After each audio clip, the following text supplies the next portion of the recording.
You're listening to Dr. Gloom, a quiet place for the deep, the dark, and the mysterious. Settle in. Let the room dim. Breathe slowly. These stories are meant to drift with you towards sleep. If you enjoy spending the night here, please like, share, and subscribe. Your support keeps the shadows alive. Tonight we lean into a quiet descent into the unknown, softly, slowly, without hurry. The Watchmaker's Daughter. The workshop smelled of oil and brass, a metallic tang that was sharp and comforting in equal measure. The workbench, with its array of tiny tools and magnifying lenses, was my father's realm. He'd sit for hours, hunched over a watch, his eyes narrowed in concentration, hands steady and sure. I grew up in that shadow, where time was measured not in the abstract sweep of seconds, but in the precise ticking of gears and springs. Father was a watchmaker of extraordinary skill. His creations were not mere instruments for measuring time, but works of art, each piece a delicate interplay of polished metal and shimmering glass. I would watch him at work, the tiny gears spinning under his deft touch, and feel the hours dissolve into the quiet rhythm of his labor. Though the workshop was his domain, I was not barred from it. I spent my childhood there, learning the names of tools and the secrets of intricate mechanisms. Father would explain the function of each component, his voice steady, like the tick of a well-crafted clock. I loved the way he handled the watches, gentle yet assured, as if he were coaxing a secret from each one. It was late autumn when I noticed the first peculiar watch. It lay on the bench, different from the others, its face slightly tarnished, the glass clouded as if holding a breath of fog. Father sat before it, his attention consumed by its mysteries. I watched him long into the night, the room lit by a single lamp that cast a pool of yellow light over his work. The watch was an enigma, resisting his attempts to restore it. I could see the furrow in his brow deepen as he worked, his fingers moving with a hesitation I'd never seen before. He said nothing of it to me, yet I sensed a growing unease. The air in the workshop felt heavier, the tick of other watches like distant whispers. Days turned to weeks, and still the watch remained on the bench, its secrets locked tight. Father's demeanor changed subtly, his patience strained, his temper frayed at the edges. He became withdrawn, retreating into his work with a fervor that bordered on desperation. One evening, as I prepared to leave the workshop, I felt a curious pull towards the watch. It lay there, innocuous yet compelling, and I found myself drawn to it, as if it were calling out in a voice too soft to hear. I reached out, tracing a finger over its surface. The metal was cold, the glass cool and smooth, yet beneath that touch, something stirred, a sensation like a faint, rhythmic pulse. That night, I dreamed of clocks. In my dream, they surrounded me, ticking in perfect harmony, each one a heartbeat in the silence. In the center of them all was the tarnished watch, its hands spinning slowly, inexorably, as if marking time in a world unseen. I woke with a start, the echo of that ticking still in my ears. As days passed, I began to feel the weight of the watch's presence. It was always there, a silent sentinel in the workshop, its mysteries unyielded. Father's obsession with it grew, and with it, an unsettling aura seemed to envelop him. He worked late into the nights, his eyes shadowed and weary, his movements increasingly mechanical. The weather turned colder, and the nights stretched longer. I would sit by the window, watching the moon rise over the rooftops, its pale light spilling into the room. I found solace in those moments, a quietude that eluded me in the workshop's confines. Yet even there, the watch intruded, a persistent thought that tugged at the edges of my mind. One afternoon, while Father was away, I succumbed to my curiosity. The watch lay on the bench, untouched since the previous night. I picked it up, feeling the familiar chill of its metal casing. Holding it close, I peered through the fogged glass, hoping to glimpse the secret that had eluded my father. The hands moved slowly, almost imperceptibly, as if caught in a temporal loop. Behind the glass, the gears were a blur of shadow, their shapes indistinct. I turned it over, examining the intricate etchings on its back, a pattern of interwoven lines that seemed to pulse with a life of their own. I could not say what prompted me, but I pressed my ear against the watch, listening intently. At first, there was nothing, only silence. Then, beneath that silence, I heard it, the faintest of sounds, a whispering that seemed to rise and fall with the rhythm of the watch. It was not language, not music, but a sound that evoked a sensation of endless corridors, an expanse of time stretching infinitely forward and back. Startled, I set the watch down, my heart beating in time with its pulse. I felt as though I had glimpsed something beyond comprehension, a truth veiled in shadow. Yet, as I stood there, the workshop around me seemed unchanged, the tools and gears silent witnesses to my discovery. Father returned, his expression inscrutable. He glanced at the watch, then at me, and I saw a flicker of something in his eyes.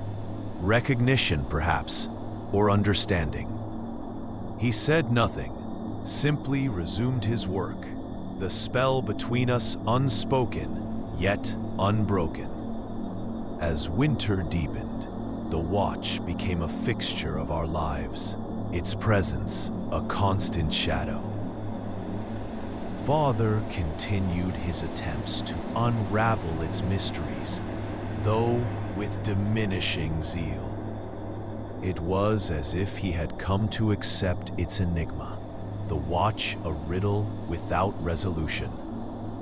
One evening, I found him staring out the window, the watch held loosely in his hand. The snow fell gently, a soft, persistent hush that cloaked the world in white. The room was dim, the lamp casting long shadows across the walls. Father turned to me, his expression softened by the light. He held the watch out, offering it to me with a solemnity that belied its small, unassuming form. I hesitated, then took it, the weight of it settling into my palm. In that moment, I understood what he was offering, not just the watch, but the trust and responsibility it represented. It was a passing of the torch, an acknowledgement of the bond between us. forged in the quiet hours of the workshop. The watch lay heavy in my hand, its mysteries still intact, yet somehow less daunting. I felt a sense of calm, a quiet acceptance of its place in our lives. The ticking of the other watches seemed to swell around me, a chorus that echoed the steady beat of my heart. That night, as I lay in bed, I held the watch close, feeling its pulse through the fabric of my nightgown. I closed my eyes, listening to the whispering rhythm, and let the dreams come. They were of time and shadow, of endless corridors and hidden truths, yet they were not frightening. Instead, they carried a sense of wonder, an invitation to explore the vast, uncharted expanses of possibility. In the morning, the world was fresh and new, the snow a pristine blanket under the pale winter sun. The watch lay on my bedside table, its presence a quiet assurance.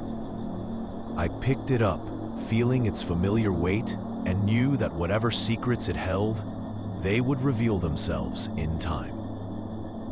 The workshop awaited, its air filled with the scent of oil and brass. I entered, the watch in my hand, ready to continue the work my father had begun. In the quiet of that room, surrounded by the ticking of clocks, I felt a sense of belonging, a connection to the past and the future that was as timeless as the watch itself. The room held a quiet weight, as if every object had memorized its place in a somber tableau. Dust floated lazily through the air, catching the thin slant of moonlight that crept through the window. It painted silver threads across the worn wooden floor, tracing paths around the darkened furniture, each piece a silent witness to the passage of countless nights. The walls, clad in faded wallpaper, whispered tales of years gone by. Faint floral patterns, once vibrant, now faded to the softest hues of memory, clung to the walls with a quiet tenacity. The air was cool, carrying with it the scent of old books and faint echoes of lavender, a reminder of the garden that lay dormant outside, waiting for spring's gentle touch. As I settled into the ancient armchair, its fabric sighed, releasing a gentle puff of dust that danced briefly before settling back into the shadows. The creak of the chair was almost comforting, a familiar groan that had become part of the room's symphony. Outside, the wind stirred, a low murmur that caressed the window panes, weaving through the branches of the bare trees and carrying with it the promise of stories yet untold. The silent mirror. In the quiet corner of an aging Victorian house, nestled at the end of a long, whispering street, stood a mirror. Not just any mirror, but one that seemed to absorb the dim light filtering through dusty drapes, holding onto it like a secret. It was a relic from a forgotten time, its ornate frame chipped and faded, the glass slightly warped. Yet, despite its imperfections, it drew the eye, its surface holding a peculiar depth that beckoned one to look closer. It was in this house that I found myself one late autumn afternoon, the air cool and carrying the scent of fallen leaves and distant wood smoke. The old place belonged to my late aunt, an eccentric woman whose life was as cluttered as the rooms she inhabited. After her passing, The task of sorting through her belongings fell to me, the last of her kin. The mirror stood in what had once been her sitting room, a space filled with the faded elegance of a life lived in quiet seclusion. Dust motes danced in the shafts of light that slipped through the half-opened curtains, their slow descent mesmerizing in the stillness. Bookshelves lined the walls, their volumes heavy with dust and stories untold, while the furniture, plush but worn, spoke of years of use, of afternoons spent in contemplation. The mirror's presence was unavoidable, its surface demanding attention, even in its silence. As I sorted through boxes of knickknacks and yellowed papers, I found my gaze drawn to it repeatedly.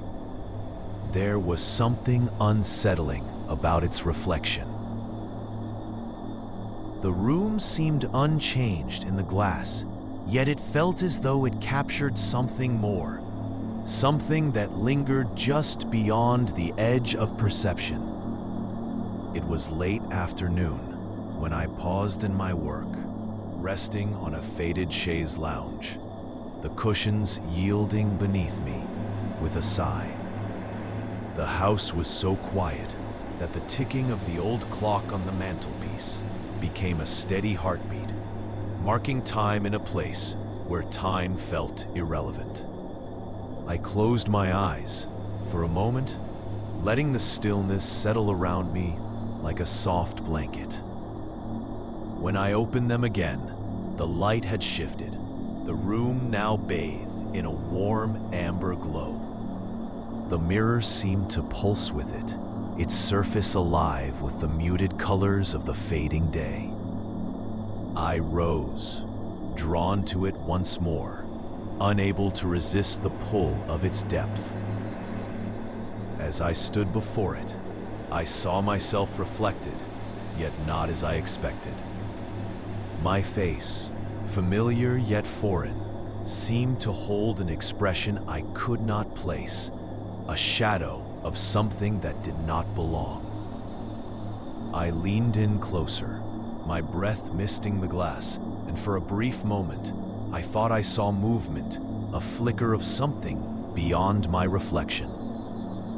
It was gone as quickly as it appeared, leaving me with a sense of unease that settled deep in my bones.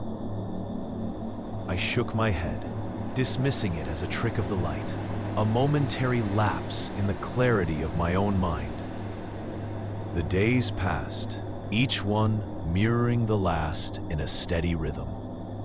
I continued my task, sorting and cataloging, each item a piece of my aunt's life laid bare.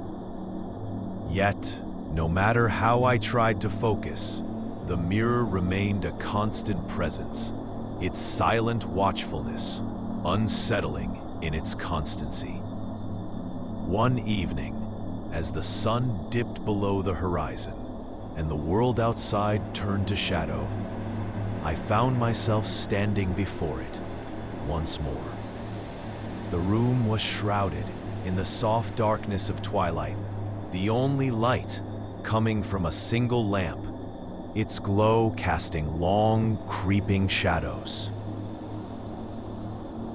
The mirror's surface seemed to drink in the darkness, reflecting back a world that felt both familiar and strange.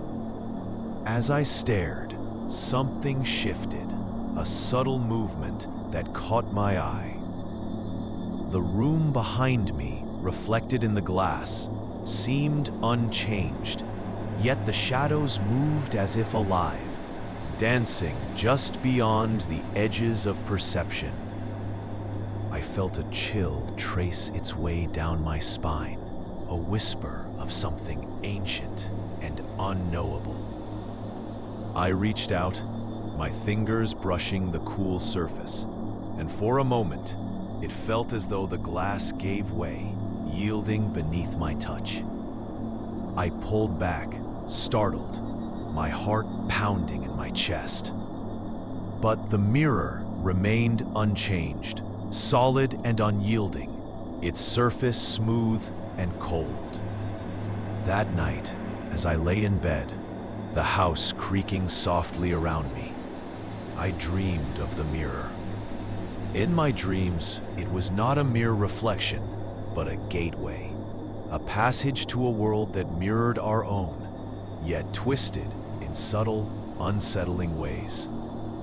I walked through rooms that were both familiar and strange, where shadows whispered secrets and the air was thick with a presence that watched from the corners of my vision. I woke with a start, the dream clinging to me like a shroud, its details slipping away like smoke. The house was quiet, the silence heavy, and I lay there staring at the ceiling, the memory of the dream lingering at the edges of my consciousness. The following day, I found myself drawn to the mirror once more, unable to shake the feeling that it held some deeper truth. As I stood before it, I felt a sense of inevitability, as though I had been leading to this moment all along. The room was quiet, the air heavy with the scent of old wood and musty books, the light soft and diffuse. I took a deep breath, steeling myself, and reached out once more. My fingers brushed the surface, and this time, the glass did not feel solid. It yielded beneath my touch, rippling like water, and I watched, entranced, as my reflection shifted, the room behind me bending and warping. I pulled back, heart racing, the image in the mirror settling once more into stillness. But I knew then that the mirror was more than it seemed, a threshold to something beyond my understanding. I felt a pull, a desire to step through, to see what lay on the other side. That night, I sat in the sitting room, the mirror before me, its surface dark and still. The house was silent, the only sound the gentle ticking of the clock, a steady reminder of the passage of time. I knew I would not sleep, not while the mirror held its silent vigil, its presence a constant reminder of what lay beyond.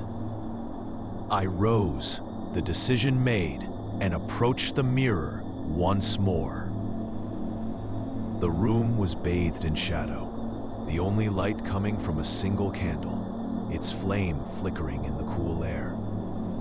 I reached out, my fingers brushing the surface, and felt the glass give way, a coolness seeping into my skin. As I stepped forward, the world shifted, the room bending and twisting, the mirror's surface rippling around me. I felt a moment of disorientation, the sensation of falling, and then I was through, the world settling around me in a soft, muted glow. The room was the same, yet different, the shadows deeper, the air thick with a presence that pressed against my skin. I turned, the mirror behind me, its surface now solid and unyielding, my own reflection staring back at me with eyes that were not quite my own. The house was silent, the air still, and I felt a shiver of unease trace its way down my spine.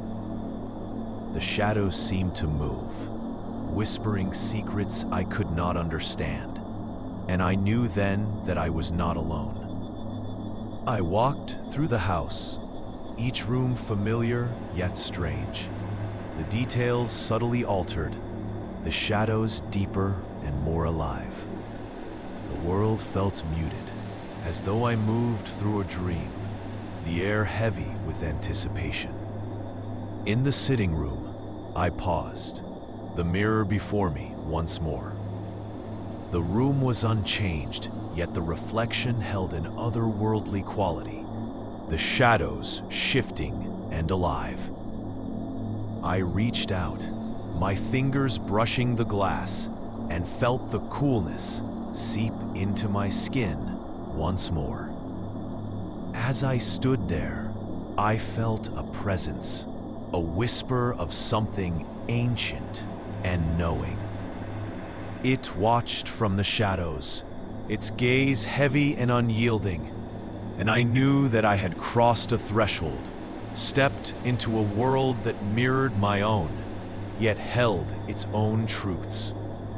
The mirror's surface rippled, the room beyond bending and warping, and I knew that I could return, step back into the world I had known. Yet, as I stood there, I felt the pull of the unknown, the desire to see what lay beyond the edges of perception. I turned away, the decision made, and stepped into the shadows, the mirror's surface solid and unyielding behind me. The world shifted. The air thick with possibilities, and I knew that I had crossed into a place where the shadows whispered secrets, and the air was alive with the presence of the unknown.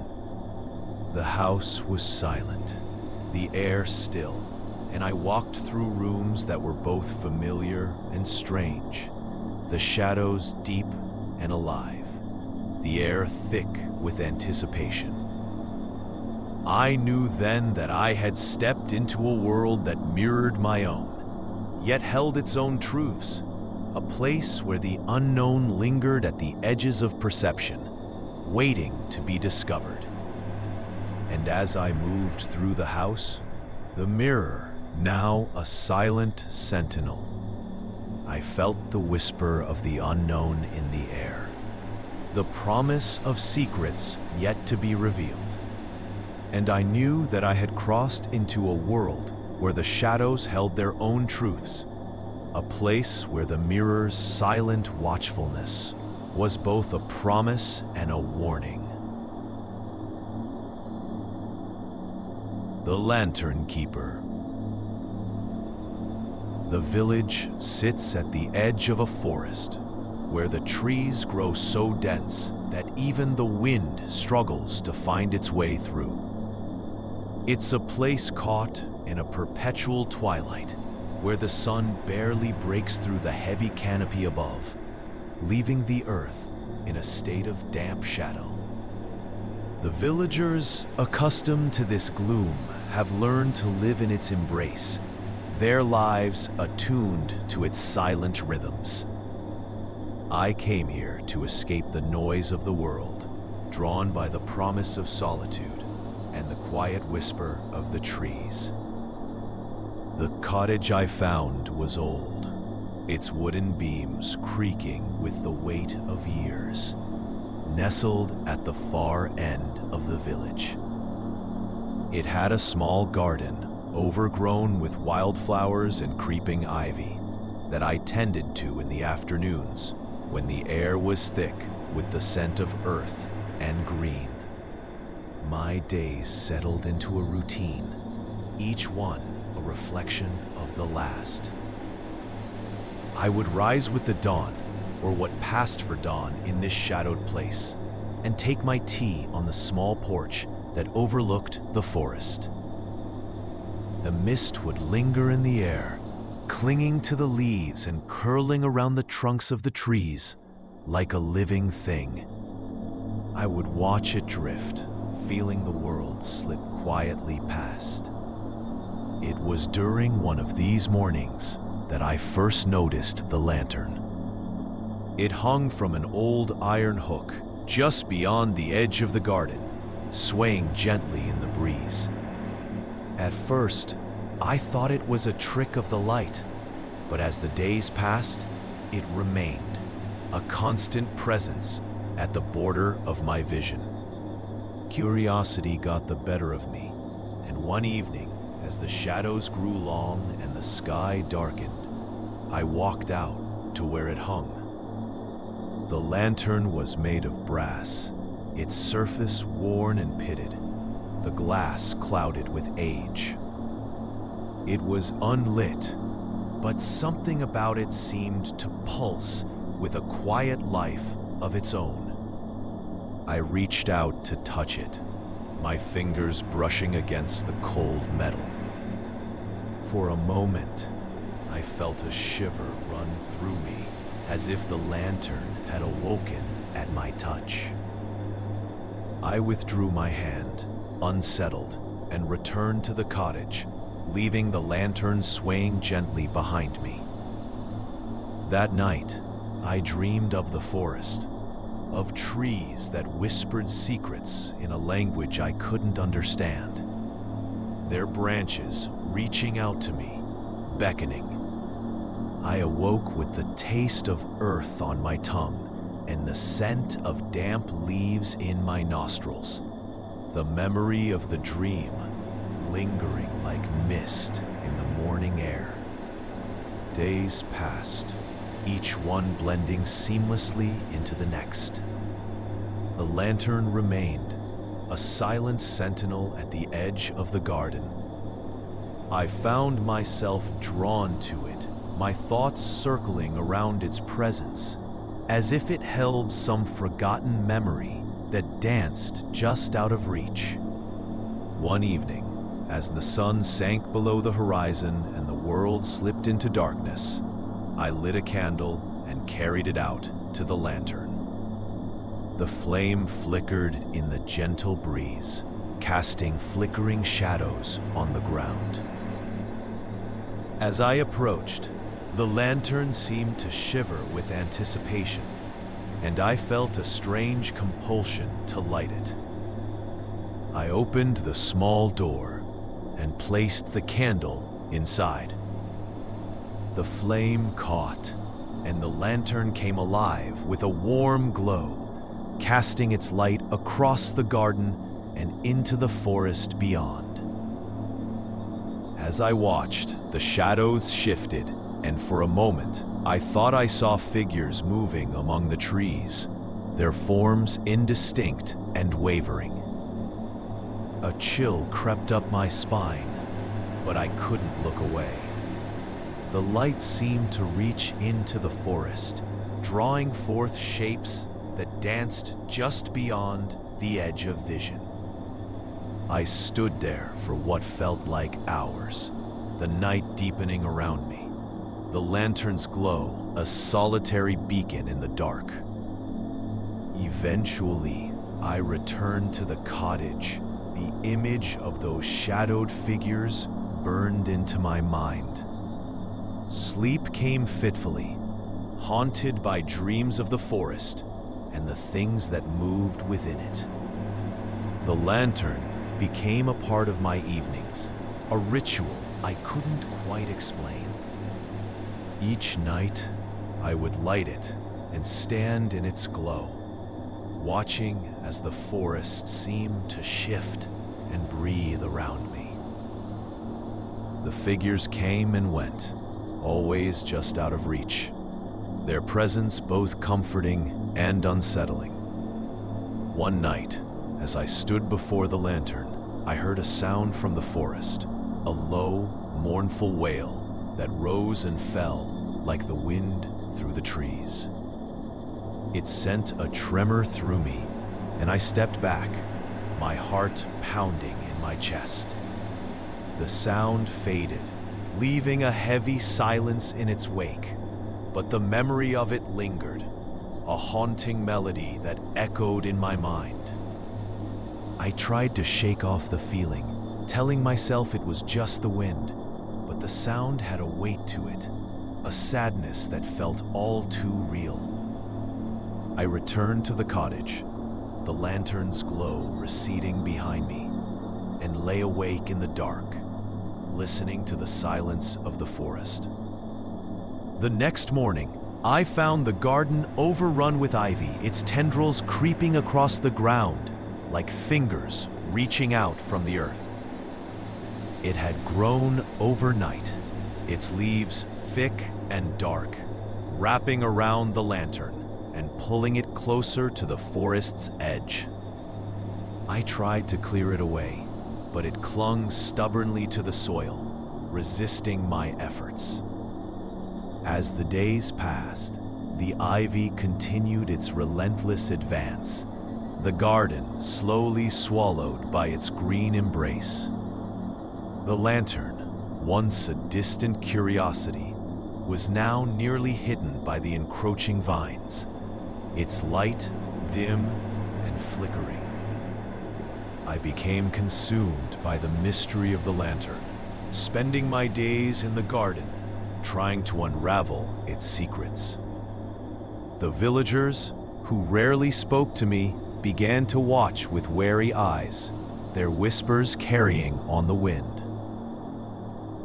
I could feel their unease, their suspicion, but I couldn't bring myself to care. The lantern had become my world, its presence a tether that held me fast. One night, as I lit the lantern, I felt a shift in the air, a change in the forest's breath.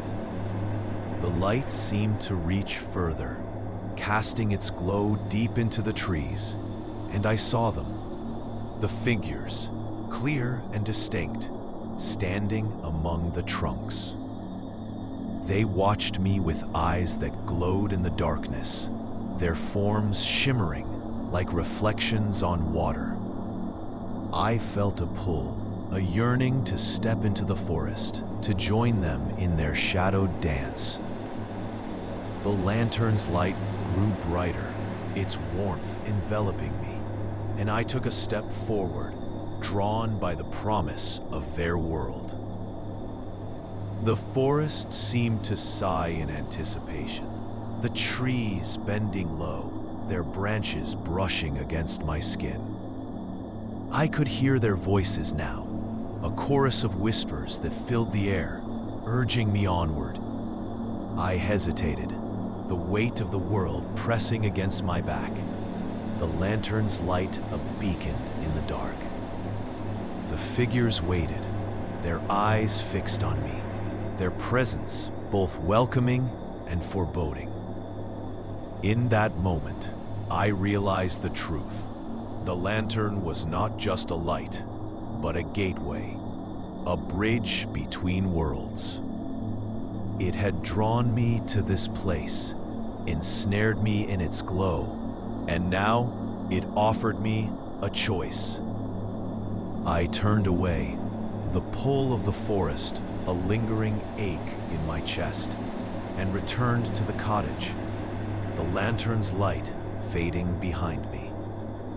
I closed the door and stood in the darkness, listening to the silence, the whispers of the forest, a distant memory. The lantern remains, a silent sentinel at the edge of the garden, its light a flickering promise of what lies beyond. I no longer light it, but I feel its presence, a constant reminder of the world I chose to leave behind. The ivy has claimed the garden, its tendrils weaving a tapestry of green that hides the lantern from view. But I know it's there, waiting patiently for the night when I'll return to its glow and the whispering trees. In the quiet moments before sleep, I find myself listening for the mournful wail of the forest, the sound that calls to me from the shadows.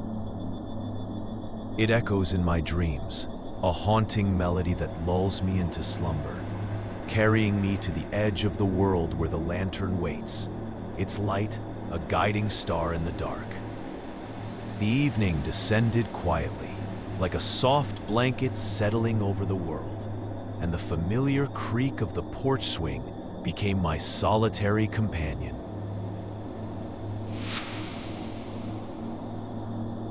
I sat there, wrapped in the gentle embrace of twilight, watching the shadows lengthen and merge into one another on the old cobblestone path that wound its way through the garden. The air was cool, carrying with it the faint scent of damp earth and the sweet, lingering aroma of jasmine that clung to the edges of the breeze. Somewhere in the distance, an owl called out, its mournful cry echoing softly through the trees, a reminder of life beyond the confines of my small, silent sanctuary.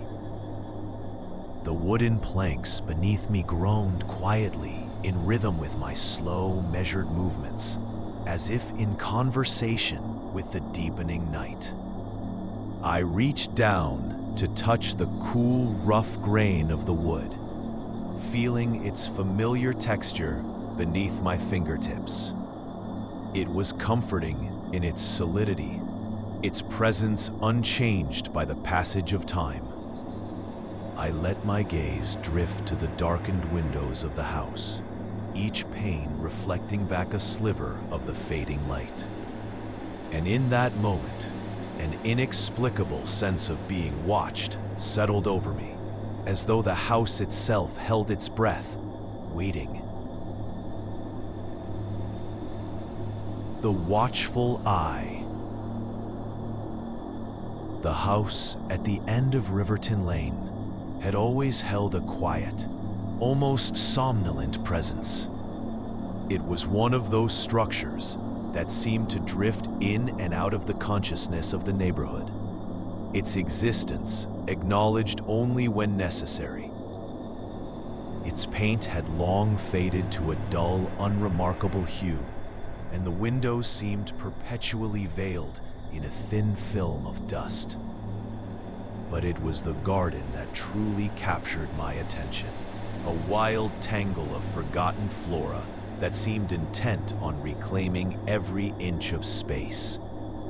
I first noticed it during my morning runs, a routine I had established to combat the restless nights that plagued me.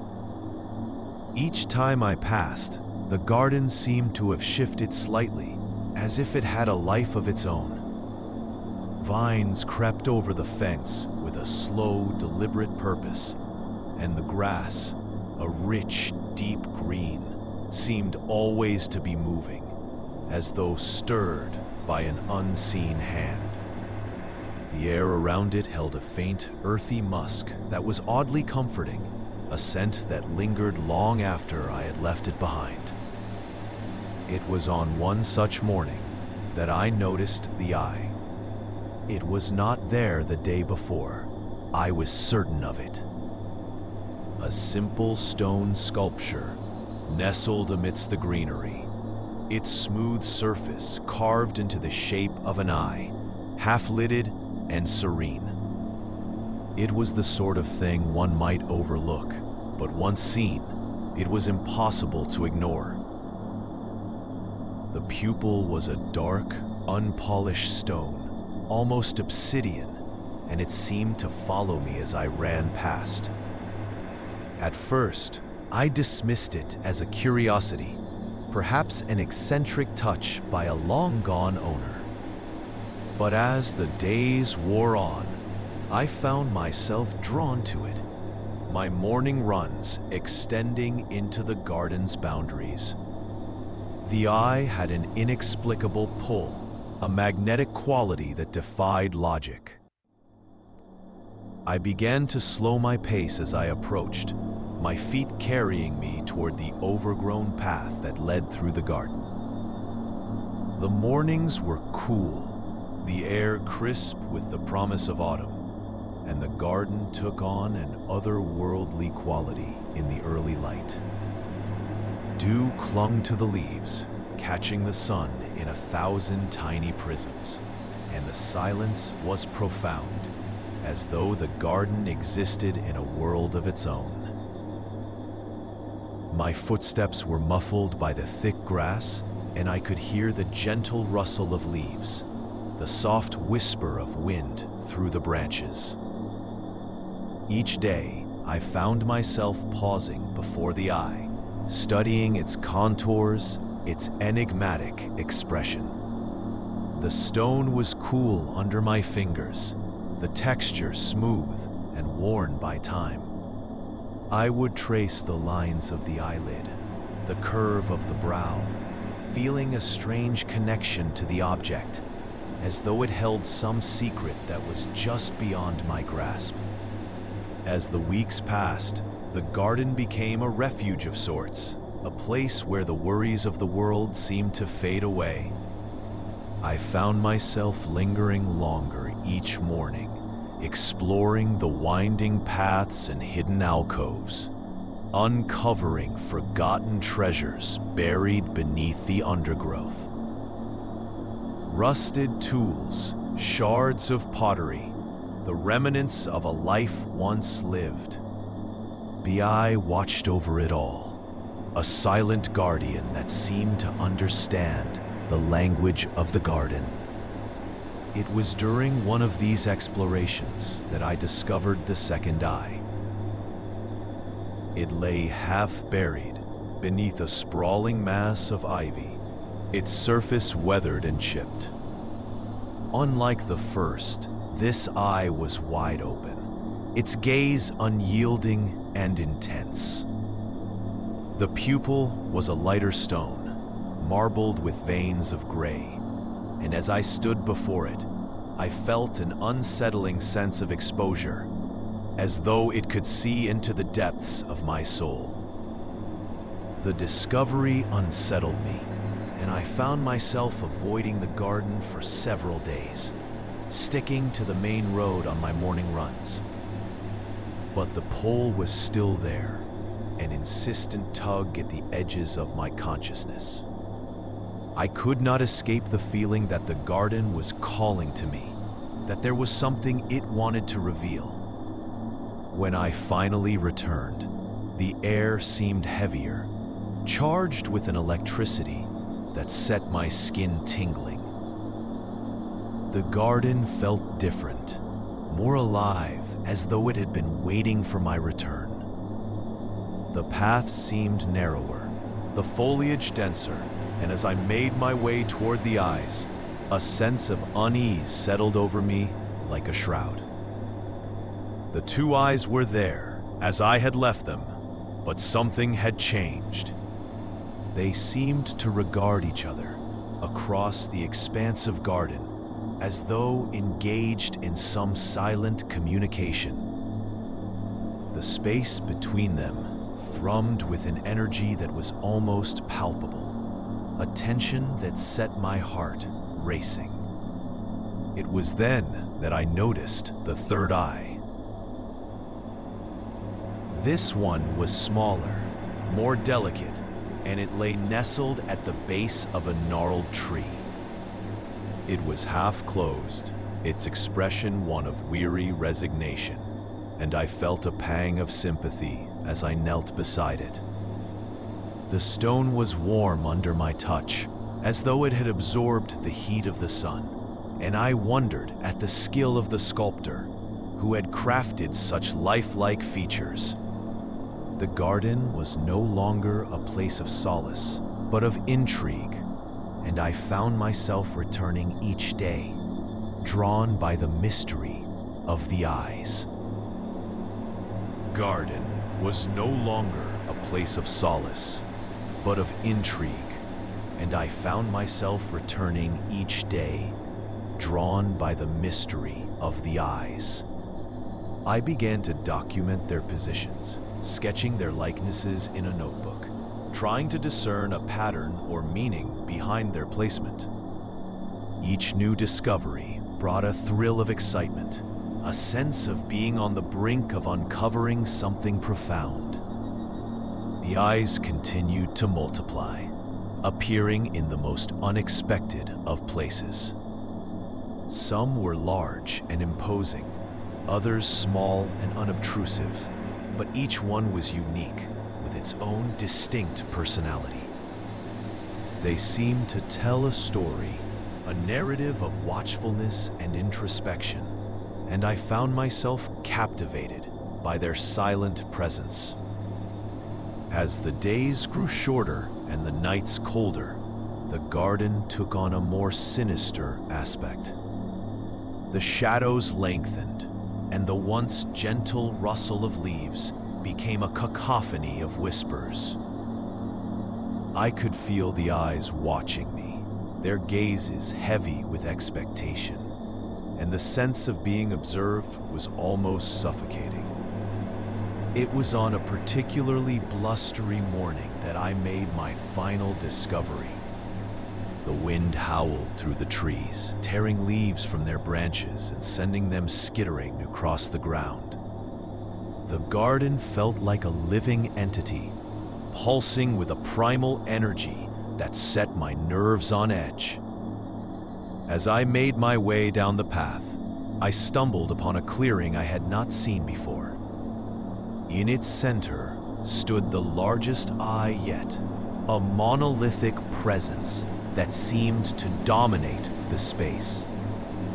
It was closed, its lid heavy and forbidding, and I felt a chill run down my spine as I approached. The air was still, the silence oppressive, and I knew with a certainty that the garden had reached its climax.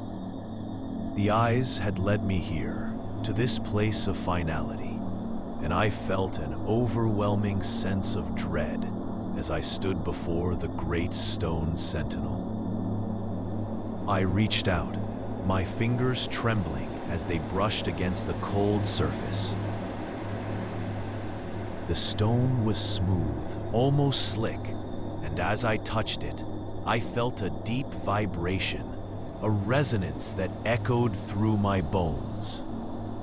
It was as though the garden itself was speaking to me, its voice a low, sonorous hum that reverberated through the air. In that moment, I understood. The eyes were not mere decorations, but sentinels, guardians of a hidden truth that lay buried beneath the earth.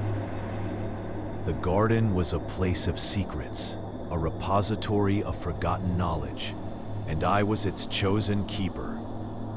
The realization filled me with a profound sense of peace, and as I stood in the clearing, I felt the weight of the world lift from my shoulders. The garden was no longer a place of fear, but of understanding, a sanctuary where the past and present converged. I left the garden that day with a newfound sense of purpose, the eyes watching over me as I made my way back to the world beyond. The wind had calmed, the air crisp and clear, and as I stepped onto the road, I knew that I would return. The house at the end of Riverton Lane remained as it always had, its presence a quiet constant in the ever-changing landscape. But now it held a secret, a mystery known only to me and the eyes that watched over it. In the days that followed, I found myself drawn back to the garden time and time again, each visit uncovering new layers of meaning, new depths of understanding. The eyes continued to appear, their watchful gazes a comfort rather than a threat, and I knew that I had become a part of their world. The garden was no longer a place of fear, but of connection, a living testament to the enduring power of nature and the mysteries it held. And as I walked its paths, I felt a deep sense of belonging, a bond forged in stone and silence. The eyes had opened my own, and I saw the world anew, its beauty and complexity revealed in all its glory. A garden was a reminder of the unseen forces that shaped our lives, a sanctuary where the past whispered its secrets to those willing to listen. And so I listened, and in doing so, I found my place in the world, guided by the watchful eyes that had led me home. The Whispering Oak. The wind had a voice that night. It was the kind of wind that finds its way into the smallest cracks, insinuating itself with a gentle persistence that hints at a deeper, unspoken insistence. My steps were slow, unhurried, as I walked the familiar path through the woods behind the old house.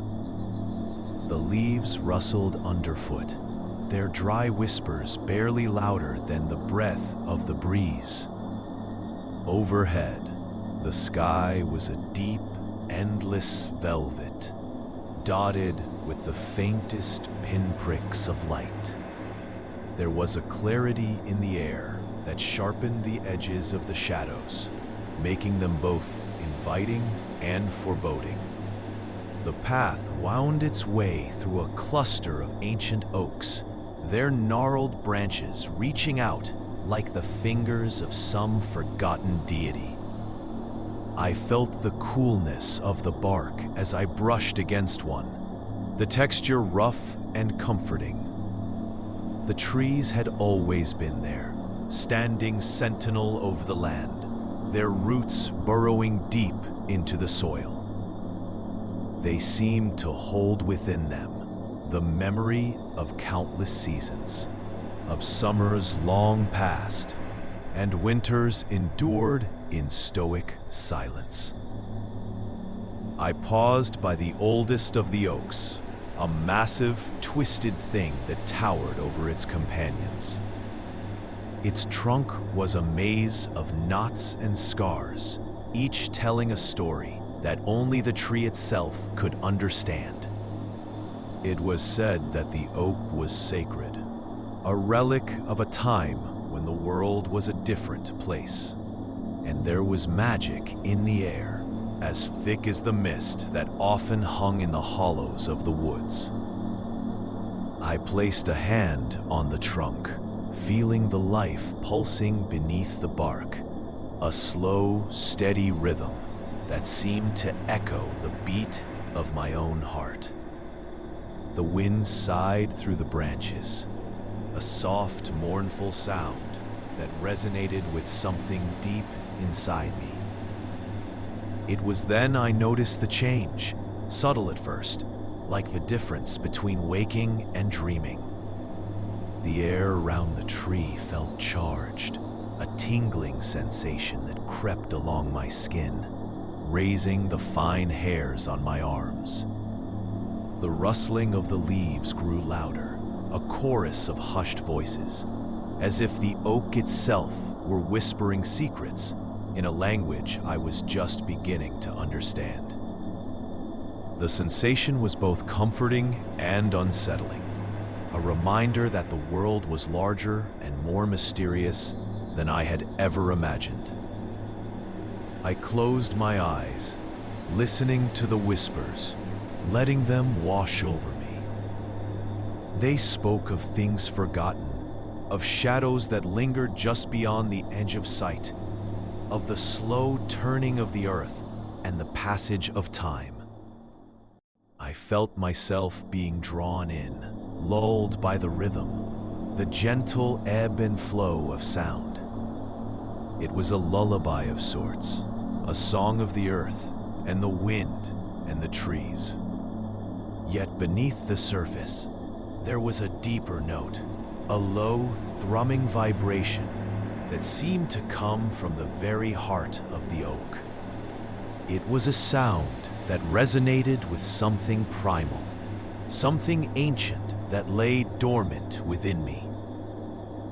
It was a call, a beckoning that I could neither ignore nor fully comprehend.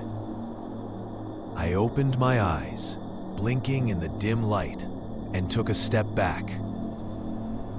The night had grown darker, the stars obscured by a thin veil of cloud. The wind had stilled, leaving an expectant hush in its wake.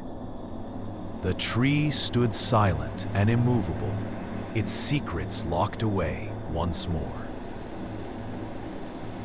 I turned from the oak, feeling the weight of its presence lingering at my back, and made my way along the path. The woods were quiet, the only sound the soft crunch of leaves beneath my feet. I moved with a purpose now, driven by an urgency I couldn't quite explain. As I approached the edge of the trees, I caught a glimpse of the house through the branches, its outline softened by the darkness. The windows were dark, reflecting the night sky, and the chimney stood silhouetted against the faint glow of the horizon. It was a place of safety, of familiarity, yet as I stepped onto the porch, I felt a sense of dislocation, as if I were stepping into a world that was not quite my own. Inside, the air was warm and still, carrying the faint scent of wood smoke and old books. I moved through the rooms, touching the worn furniture, the faded fabrics, the surfaces that held the imprints of countless hands. There was a comfort in the routine, in the act of moving through the space, but there was also a sense of unease, a whisper of something just out of reach. I settled into a chair by the window, the wood creaking softly under my weight. Outside, the night pressed close, an inky blackness that seemed to pulse with its own life. I watched the trees sway in the distance, their shadows stretching long and thin across the ground. The whispers returned then, softer now, just a murmur at the edge of hearing. They wove through the room, a tapestry of sound that wrapped around me, drawing me in. I closed my eyes, feeling the pull of sleep, the gentle tug of the unknown. In the darkness, I dreamt of the oak, of its twisting branches and deep roots, of the secrets it held within its ancient heart.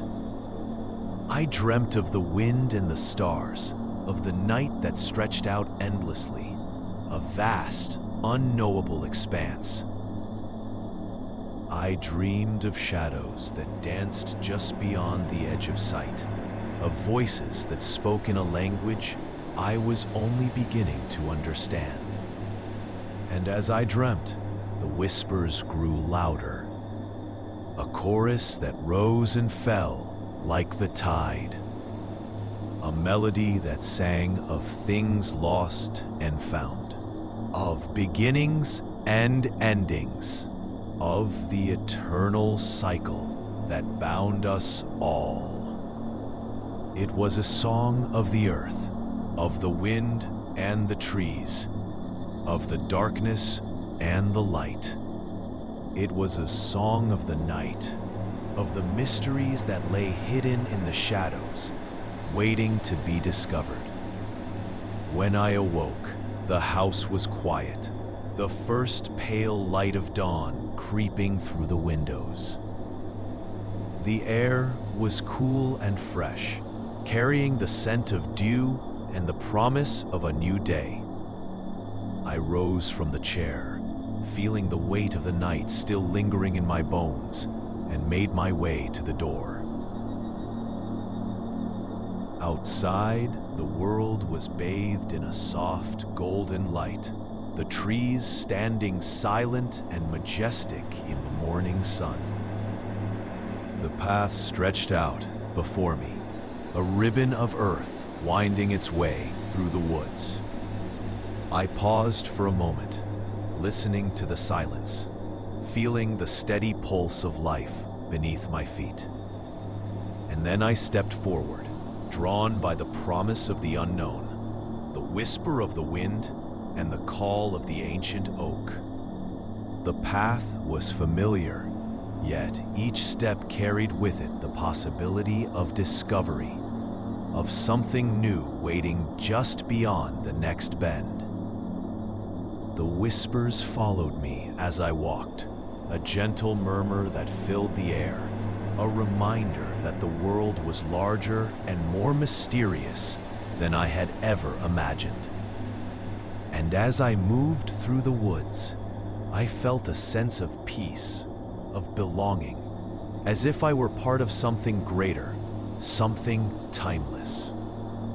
The oak stood waiting, its branches reaching out to welcome me, its roots grounded in the earth.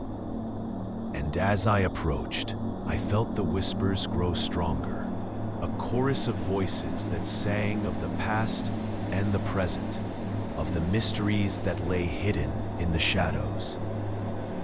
It was a song of the night, of the wind and the trees, of the darkness and the light. It was a song of the earth, of the eternal cycle that bound us all. And as I listened, I felt the world shift, the boundaries between waking and dreaming blurring, and the whispers carried me into the unknown. The fog lay heavy over the moor, a thick gray blanket that seemed to muffle the world.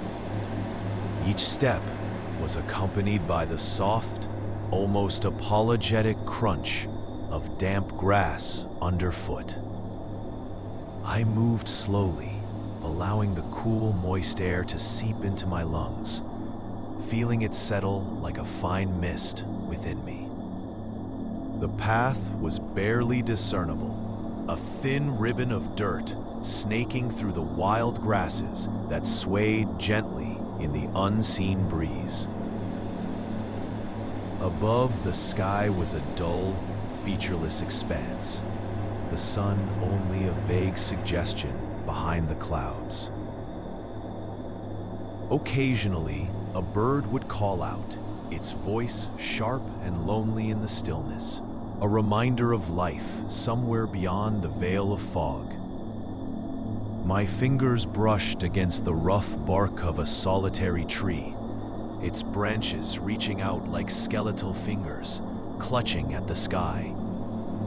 There was a peculiar stillness here, an unyielding quiet that pressed in from all sides, as if the world itself held its breath. I could almost feel the weight of time, the countless days and nights that had passed over this land, leaving their mark in the silence. The sense of being watched, of something just out of sight, lingered in the periphery, like a shadow, waiting patiently for dusk. The sound of falling leaves. The old house groaned with the weight of autumn, its beams settling into the cool embrace of the season. The air, sharp and crisp, slipped through the narrow gaps in the window frames, bringing with it the scent of damp earth and the faint, nostalgic aroma of burning leaves. Outside, the trees stood as skeletal sentinels, their bare branches casting intricate shadows across the lawn in the dim light of early evening.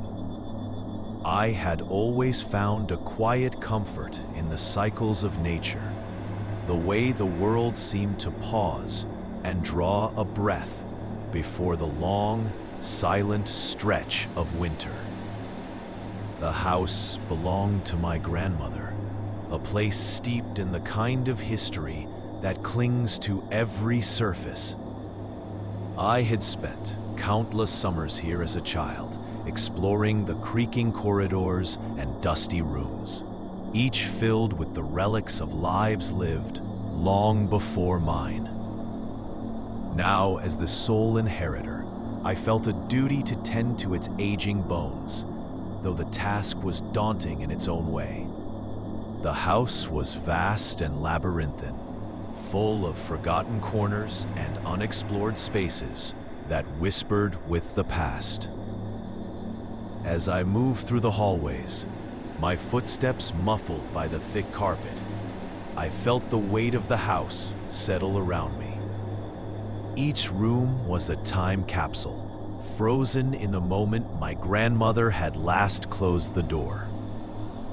The parlor, with its faded floral wallpaper and musty velvet drapes, exuded a solemn elegance that spoke of gatherings, long past. The library, with its towering shelves and worn leather armchairs, still held the lingering scent of pipe smoke and the faintest echo of pages turning. I found myself drawn to the attic, that mysterious realm of forgotten treasures and hidden memories. The narrow staircase creaked under my weight, the sound echoing up into the dusty heights. As I reached the top, the door resisted briefly before yielding with a reluctant groan. The attic was a cavernous space, its slanted roof lined with cobwebs that glistened like gossamer in the fading light. Old trunks and battered boxes were piled haphazardly, their contents spilling out in a tangle of yellowed letters, brittle photographs, and long outgrown clothes. I moved slowly, careful not to disturb the delicate balance of this forgotten world. There was something comforting about the clutter, as if each item was a thread in the tapestry of my family's history. I ran my fingers over the smooth wood of a child's rocking horse, its paint chipped and faded with age. A box of tarnished silverware caught the light, sending a shimmering pattern across the dusty floor. But it was the sound that drew my attention, a soft, persistent rustling that seemed to come from everywhere and nowhere at once. At first, I thought it was the wind, playing tricks as it slipped through the eaves. But the sound was too deliberate, too rhythmic, like the gentle brushing of leaves against a window pane. I paused, listening intently, the hair on the back of my neck prickling with a vague unease. The sound grew louder, more insistent, a soft whisper that seemed to carry a message just beyond the edge of comprehension. I followed the sound, my heart beating in time with its steady rhythm. It led me to a small, unassuming trunk, its surface covered in a fine layer of dust. I knelt before it, brushing the dust aside to reveal the intricate carving of a tree, its branches twisting and curling in an elegant dance. The latch gave way easily, and as I lifted the lid, the sound ceased abruptly, leaving a heavy silence in its wake. Inside, the trunk was filled with an assortment of objects, each more curious than the last. A delicate lace handkerchief, its edges embroidered with tiny flowers, lay atop a bundle of letters tied with a faded ribbon. A small, intricately carved box held a collection of seashells, their surfaces smooth and cool to the touch. But it was the journal that caught my eye, its leather cover worn and cracked with age. I lifted it carefully, the pages crinkling softly as I opened it. The handwriting was neat and precise, each word carefully penned in dark ink. The entries were dated from decades ago, recounting the daily life of someone long forgotten. There was a simplicity to the words, a quiet reflection on the passage of time and the beauty of the world around them. But as I read, a pattern began to emerge, a recurring mention of the sound of falling leaves, described with a reverence that bordered on obsession. The entries grew more frantic, the handwriting becoming increasingly erratic as the author described a presence in the house. Something that moved with the sound of rustling leaves. They spoke of shadows that lingered just out of sight, of a cold breath that whispered through the corridors. carrying with it a sense of longing and loss. The final entry was little more than a scrawl, the words barely legible as they spoke of an overwhelming desire to follow the sound, to become one with the rhythm of the falling leaves. I closed the journal, the weight of its words settling heavily on my mind. The attic felt colder now, the shadows deeper and more oppressive. The sound returned, a gentle rustling that seemed to fill the space around me, urging me to listen, to understand. I stood, the journal clutched tightly in my hand, and made my way back down the stairs, my thoughts a tangled web of curiosity and fear. The house was quiet as I moved through its dimly lit rooms. The only sound, the soft creak of the floorboards beneath my feet. The air felt different now, charged with an energy that seemed to pulse in time with the sound of the leaves. I found myself drawn to the parlor, its heavy drapes casting long shadows across the room. There, in the center of the floor, lay a single leaf, its surface a deep, vibrant red that stood out starkly against the faded carpet. I knelt to pick it up, the leaf's delicate veins tracing a pattern against my skin. The sound grew louder, enveloping me in a cocoon of rustling whispers. I felt a strange pull, an urge to follow the sound, to step into the rhythm and become part of its dance. The room seemed to shift around me, the shadows twisting and stretching as if reaching out to embrace me. The weight of the house pressed down, a silent witness to the unfolding mystery.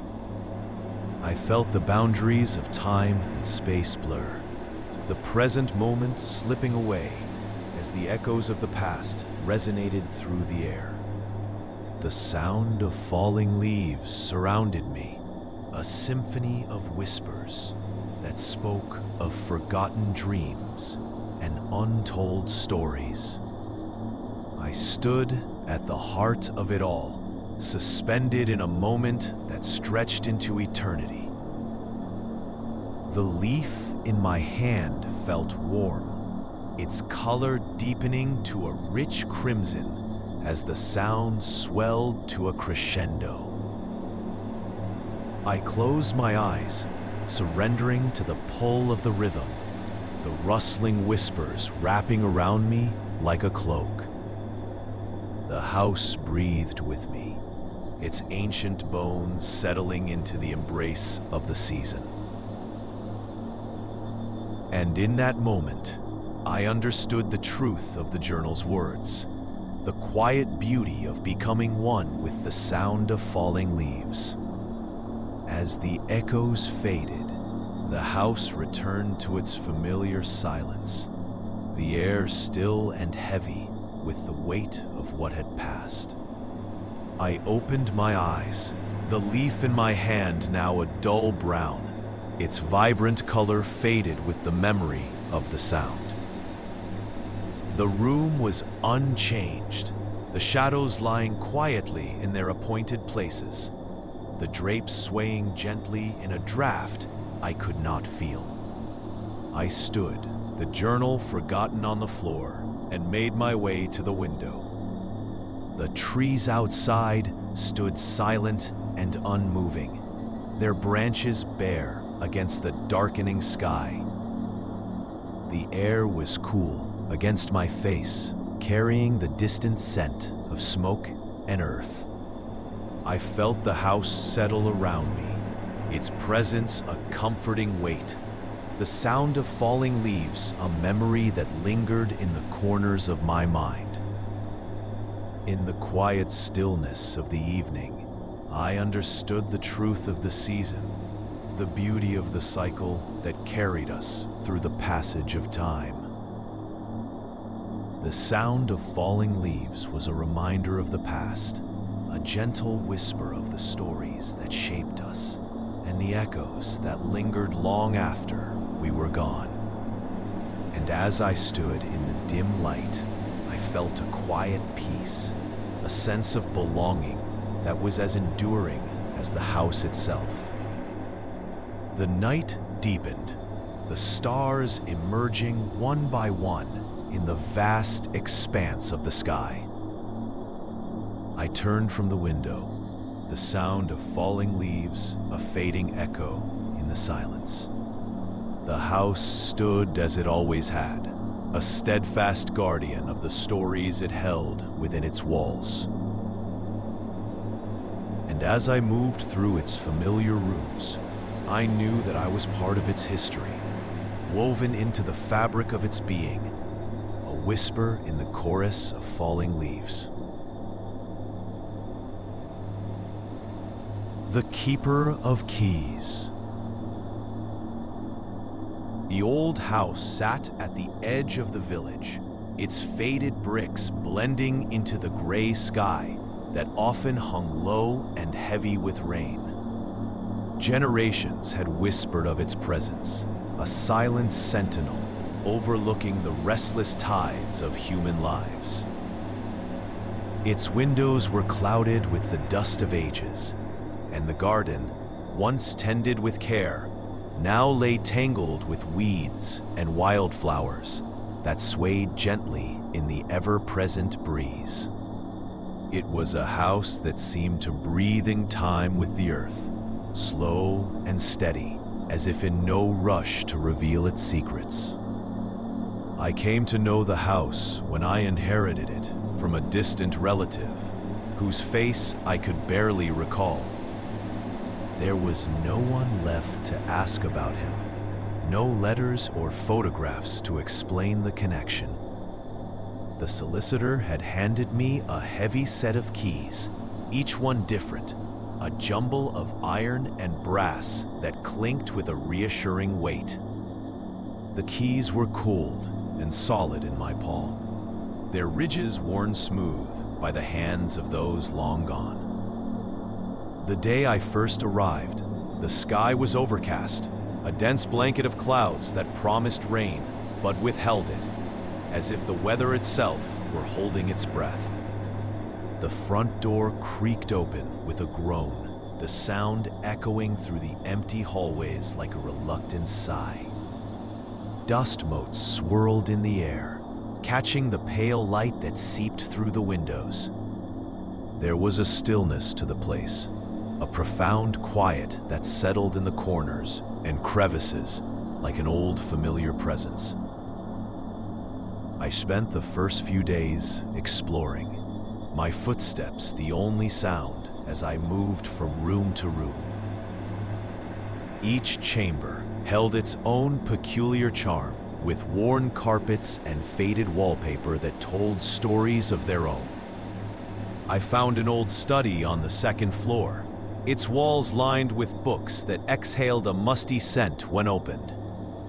The pages were yellowed and fragile, filled with words that hinted at forgotten lives and distant lands.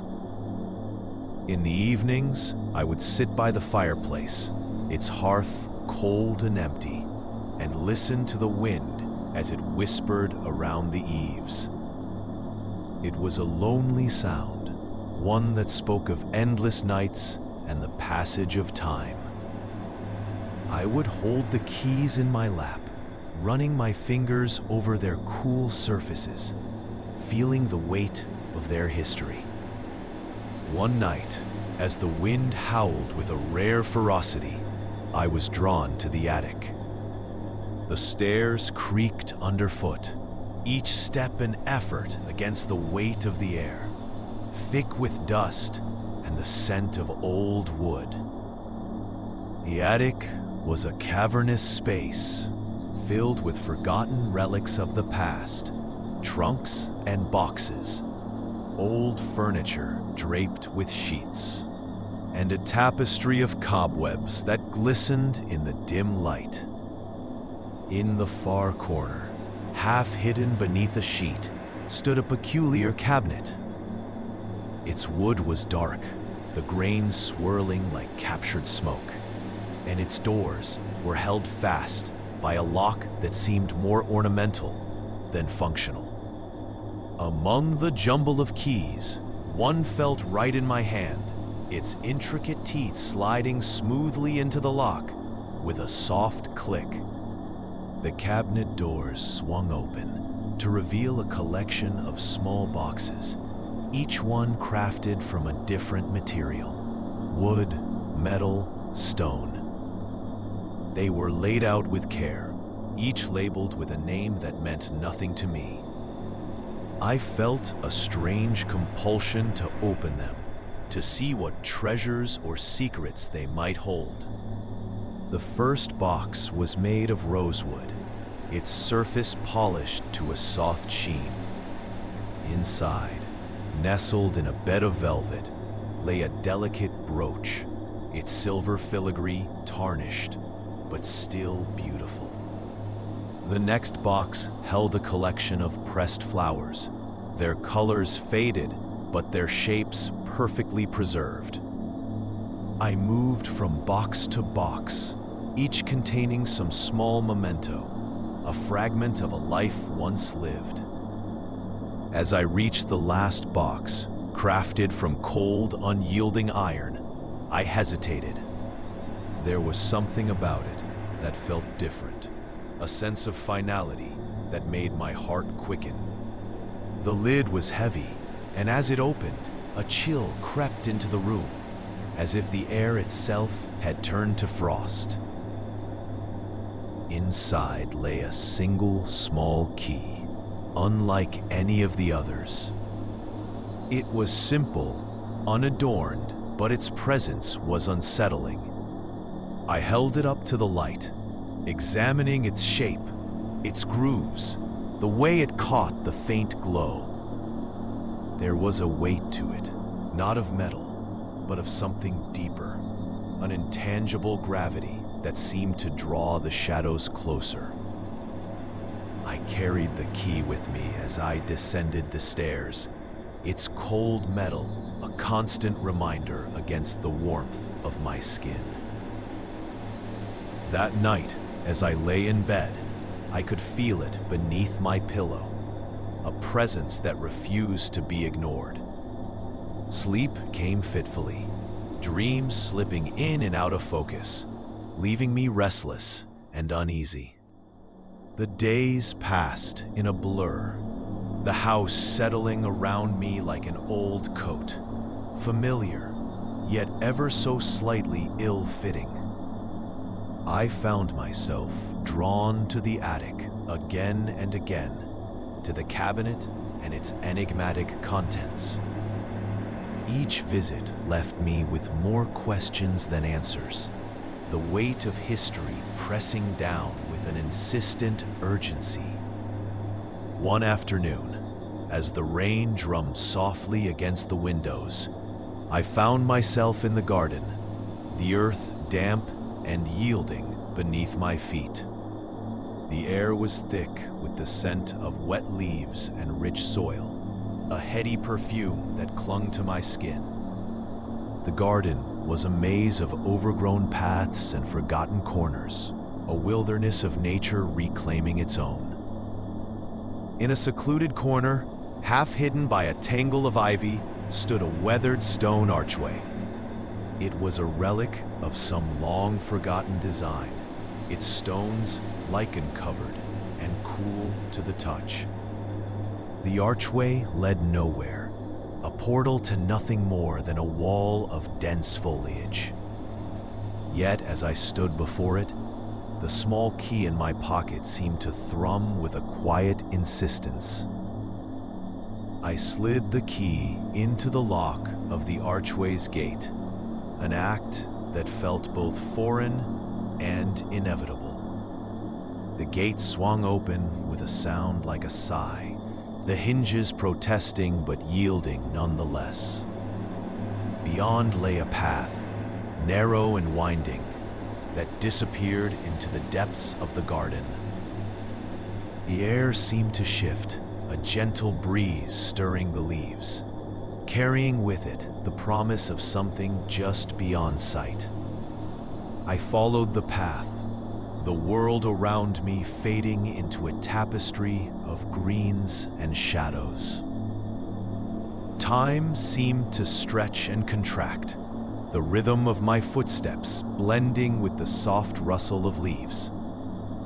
The path twisted and turned, leading deeper into the garden, the light dimming as the canopy closed in above. Eventually, the path ended at a clearing, a small circle of earth surrounded by ancient trees. In the center stood a stone pedestal, weathered by time and elements. Upon it rested a single object, a mirror, its surface cloudy and indistinct. The frame was ornate, a riot of twisting vines and flowers wrought in dark metal, their shapes strangely familiar. As I stepped closer, the air grew colder, the chill seeping into my bones. I could see my reflection in the mirror, hazy and indistinct, as if viewed through a veil of mist. The face that stared back was my own, yet not mine, an echo of someone I could not place. I reached out, fingertips grazing the surface of the mirror, and felt a pull, a gentle tug that resonated deep within. The world around me seemed to waver, the trees and sky blurring into a wash of color and light.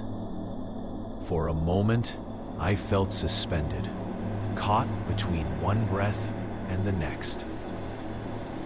When the world righted itself, I was standing back in the garden, the mirror gone, the pedestal empty. The path had vanished, the undergrowth thick and impenetrable.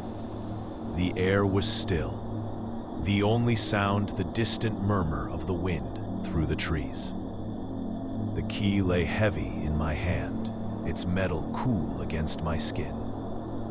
I turned it over, the familiar weight now carrying the imprint of something unknown, a connection to a story I could not yet unravel.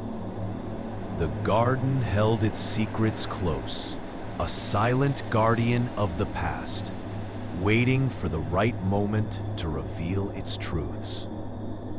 As I made my way back to the house, the air seemed to whisper around me, a soft susurration that followed me through the halls and into the quiet rooms.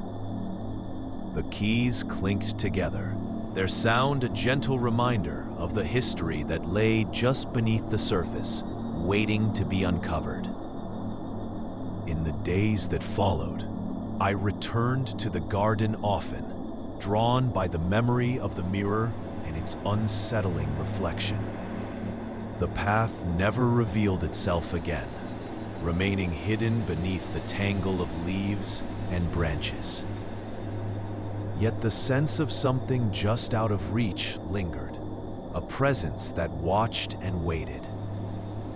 The house settled around me, its rhythms and silences becoming a part of my own. The keys remained in their place, each one a link to the past, a tangible connection to the lives that had once filled these rooms.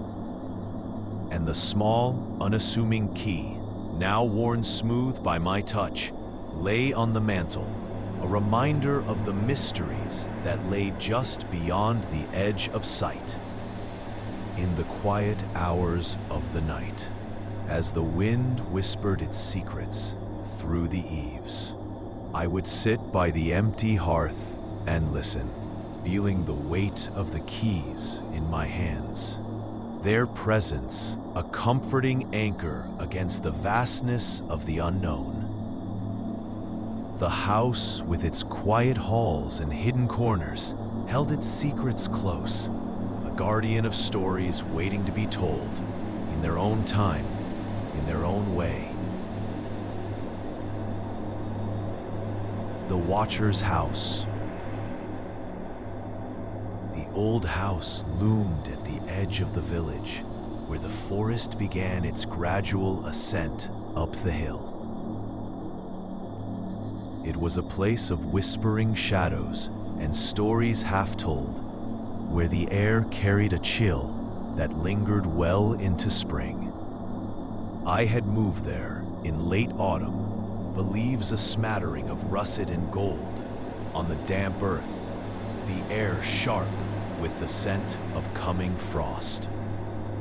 The house itself was a relic of another time, its stone walls thick and gray, the roof sloping heavily like a worn hat. Inside, the rooms were vast and echoing, filled with the creaks and groans of aging timbers. Each step I took on the wide wooden floors was a small intrusion into the silence that held court there. Dust motes danced in the pale light filtering through the narrow windows, and I could almost hear the passage of time in their slow descent. My task was simple, or so I thought. A friend of mine, an old university acquaintance, had bequeathed me the house upon his sudden passing. There were no legal complications. He had left no family behind, and in a way, that made the place seem even more isolated. I was to sort through his things, decide what to keep, what to discard, and what to donate. It was the least I could do, for the memories we shared during those years of study were not inconsiderable. The first few days passed in a rhythm of sorting and stacking, the work bringing with it a kind of meditative peace. The air inside was cool and dry, and each box I opened seemed to release a breath of the past, a faint scent of old paper and faded cloth. I discovered letters bound with twine, photographs curling at the edges, and books whose spines cracked softly as I eased them open. The work was tedious, but there was a comfort in the tangible presence of these relics, as if they tethered the house to the world outside. It was on the fourth day that I began to notice the odd sensation, a prickling awareness at the back of my neck, as though I were being watched. At first, I dismissed it as the natural unease that comes with solitude, particularly in a place so steeped in quiet. But as the days slipped by, the feeling grew more insistent, an almost tangible weight pressing against my skin. The sensation followed me from room to room, a silent specter in the corner of my vision. I would glance over my shoulder, expecting to see someone standing there, but the hallways remained empty, the corners undisturbed. I took to leaving the doors open so I could see from one room to the next, but the openness only seemed to amplify the emptiness. At night, the house took on a different character. The darkness was thick and profound, settling into the corners and pooling along the floors. The wind outside became a mournful presence, its voice rising and falling like a distant lament. I lay in bed, listening to the house breathe around me, the timbers shifting in the cool night air, the whispers of old leaves skittering across the roof. One evening, as I sat in the small study, I found myself drawn to the window. The view beyond was a tapestry of black and gray, the trees a stark silhouette against the deepening night. My eyes traced the line of the forest, where the land fell away into shadow, and there, at the edge, I saw a figure standing. It was too far to make out any details, just a dark shape against the gloom, but the sight of it sent a shiver through me. I watched for a long time, waiting for it to move, to dissolve back into the night, but it remained there, as though rooted to the spot.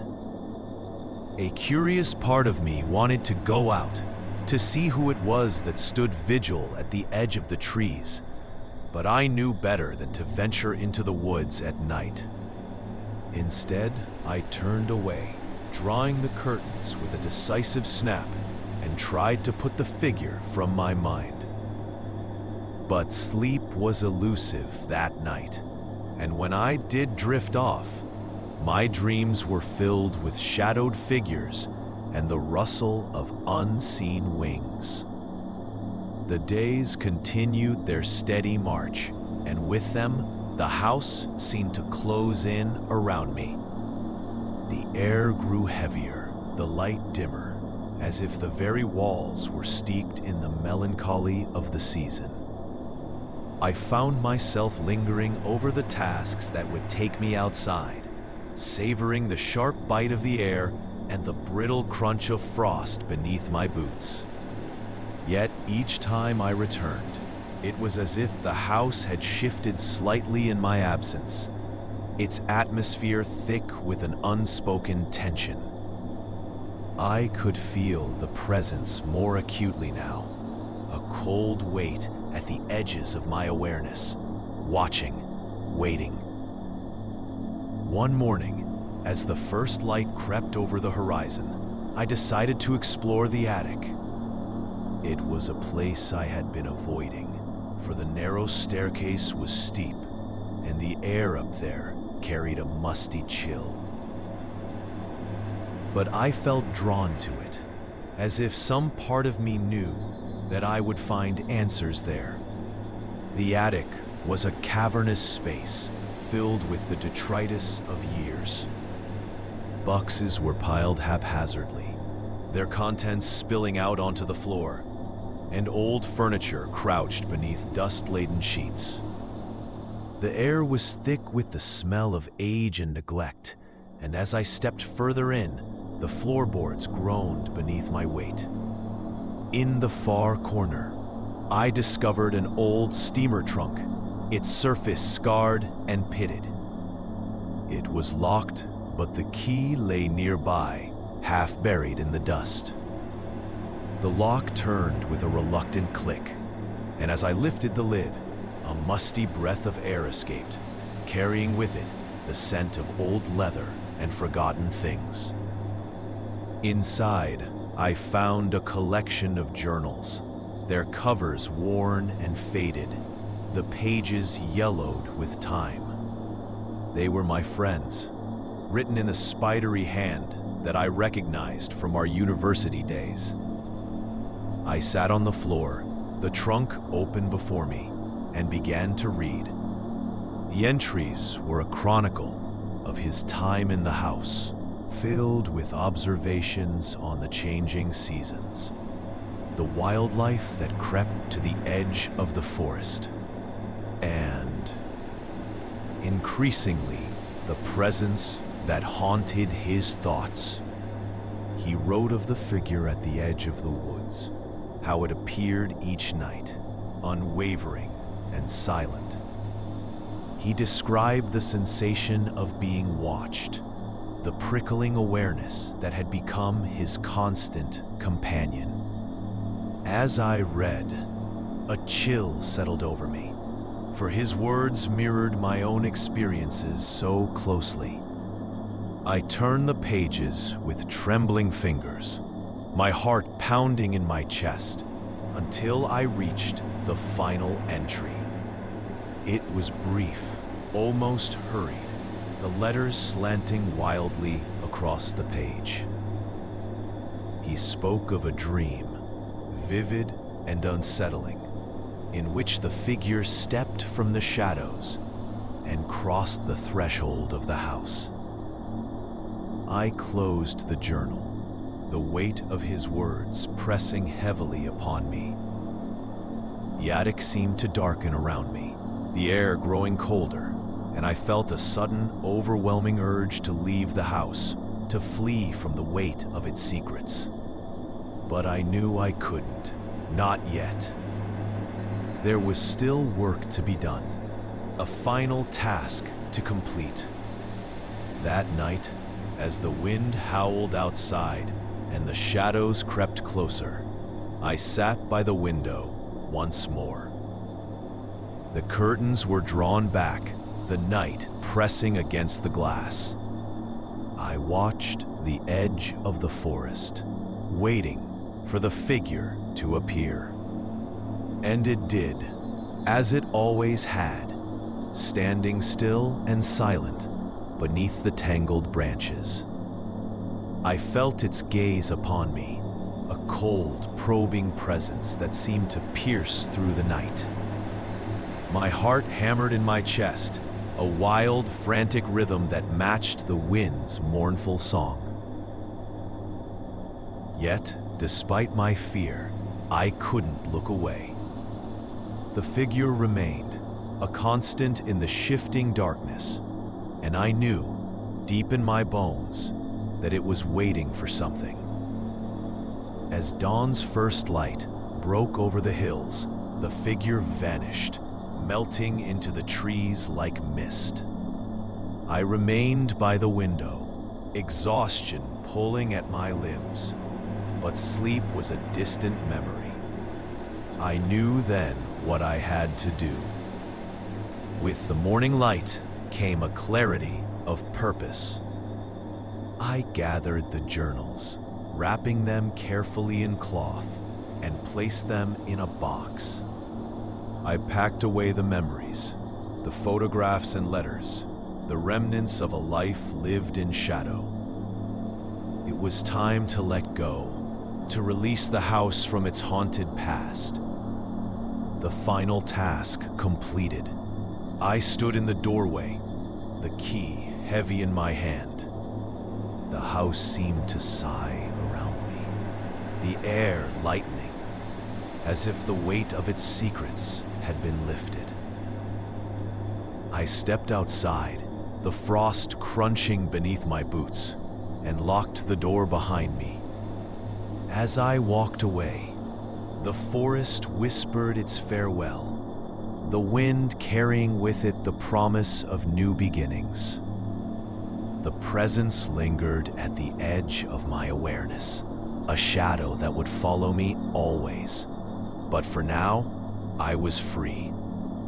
The house would remain, a silent sentinel at the forest's edge, its stories untold, its secrets kept. And as I looked back one last time, I knew that the Watcher would continue its vigil, a solitary figure in the night, waiting for the next soul to claim. The Watcher in the mist. The fog rolled in from the sea, a dense, creeping blanket that swallowed the coastal village whole. It arrived every evening, like a punctual visitor, turning the world into a muted watercolor of gray and white. Walking down the narrow cobbled streets, you could almost taste the salt on your lips, feel the mist settle into your bones. It was the kind of cold that lingered, more insistent than the bite of winter wind, slipping past layers of clothing to nestle against your skin. I had moved here a few months ago, drawn by the solitude and the promise of escape. My small cottage sat at the edge of the village, its windows facing the ocean, the eternal rhythm of the waves a constant backdrop to my days. In the evenings, I would light the fire and watch as the fog rolled in, consuming the landscape until only the faint outline of the sea remained. There was something comforting about the routine. The quiet solitude of the place cradled me, kept me hidden from the chaos I had left behind. The fog was my ally, wrapping the village in its soft embrace, blurring the edges of reality, making the world seem a little less sharp, a little more forgiving. The villagers spoke of the fog with a kind of reverence, their voices hushed whenever it became the topic of conversation. There were stories, passed down through generations, of things that lurked within the mist, things that watched and waited.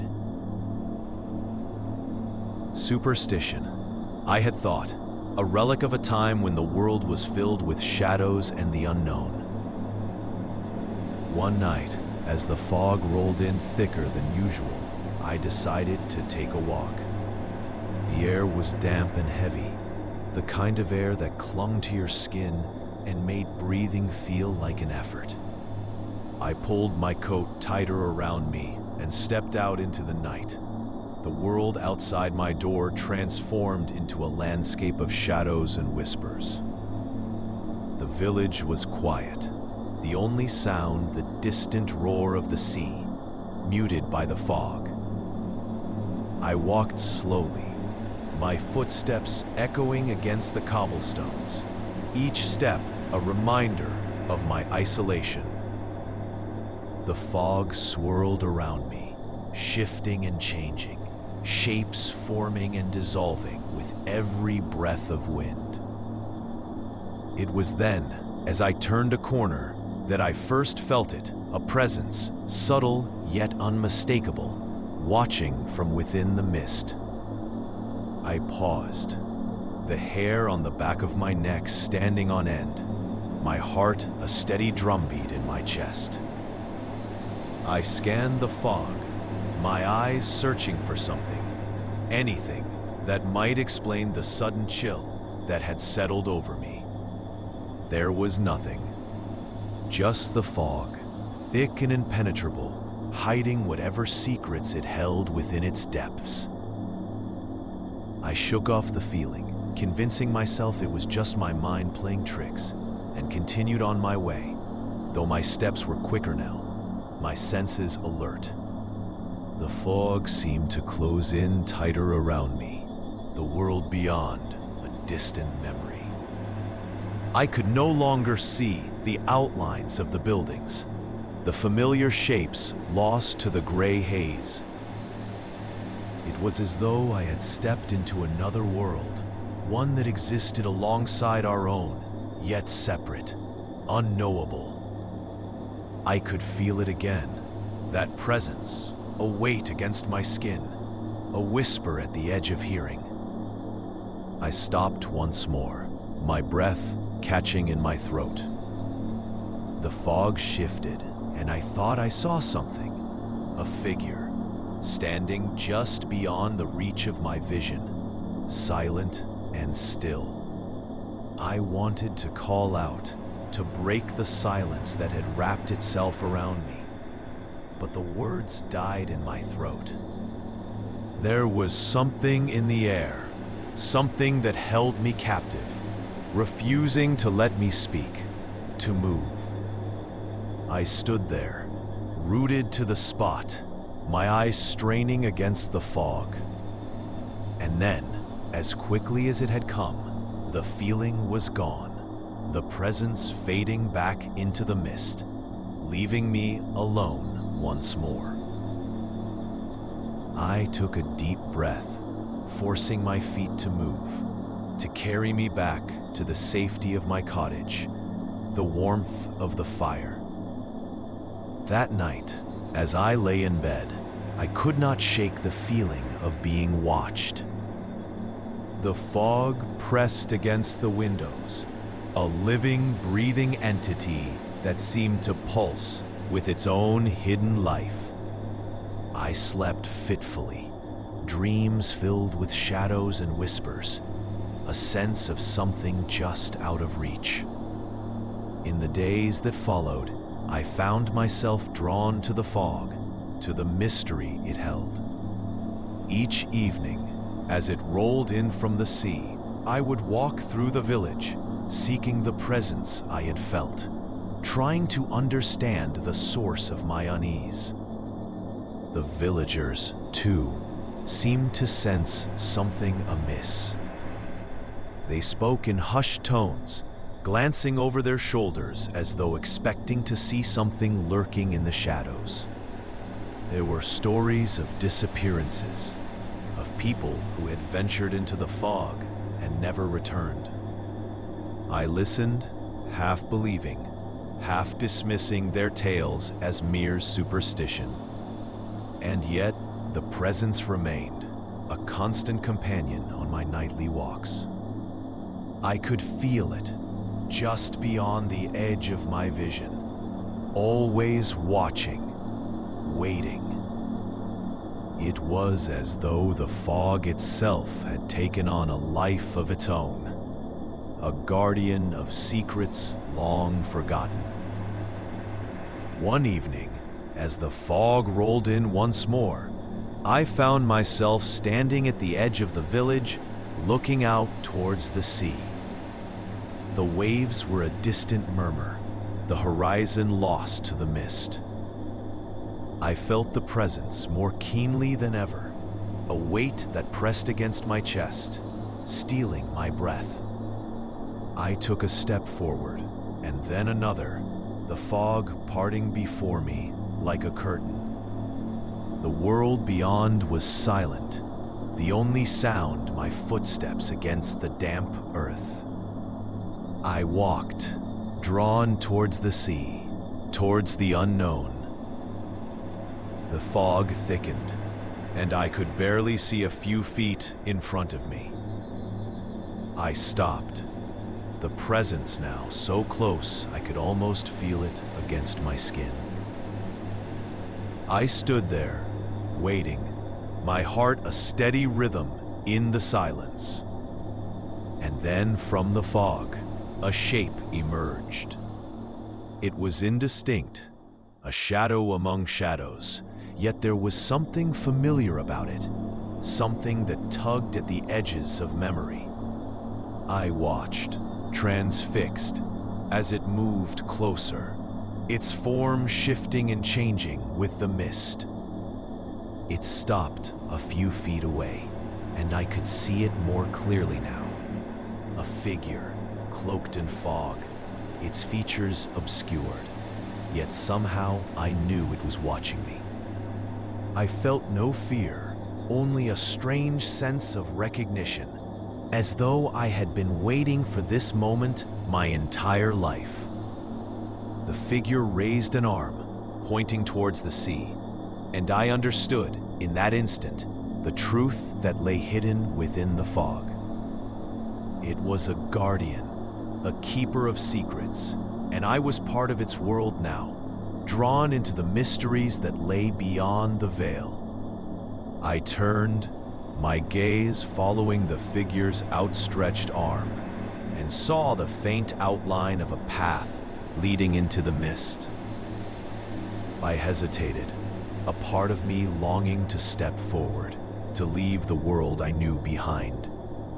But then, the fog shifted, the figure fading back into the mist, leaving me alone once more.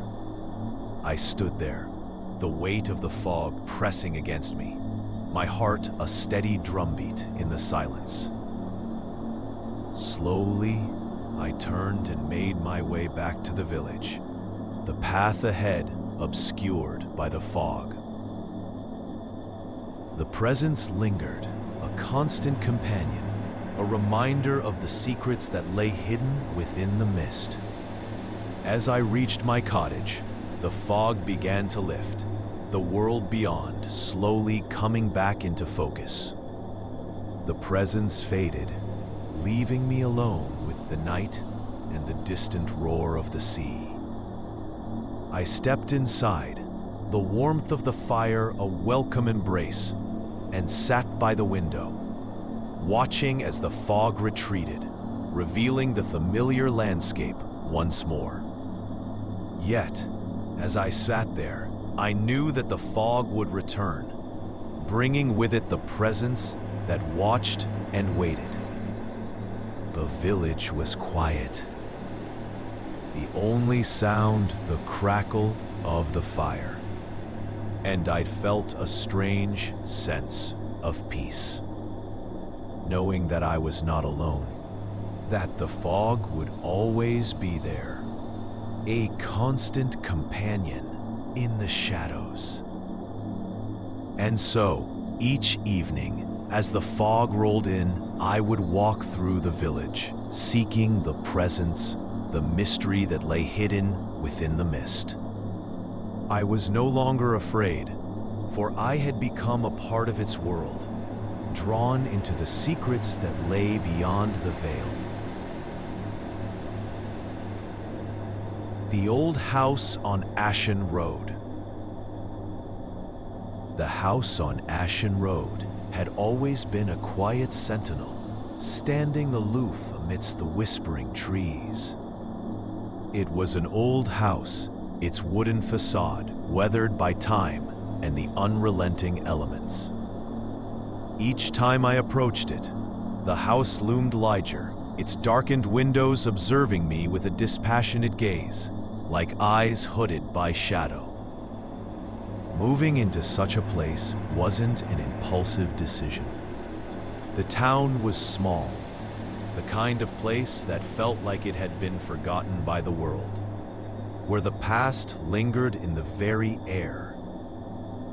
I had been searching for a retreat, a space to breathe after the frenzied years in the city. Ashen Road promised solitude, and the house, with its expansive rooms and hushed corridors, seemed a fitting refuge. The day I arrived, a cool breeze shuffled through the leaves, carrying with it the scent of damp earth and the quiet promise of rain. The gravel crunched beneath my boots as I stepped out of the car, the sound swallowed by the surrounding silence. I paused at the foot of the porch, my eyes tracing the flaking paint on the railing and the delicate lace of spiderwebs that clung to the corners. Inside, the air was still, untouched for years, it seemed. Dust motes danced in the shafts of afternoon light that slipped through the half-drawn curtains, lending a drowsy warmth to the otherwise shadowed rooms. Each creak of the floorboards underfoot felt like an intrusion, a reminder that this house had its own rhythm, its own life. I busied myself with unpacking, the mundane task grounding me in the unfamiliar space.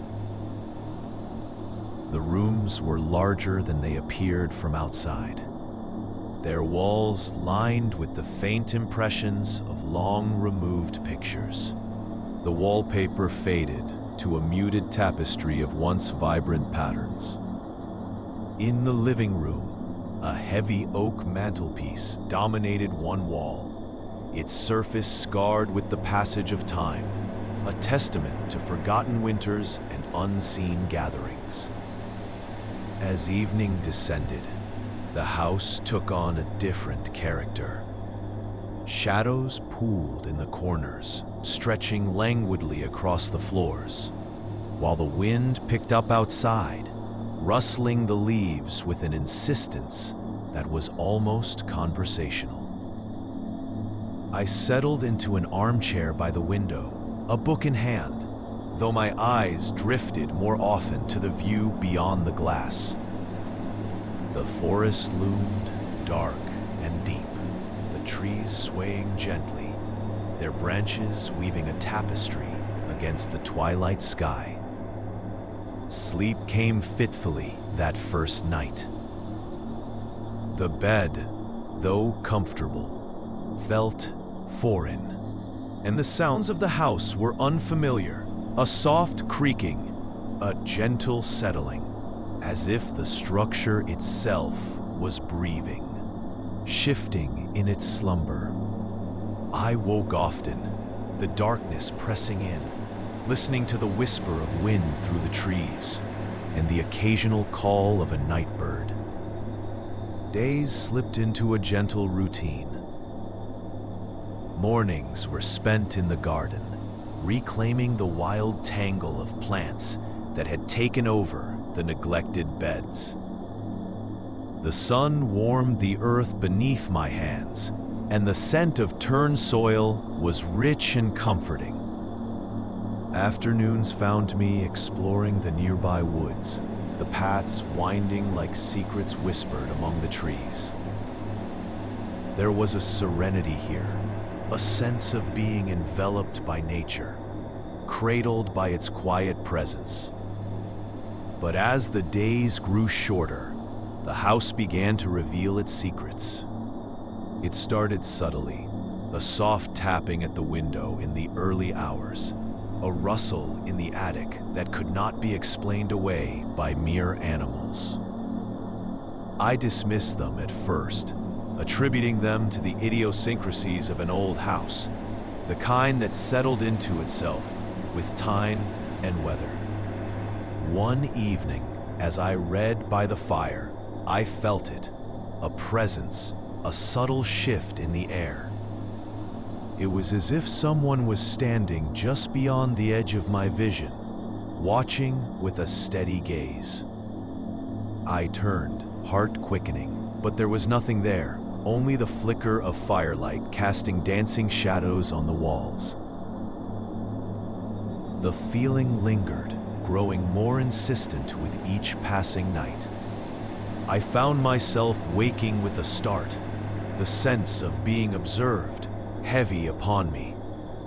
The shadows in the corners seemed darker, more defined, as if they held something within them, biding its time. I took to exploring the house in the daylight, searching for explanations.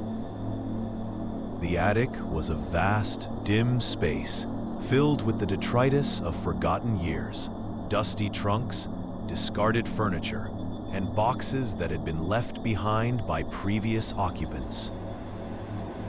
It was in one such box that I found a collection of old photographs, the black and white images capturing moments from a life long past. Faces stared up at me, their eyes seeming to hold a knowing gleam. A family, it seemed, posed stiffly before the house, their expressions unreadable, as if they too were aware of the weight of history behind them. In the evenings, I would study the photographs, trying to piece together the story of those who had come before. The faces became familiar, their presence a constant companion as I moved through the rooms. Yet, there was one photograph that unsettled me. A woman standing alone at the edge of the forest, her gaze directed toward the house. There was something in her eyes, a depth that seemed to reach out from the paper, bridging the gap between past and present.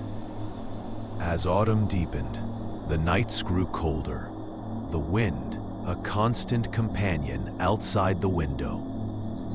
The trees shed their leaves in a flurry of golden russet, leaving the branches bare and skeletal against the gray sky. Inside, the fire crackled in the hearth, its warmth a small comfort against the chill that seemed to seep from the very walls. It was on one such night, as the wind howled like a living thing, that I woke with a start. The room was dark, the only light a faint glow from the dying embers in the fireplace. I lay still, listening to the sounds of the house, the creak of the floorboards, the sigh of the wind. And then, faint but unmistakable, I heard it, a soft, rhythmic tapping, like fingers drumming lightly on wood. I rose from the bed, my breath a cloud in the cold air. The tapping continued, a steady beat that led me out of the room and down the hall. It seemed to come from everywhere and nowhere, echoing through the house, guiding me onward. I hesitated at the foot of the attic stairs, the darkness above a yawning void. The tapping stopped. As I reached the attic, the silence profound in its suddenness. I fumbled for the light, the bulb casting a weak glow over the cluttered space. My heart thudded in my chest, each beat loud in the quiet. I scanned the room, my eyes catching on the photograph, the woman's gaze seeming to follow me, her presence more palpable than ever. The feeling of being watched pressed down upon me, a weight that I could not shake. I turned, expecting to find someone standing there, but the attic was empty, the air still and cold. It was then that I noticed the window. Its glass fogged over, and the faint outline of a handprint pressed against it. As if someone had been standing there, watching the world beyond. The sight sent a shiver through me, the realization that I was not alone, that perhaps I had never been. I backed away, the shadows seeming to close in, and fled down the stairs, the tapping resuming behind me, now a frantic, insistent rhythm. Sleep eluded me that night, the house alive with sounds that I could no longer ignore. The wind carried whispers through the cracks, voices that seemed to speak in a language just beyond understanding. I lay awake, staring at the ceiling, the darkness a living presence, the sense of being observed an ever-present companion. With the dawn came a fragile sense of peace, the sunlight filtering through the windows, dispelling the shadows. But the knowledge remained, a thread woven into the fabric of the house, a history that could not be erased. As the days wore on, I learned to live with the presence, to accept the watchful gaze that lingered in the corners. The house was no longer just a refuge. It was a place of memory, of stories untold, and lives once lived. The tapping continued, a reminder of the unseen, a rhythm that marked the passage of time. I found solace in the routine, in the familiar paths through the woods, and the quiet moments by the fire. The house, for all its secrets, had become a part of me, its mysteries a comfort rather than a threat.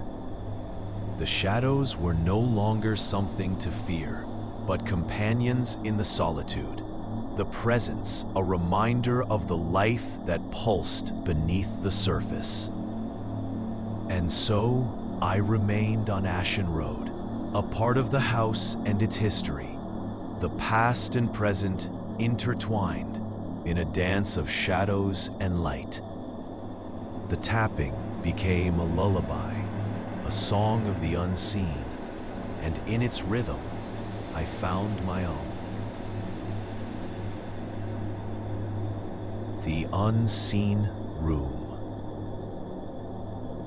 The house had stood at the edge of the forest for generations, its old stones weathered by time and the seasons. I moved in just as the leaves were turning, when the air was crisp and full of the scent of decay. It seemed a fitting place for solitude, a place where I could retreat from the world and its clamor. The house had a presence, an air of quiet authority, as though it had seen much and judged little. My days settled into a rhythm.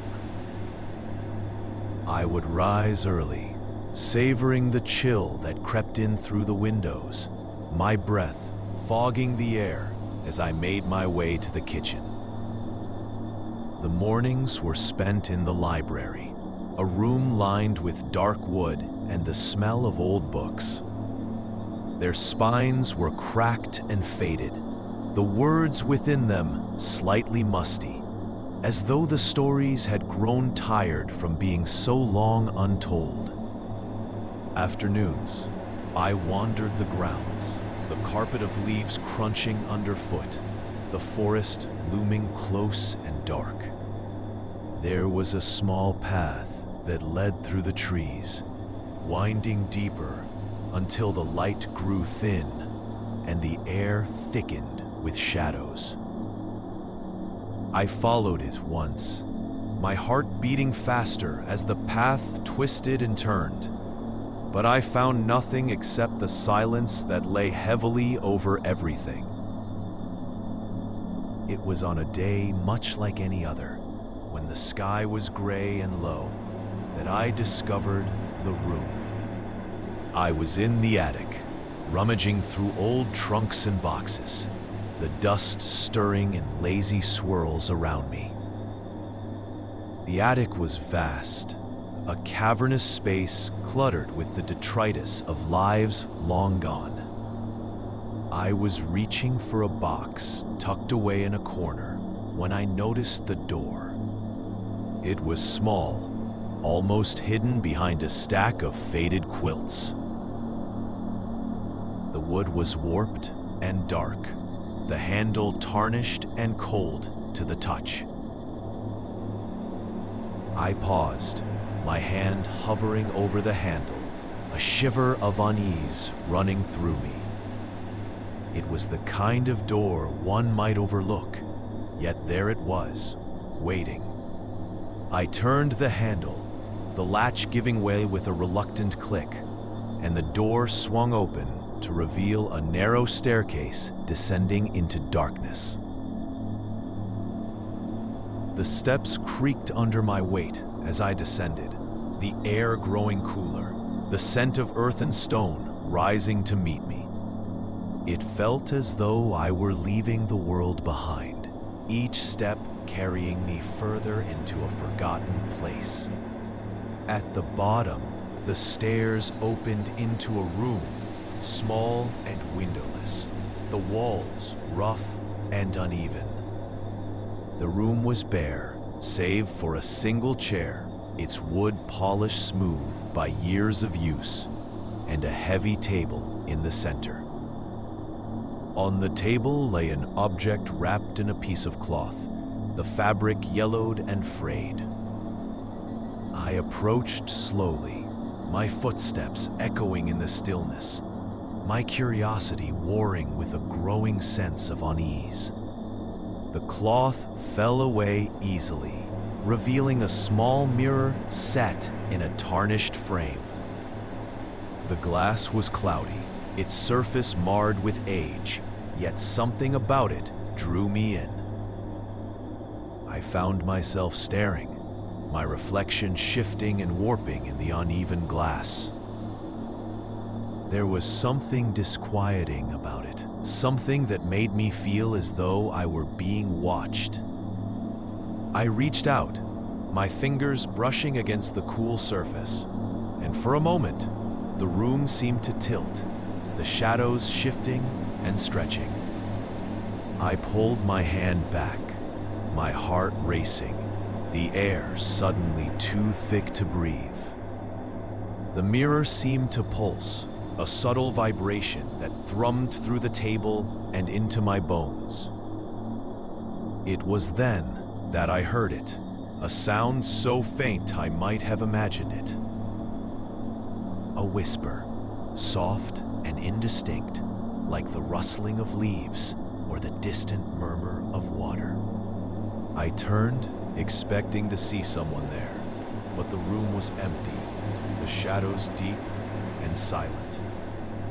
I left the room quickly, the door swinging shut behind me with a soft thud, the darkness swallowing the light.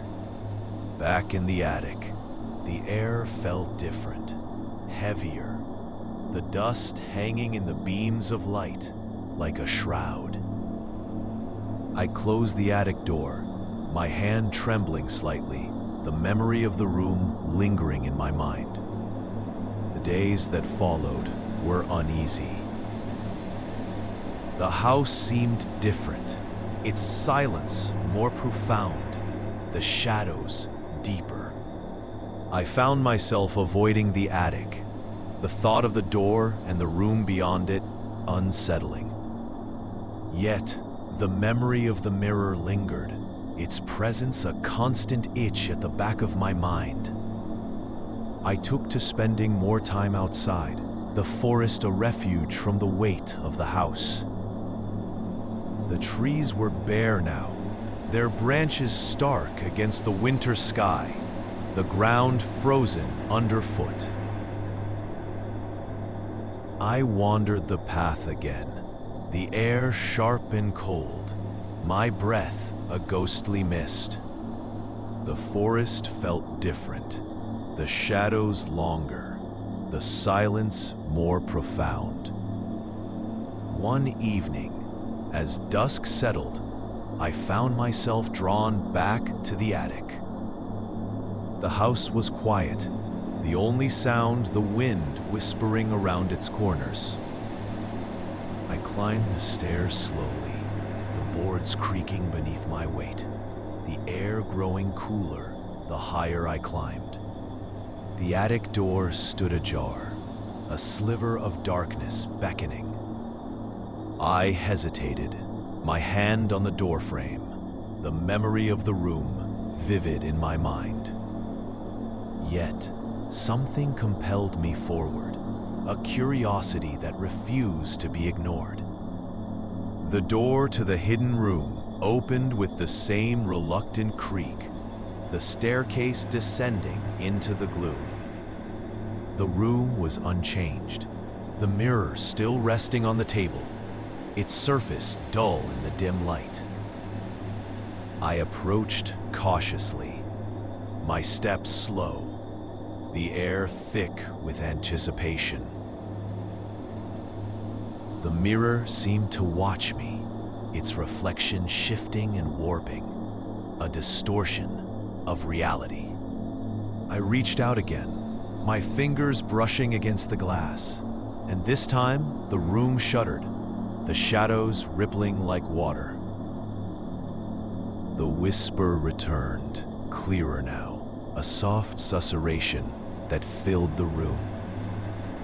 I closed my eyes, the sound enveloping me, a chorus of voices that seemed to rise from the very walls.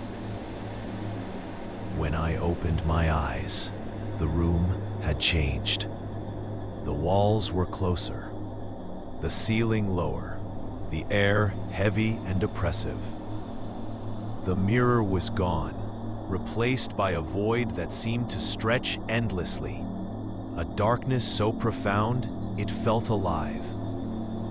I felt a pull, a gentle tugging that urged me forward, the whispers growing louder, more insistent. I stepped back, the spell broken, the room returning to its former state, the mirror once again resting on the table. My heart pounded, my breath coming in shallow gasps, the sense of unease overwhelming. I left quickly, the door closing with a finality that echoed in the silence. The days blurred together, the house an oppressive presence that weighed on my mind. The mirror haunted me, its reflection a constant reminder of something just beyond my grasp. I avoided the attic, the thought of the room and its dark allure, too much to bear. One night, as a storm raged outside, I found myself standing before the attic door once more. The wind howled around the house, the rain lashing against the windows in a relentless torrent. The air was electric, charged with the storm's fury, the shadows alive with movement. I climbed the stairs, each step a battle against the fear that clawed at my mind. The attic was dark, the only light a flickering candle that cast long shadows across the floor. The door to the hidden room stood open, the darkness beyond it a gaping maw. I descended the stairs, the candle's flame wavering in the draft, the air cold and damp. The room was waiting, the mirror on the table, its surface smooth and unblemished. I approached slowly, the whispers returning, a soft chorus that filled the air. I reached out once more, my fingers brushing against the glass, and the room shuddered, the shadows rippling like the surface of a pond. The mirror seemed to pulse, a living thing that breathed and watched, its reflection shifting and warping. The whispers grew louder, the voices insistent, urging me to look deeper, to see what lay beyond the surface. I closed my eyes, the sound enveloping me, a cacophony of voices that rose and fell like the tide. When I opened my eyes, the room had changed once more. The walls were closer, the darkness deeper, the air heavy with anticipation. The mirror was gone, replaced by a void that stretched endlessly, a darkness so profound it seemed to swallow the light. I felt the pull again, stronger this time, a gentle tugging that urged me forward, the whispers rising to a crescendo. I stepped forward, the darkness enveloping me, the air thick and oppressive. The room seemed to close in around me, the walls pressing closer, the whispers a constant murmur. I took another step, the void beckoning, the darkness alive with movement. The whispers grew louder, a chorus of voices that seemed to rise from the very walls. I felt a shiver run through me, a cold dread that settled deep in my bones.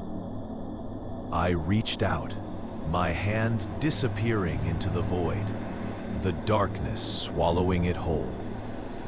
The whispers rose to a crescendo, a deafening roar that filled the room, the air alive with sound.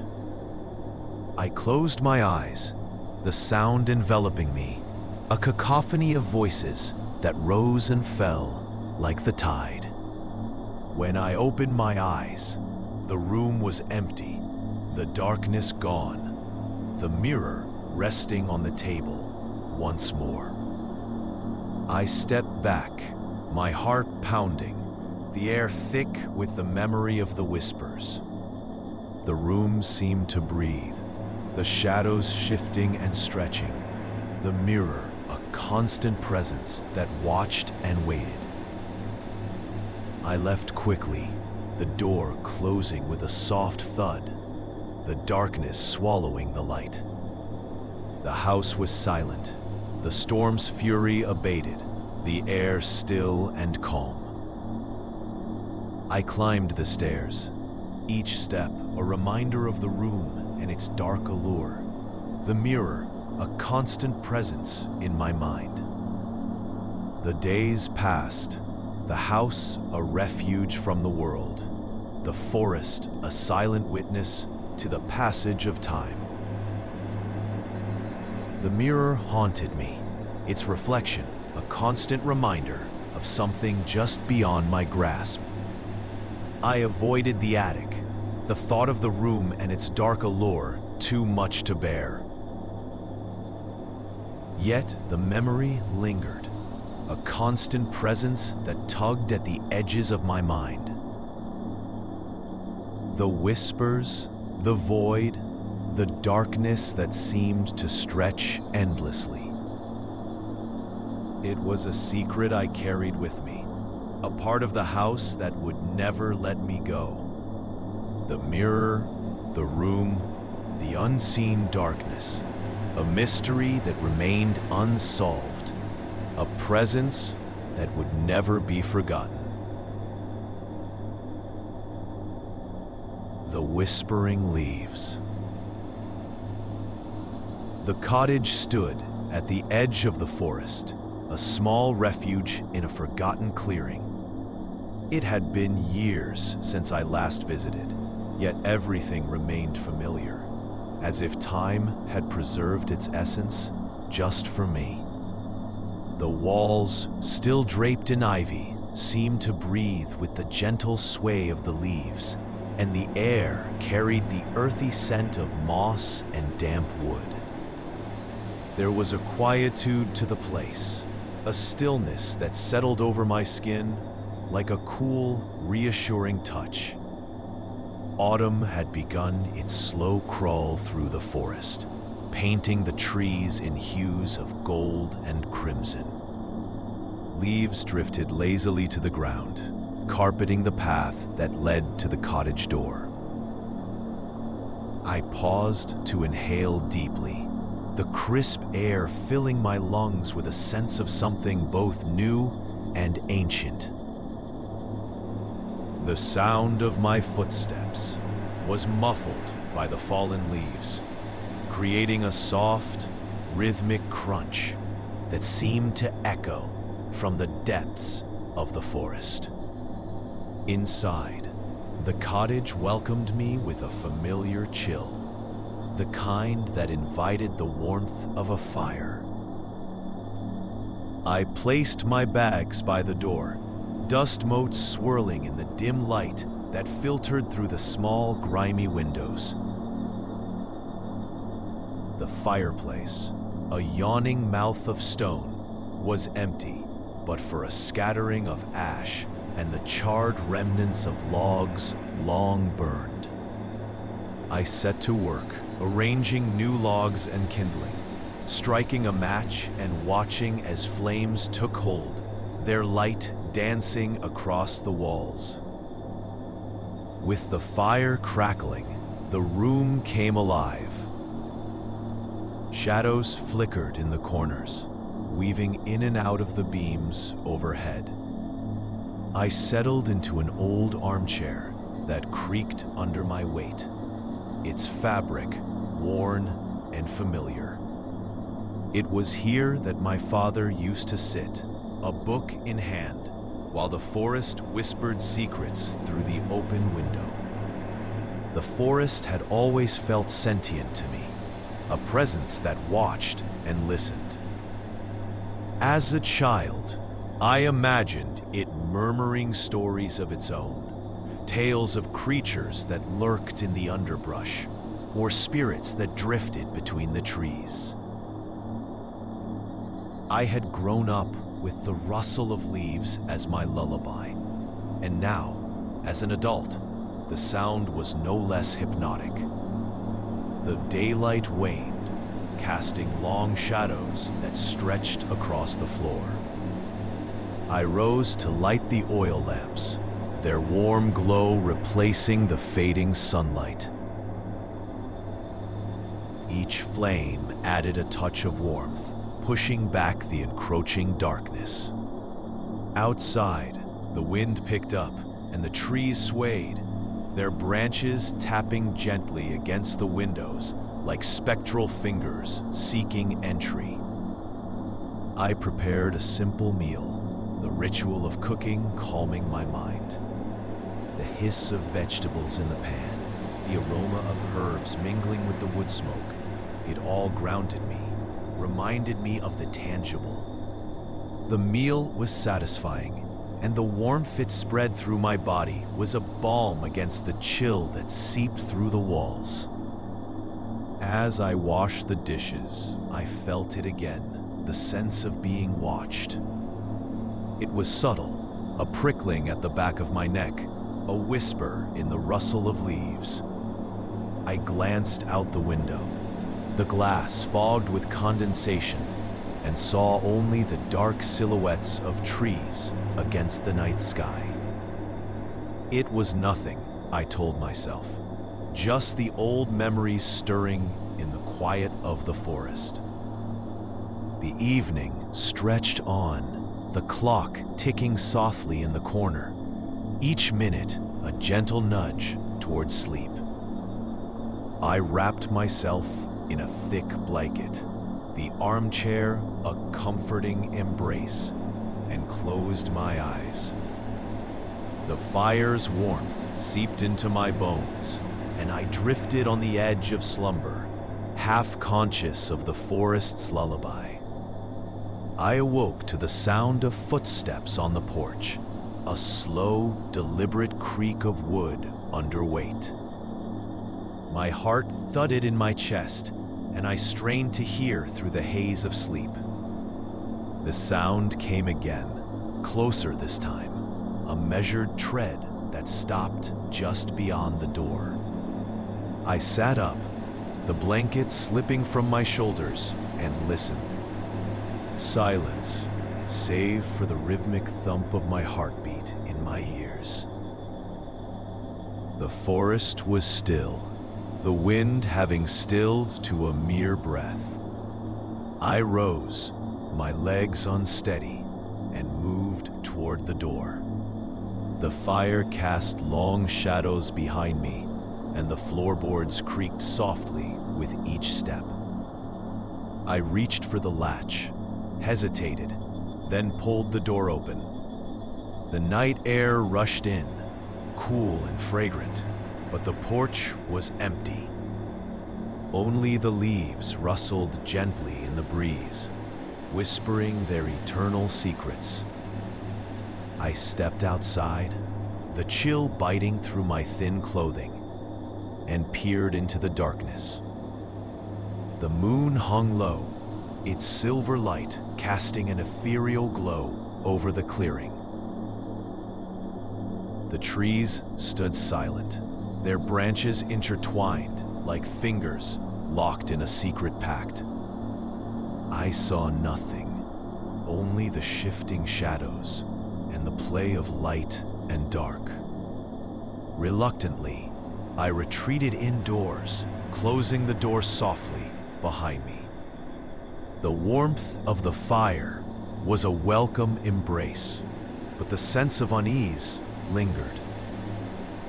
I knew the forest, knew its rhythms and its moods, yet something felt different, as if the boundaries between past and present had blurred. I returned to the armchair, pulling the blanket tight around me, and tried to shake off the chill that had settled in my bones. The fire's glow was comforting, and soon, lulled by its warmth, I fell asleep once more. The dream came then, vivid and unsettling.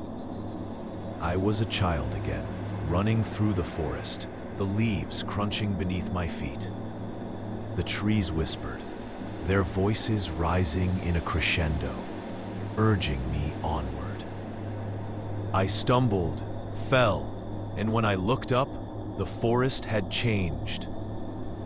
The trees loomed larger, their branches twisted into grotesque shapes, and the leaves whispered a name I could not understand. I awoke with a start, the room dim and still. The fire had burned low, a faint glow among the ashes. I shivered, the dream lingering like a shadow at the edge of my mind. I rose to add more logs to the fire, watching as the flames flickered back to life, their warmth chasing away the chill. Outside, the wind had picked up again, a low moan through the trees. I stood by the window, peering into the darkness, searching for the source of my unease. The forest was alive with movement, branches swaying, leaves swirling, but it was the stillness that unnerved me, the spaces between the sounds that seemed to hold a secret all their own. The night wore on, and I dozed fitfully, dreams and reality intertwining in a tapestry of half-remembered images.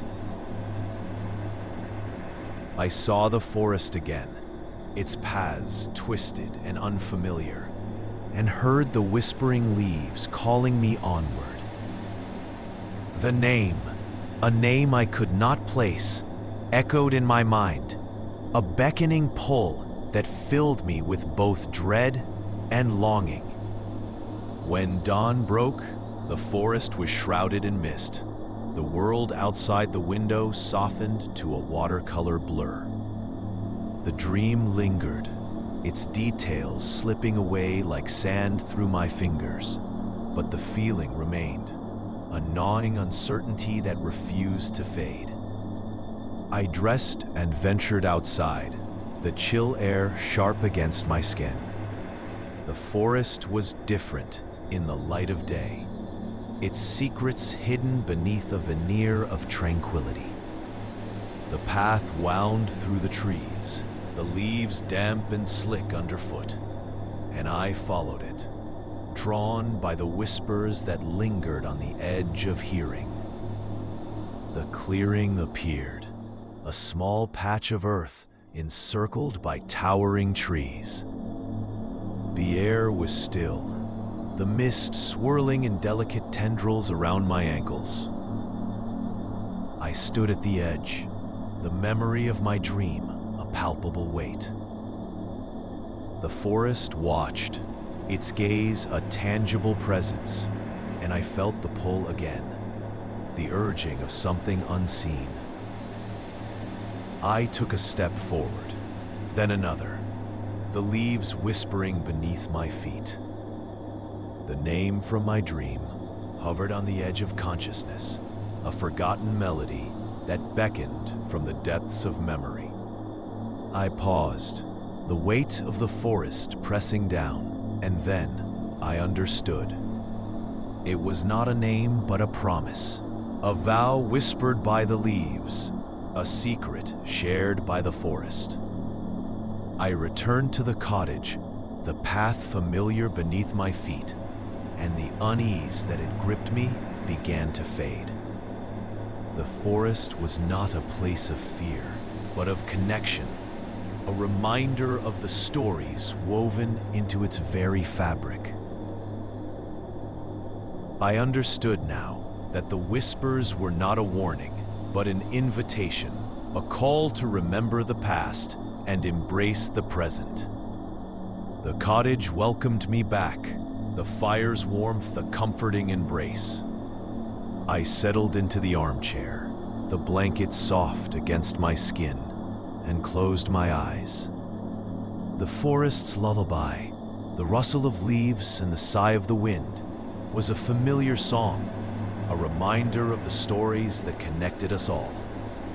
As sleep claimed me once more, I dreamed not of the forest, but of home, of the cottage and the warmth of the fire, and the whispering leaves that promised I would never be alone.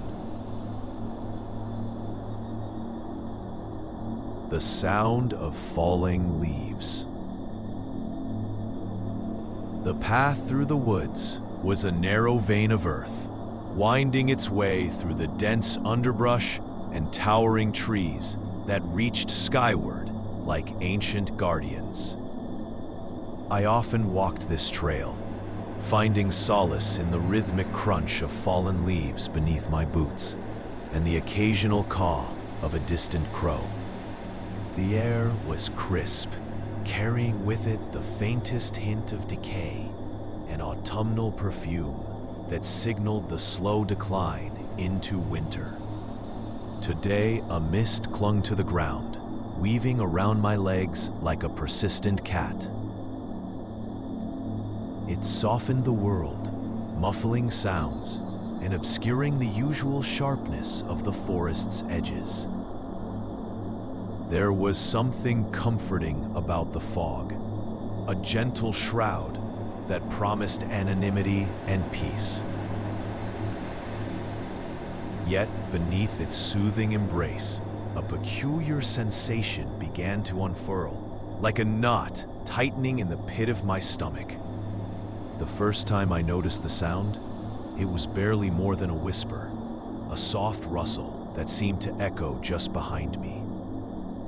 I stopped and turned, expecting to find a stray animal or perhaps another hiker.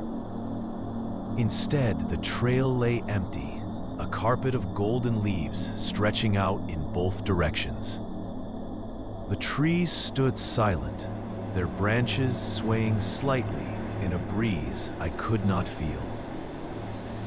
Shaking off the unease, I resumed my walk, telling myself it was only the wind playing tricks.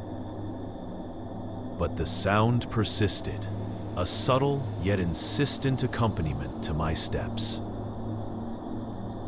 It was the kind of noise that felt almost familiar, like the echo of a forgotten memory. A dry, skittering shuffle, the sound of leaves dancing across the ground, except they moved in perfect unison with my own pace.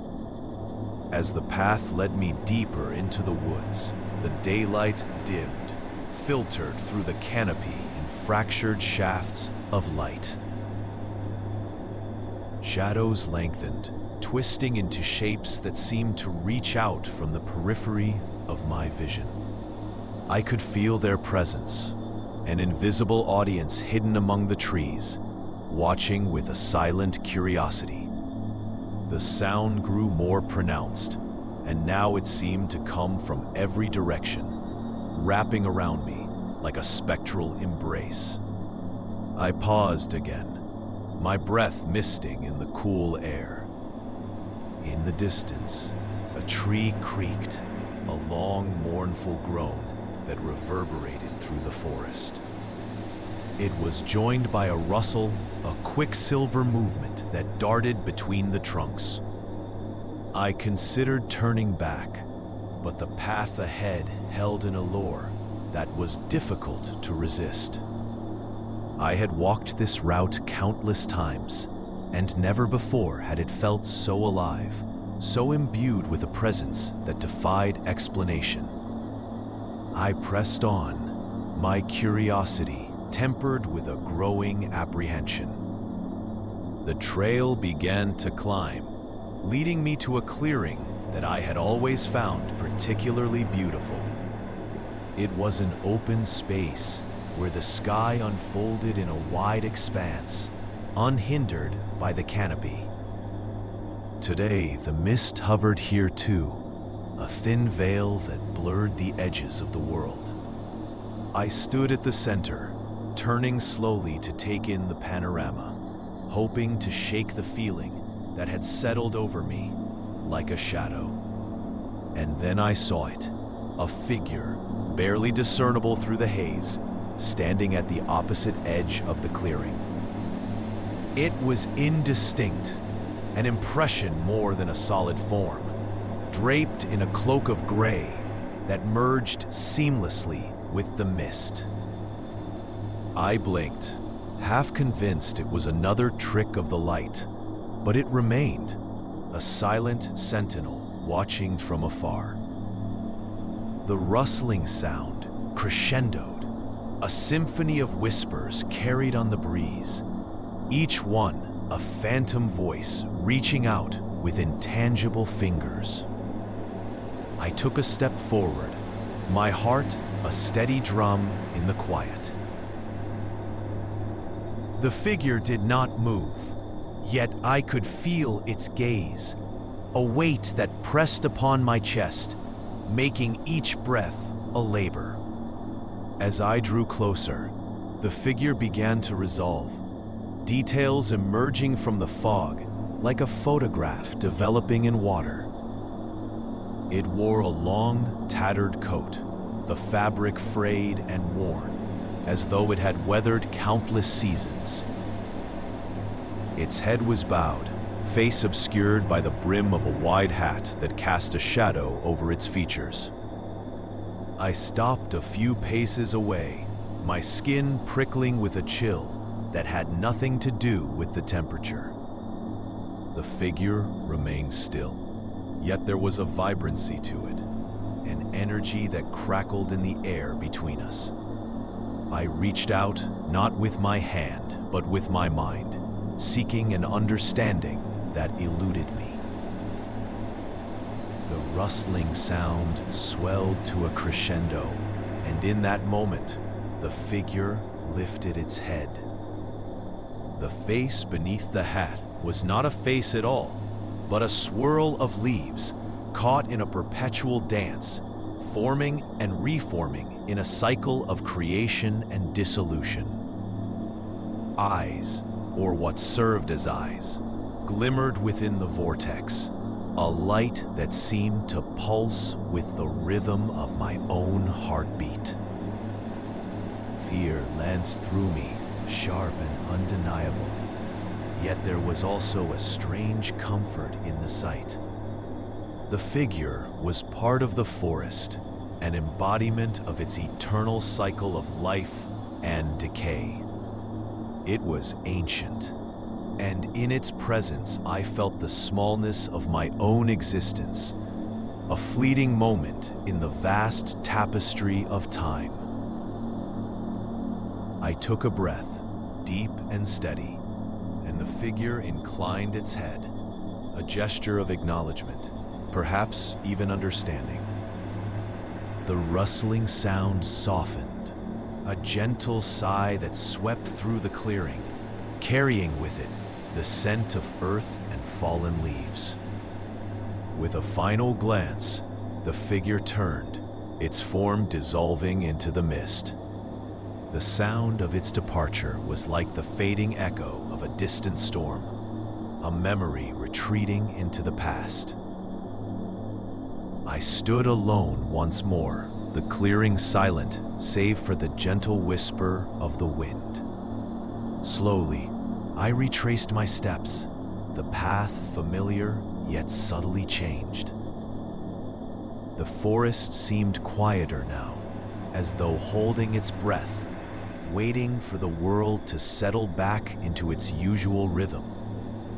The sensation of being watched had faded, leaving only the soft rustle of leaves beneath my feet. As I emerged from the woods, the sun dipped below the horizon, painting the sky with hues of amber and rose. The day had slipped away, leaving behind a twilight world of shadows and silence. I paused at the edge of the trees, looking back into the depths where the mist still lingered, a living tapestry woven from light and shadow. The path lay behind me, a ribbon of memory stretching through the forest, leading back to the clearing where I had met the guardian of leaves. I knew I would return, drawn by the mystery and the quiet promise of understanding. But for now, I turned away, stepping into the embrace of the coming night, the rustle of leaves, a gentle lullaby that followed me home. The old house creaked softly as the wind threaded its way through the ancient trees, their branches tapping a languid rhythm against the window panes. The air inside felt thick, saturated with the scent of aged wood and the faint musk of forgotten corners.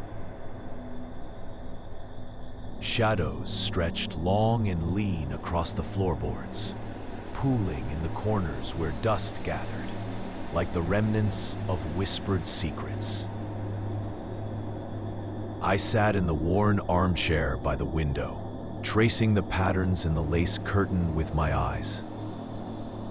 Outside, the garden lay under a quilt of twilight, the last of the day's light slipping quietly away. The roses, once vibrant, now stood stoic and still, their petals heavy with evening dew.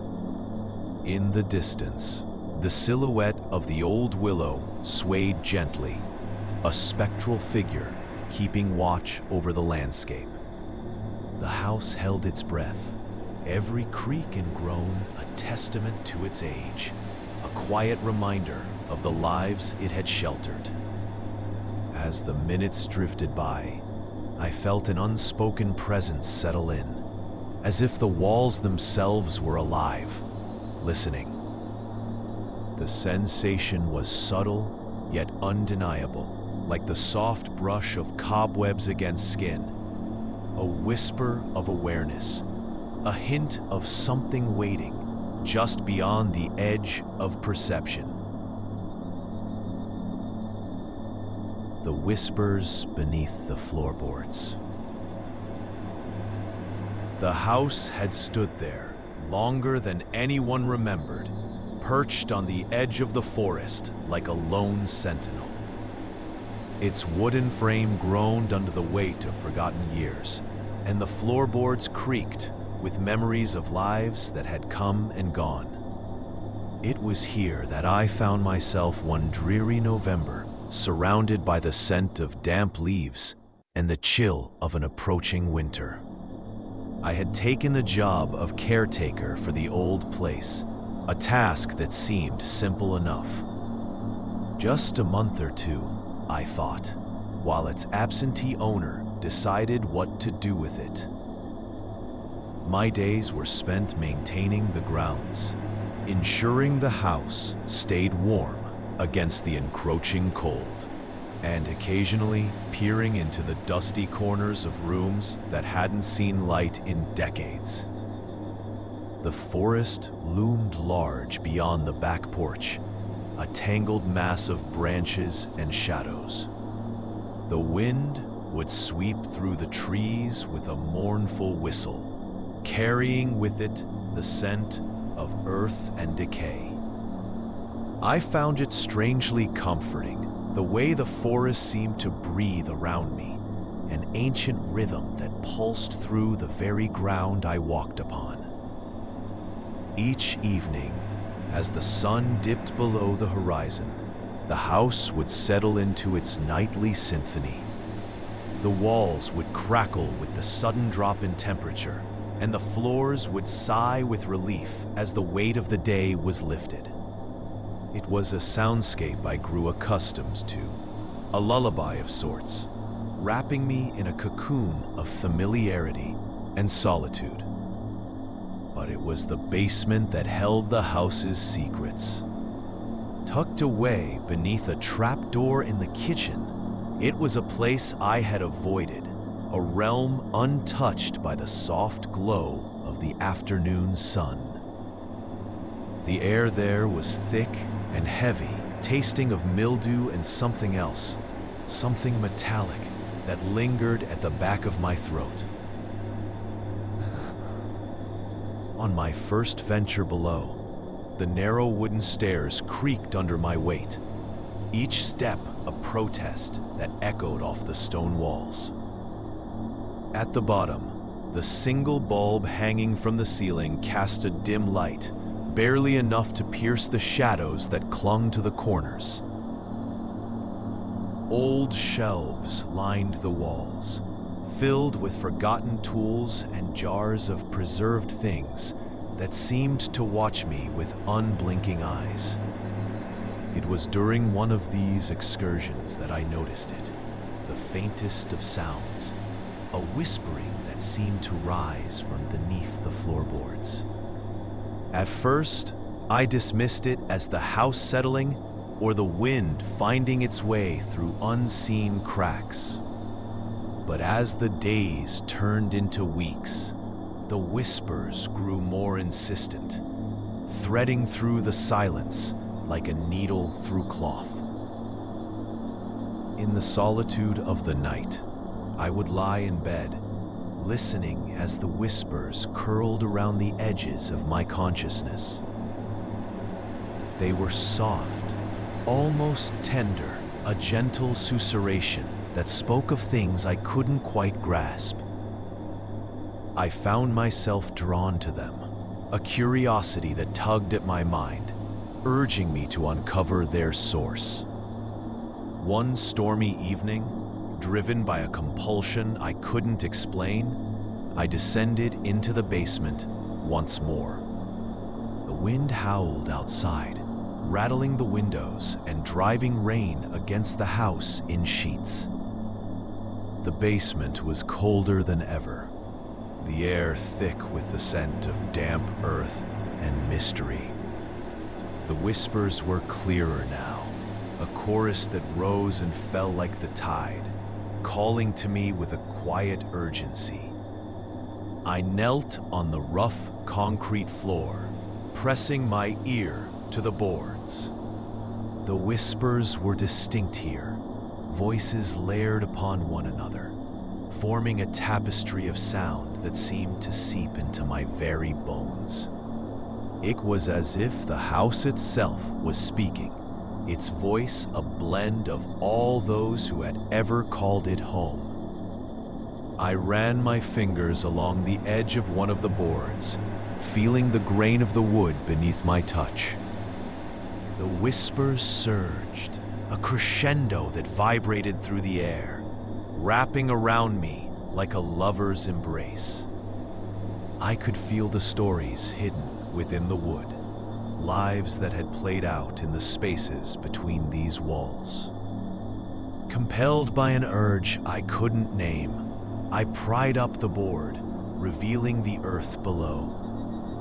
The smell of damp soil rose to meet me, a primal scent that spoke of life and decay. And there, nestled in the dirt, was a small, tarnished key, its surface etched with patterns that seemed to shift in the flickering light. The key was warm in my hand, a pulse that matched my own, and I knew then that it was a piece of the house, a part of its heart. The whispers grew quieter, a contented murmur that echoed softly in the silence. I held the key tightly, feeling its weight, its promise, and for the first time, I understood. The house had been waiting for someone to listen, to hear its stories and hold them close. It had chosen me, and in that choice, it had given me a gift. The whispers were no longer a mystery, but a comfort, a reminder that even in solitude, we are never truly alone. In the days that followed, I carried the key with me, a talisman that connected me to the house and its whispers. The forest sang its ancient song, and the wind continued its dance through the trees, a symphony that played in harmony with the secrets beneath the floorboards. The house was alive with its history, its walls a testament to the passage of time and the lives entwined within it. And as the winter settled in, blanketing the world in a quiet white, I found peace in the knowledge that the whispers would always be there, a gentle reminder of the stories that lie just beneath the surface, waiting to be heard. The afternoon light filtered through the thin lace curtains, casting delicate patterns that danced slowly across the wooden floor. Outside, the wind whispered through the branches of the old oak, its leaves rustling with a sound like a distant, gentle rain.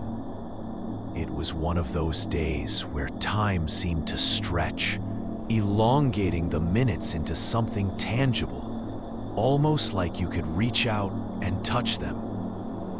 Inside, the air was still, heavy with the scent of polished wood and the faint, musty aroma of old books lining the shelves.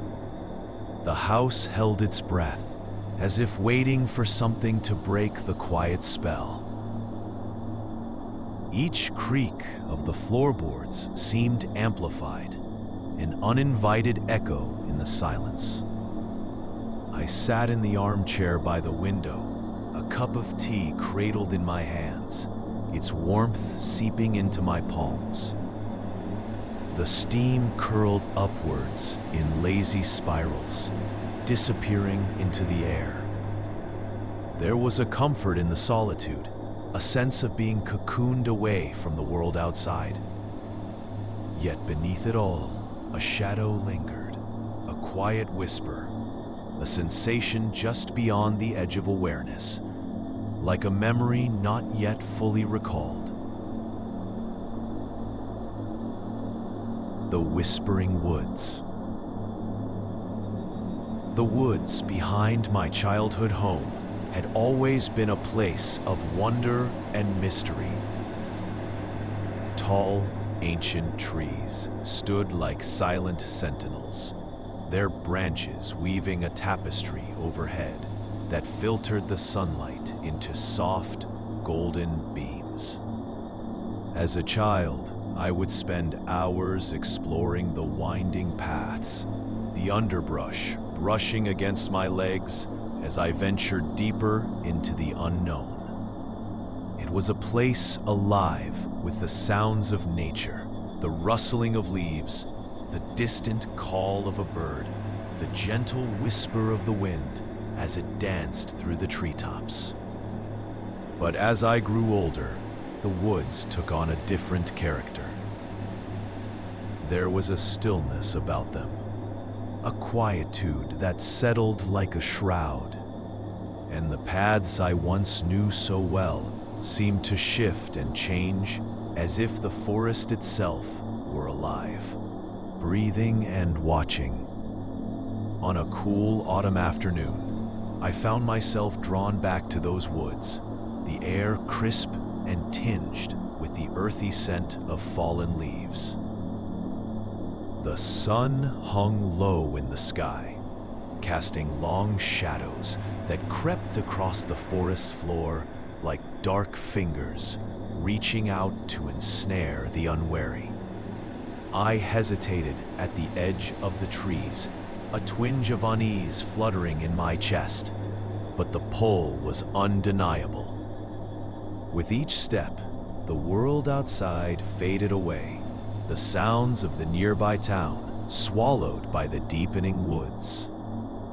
The path beneath my feet was familiar, yet strangely altered, the twists and turns leading me further into the heart of the forest. The air was cool and damp, clinging to my skin like a second layer, and the only sound was the crunch of leaves underfoot. As I walked, an inexplicable sense of being watched settled over me, a prickling sensation that raised the fine hairs on the back of my neck. I paused, glancing around at the towering trees, their bark rough and gnarled, etched with the passage of time. The forest was silent, as if holding its breath, and I could feel my own heartbeat in my ears, a steady, insistent drum. A soft breeze stirred the leaves, and with it came a whisper, barely audible, yet unmistakable. It seemed to dance around me, a fleeting voice carried on the wind, elusive and teasing. I turned, searching for the source, but the woods were empty, the path behind me swallowed by shadows. I pressed on, my curiosity piqued despite the unease that clung to me. The light was fading, the sky awash of deepening hues, and the shadows grew longer, merging with the encroaching night. I could feel the chill seeping through my jacket, a cold that seemed to emanate from the very heart of the forest. The whispering continued, a gentle susurration that ebbed and flowed with the wind, always just beyond my reach. It seemed to come from everywhere and nowhere, an echo of something long forgotten, a memory lost to time. I followed it, the path narrowing and twisting, the trees pressing in around me. The woods were darker now, the last vestiges of daylight slipping away, and the air was heavy with anticipation.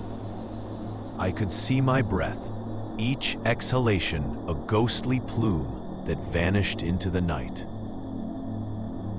The whisper grew louder, insistent, pulling me deeper into the forest, to a place I had never ventured before. The path opened into a small clearing, the ground carpeted with leaves that rustled softly underfoot. In the center stood an ancient oak, its massive trunk twisted and scarred, branches reaching skyward like skeletal arms. The whispering was louder here, a chorus of voices that seemed to emanate from the very earth, a symphony of sound that resonated within me. I stood transfixed, the world around me fading away, drawn into the rhythm of the whispers. There was a pattern to them, a cadence that spoke of secrets and forgotten lore, of things hidden beneath the surface. The air was alive with it, vibrating with a strange energy that thrummed through my veins. As I stood there, I became aware of a presence, something unseen yet palpable, a weight that pressed down upon me. It was as if the forest itself were watching, its eyes unseen yet ever present, observing and waiting.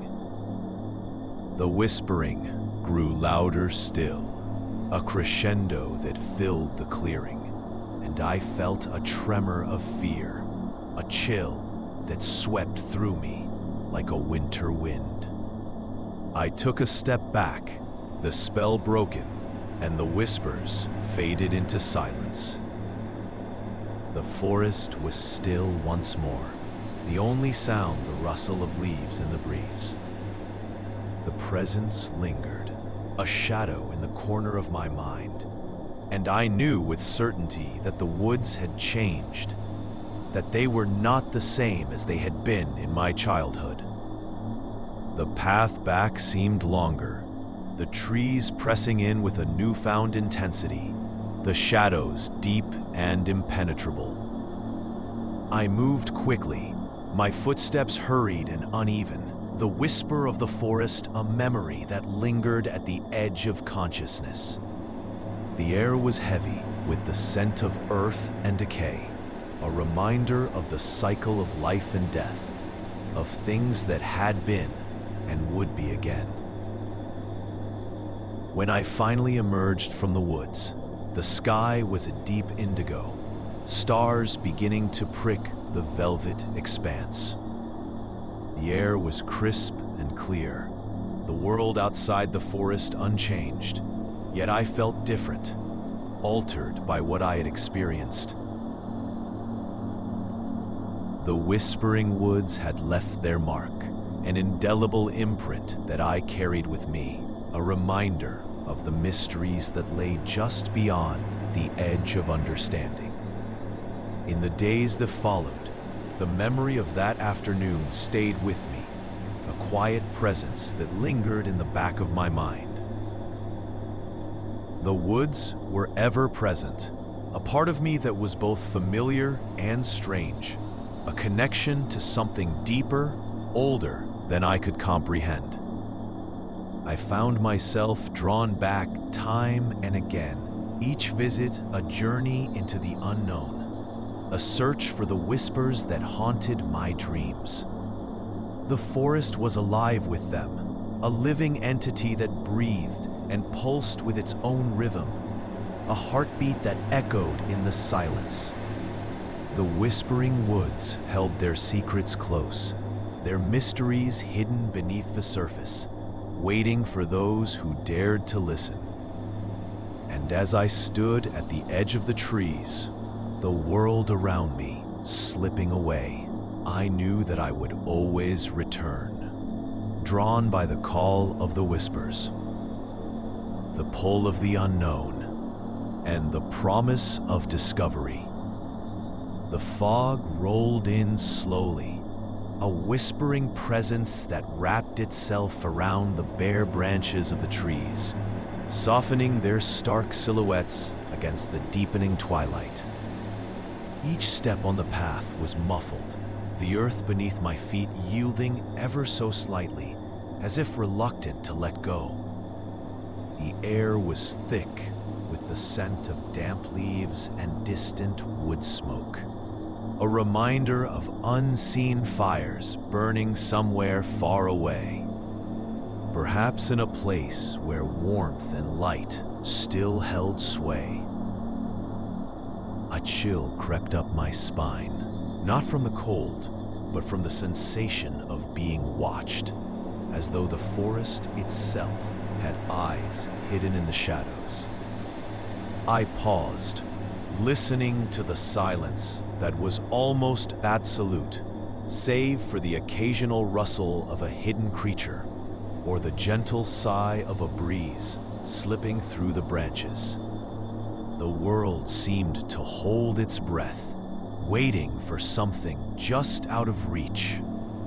I felt an uncanny kinship with the landscape, a sense of belonging to this hushed realm where time moved at its own languid pace.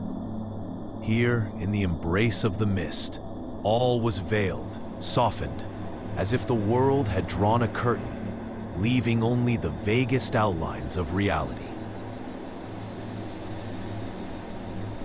The gentle hum of the clock.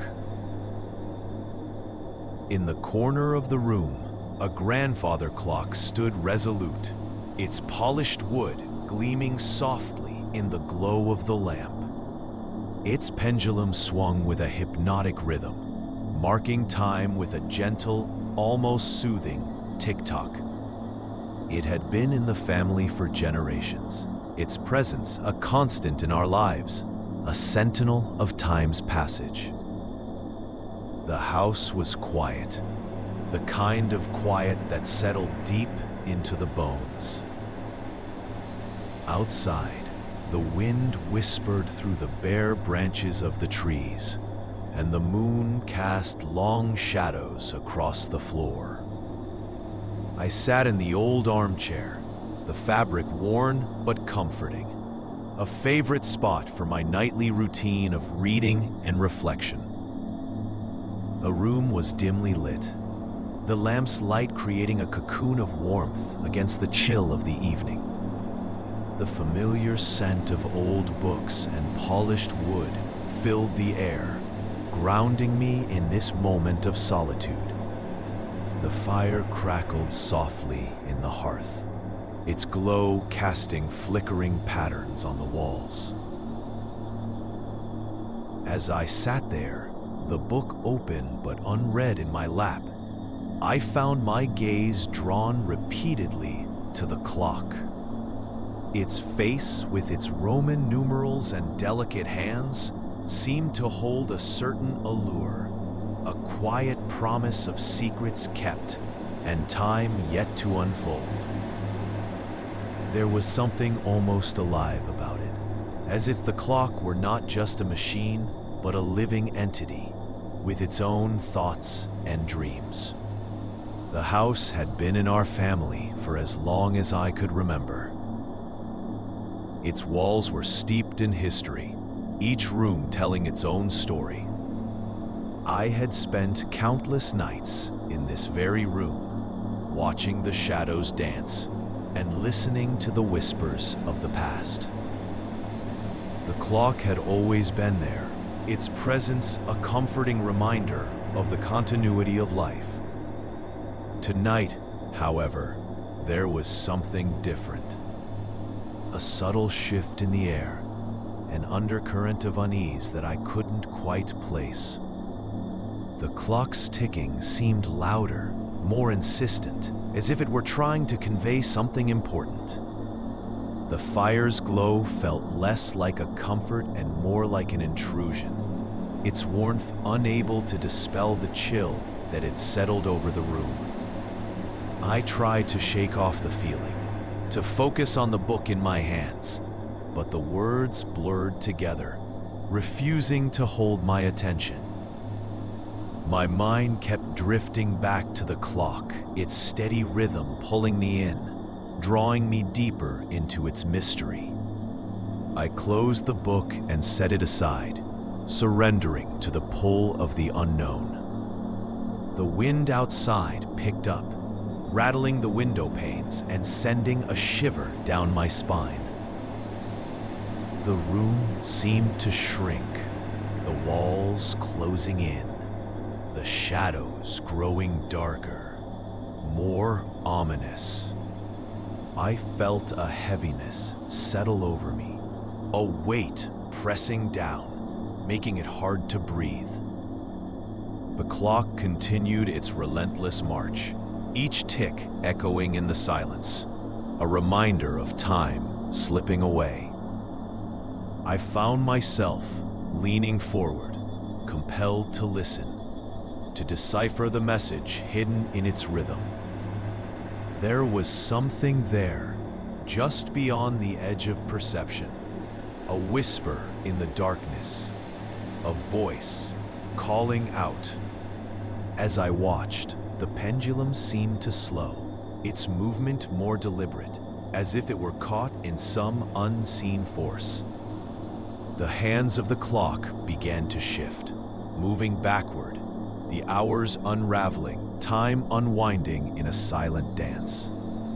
I felt a chill race through me, a sense of vertigo as the world tilted on its axis. Images flashed before me, memories long forgotten, moments lost to the passage of time. Faces, places, emotions, all swirling together in a kaleidoscope of color and light. I was adrift in a sea of the past, each tick of the clock a heartbeat, a pulse of life connecting me to those who had come before. I felt a presence in the room, a gathering of spirits, their energy palpable, their whispers growing louder, more insistent. They were here, watching, waiting, drawn by the same force that held me captive. I could feel their eyes upon me, their silent communion, a testament to the ties that bound us. The clock's ticking grew louder, a crescendo building, a symphony of sound that filled the room, drowning out all else. I felt myself pulled deeper, the shadows closing in, the fire's glow swallowed by the darkness.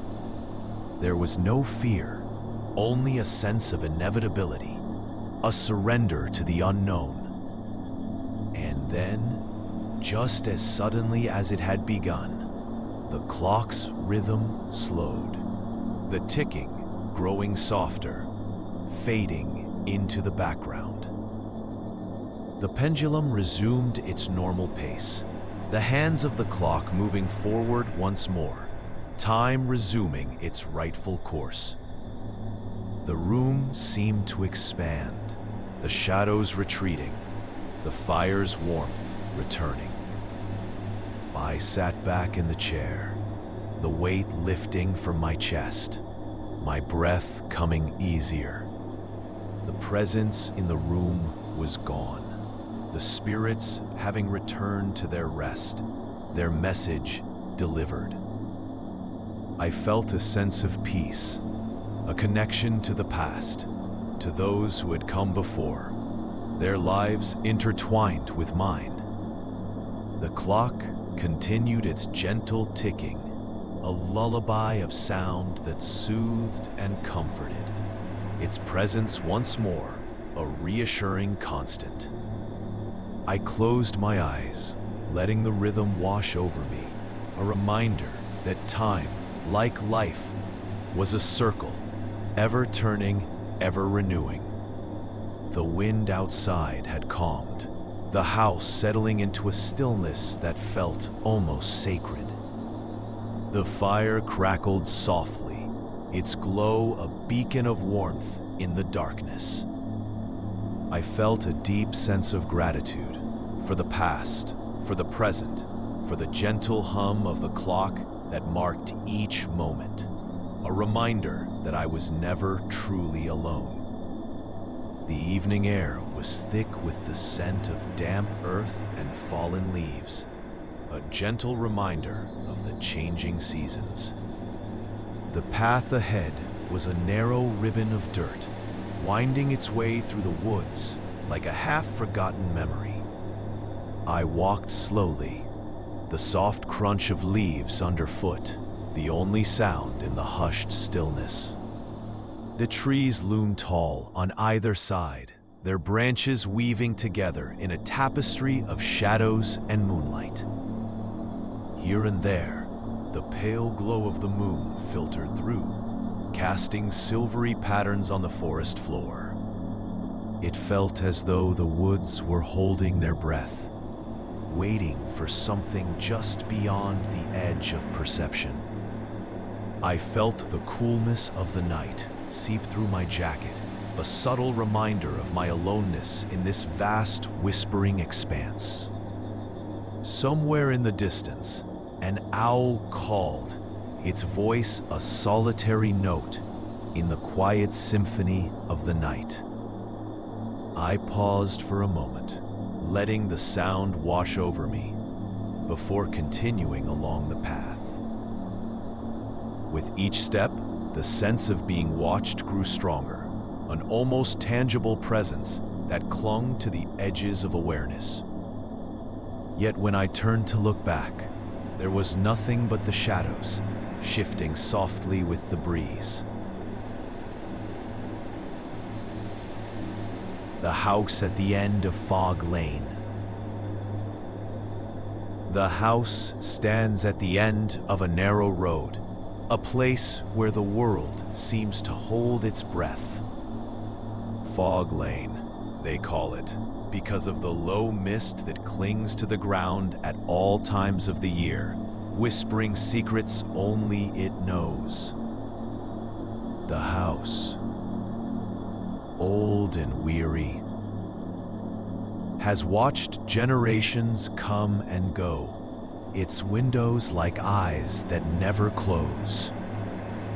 No matter how hard the rain pounds against them or the wind howls through the skeletal trees, I found myself drawn to it in a way I couldn't explain. It was a compulsion that seemed to rise from the very earth, as if the land itself reached out to beckon me. I had been searching for solitude, a place to gather my thoughts and escape the relentless pace of my life. The house, with its weathered walls and sagging roof, promised silence and time enough to lose myself. The air was thick and moist as I arrived, the fog swirling around my ankles like the hem of an old tattered cloak. My footsteps echoed dully on the cracked stone path that led to the front door, which groaned in protest as I pushed it open. Inside, the silence was profound, settling around me like a shroud. The air was musty, carrying the scent of old wood and damp plaster, and I inhaled deeply, tasting the history that lingered here. The floors creaked beneath my feet as I wandered through the dim rooms, my hand tracing the rough texture of the wallpaper, peeling in places to reveal layers of time beneath. Dust motes danced in the pale shafts of light that filtered through the dirty windows, and I watched them for a moment, suspended in the quiet as if time itself had stopped. There was a sitting room dominated by a great stone fireplace, its hearth cold and empty. I imagined how it might look in winter, the flames casting flickering shadows on the walls, their warmth banishing the chill that seemed to seep into my bones. A narrow staircase led to the upper floor, each step a creak, a sigh, as if the house were alive and responding to my presence. The bedroom, with its faded drapes and sagging bed, invited rest, though the sheets were brittle with age. I could almost hear the whispers of those who had lain here before, their dreams and fears seeping into the fabric of the room. I placed my suitcase on the bed, its weight a strange comfort in the unfamiliar space. As night fell, the fog thickened outside, pressing against the windows until they seemed to weep with the burden of it. The darkness was absolute, the kind that exists only in places far removed from the glow of the city. I lit a solitary candle, its feeble flame casting long shadows that danced across the walls, keeping me company. Sleep came fitfully, my mind restless despite the quiet. I awoke several times, the silence of the house an oppressive presence, as if something unseen moved just beyond the edges of my awareness. Each time, I lay still, listening to the creaks and sighs, the settling of the old timbers as the house breathed around me.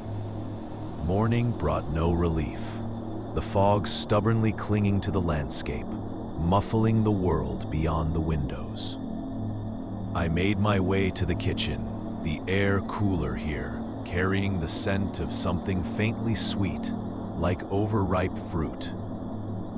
The cupboards were empty, save for a few mismatched dishes and a kettle, which I filled with water from the tap, its flow a rusty trickle. As I waited for the water to boil, I noticed a door, half hidden in the corner, behind a wooden table. It was small, the kind meant for storage, yet it drew me with an inexplicable urgency. My hand hesitated on the knob, the metal cool and smooth beneath my fingers, as if it had been used many times, but never worn. The door opened with a soft click, revealing a narrow staircase leading down into darkness.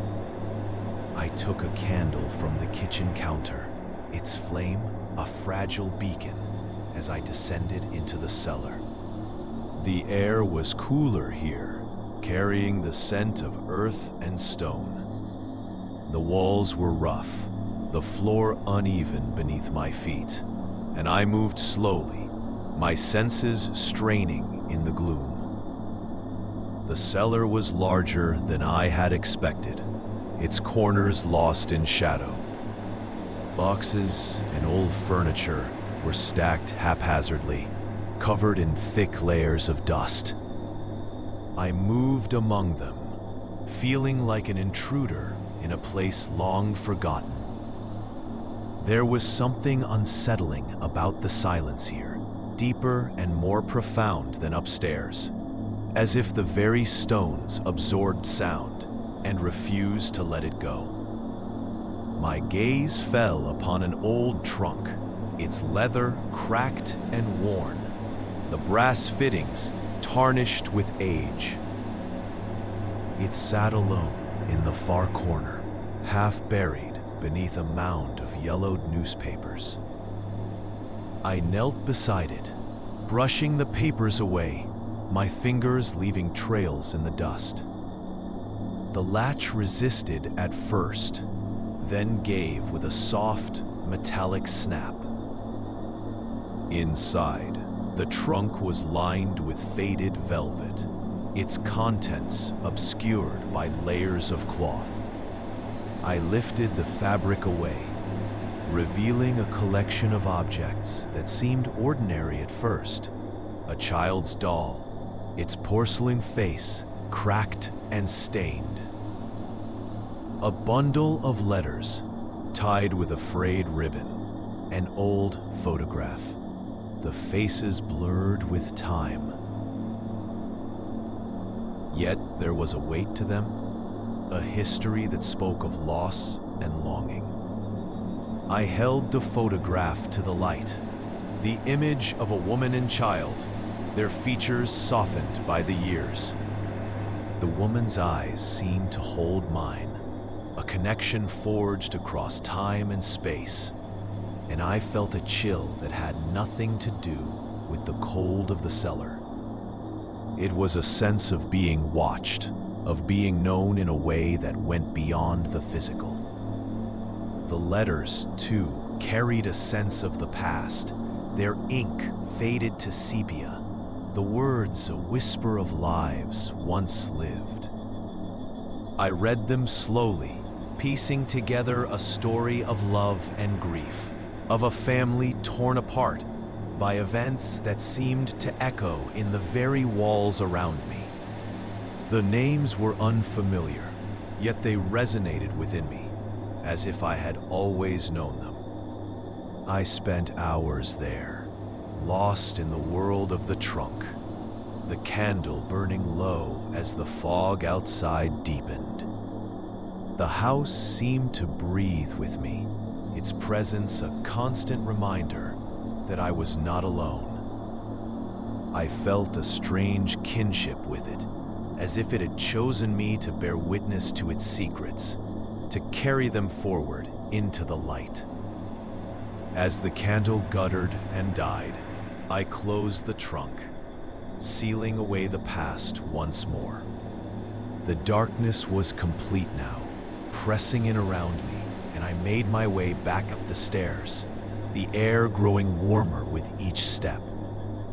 The house seemed to sigh as I emerged, as if relieved to have shared its burden. The fog had lifted by morning, the sun breaking through the clouds to cast a pale light over the landscape. I stood at the window, watching as the world outside slowly came into focus, the outlines of trees and hills emerging from the mist. It was a new day, yet the weight of the night remained with me, a reminder of the stories held within the old house at the end of Fog Lane. I knew I would leave eventually, return to the life that awaited me beyond the fog. But for now, I remained, drawn to the quiet and the secrets it held, content to let the house weave its spell around me, to whisper its stories in the silence. The house, with its creaks and sighs, its memories woven into the very fabric of its being, had found a place within me, and I within it. And in the quiet of the morning, as the fog began to recede, I felt the beginnings of peace. The air in the room felt thick, as if it had absorbed the weight of years, each breath an echo of someone else's memory. She sat in the old armchair by the window, the fabric frayed and threadbare under her fingers. Outside, the world whispered through the leaves of the ancient oak, its branches casting long, shifting shadows on the wall.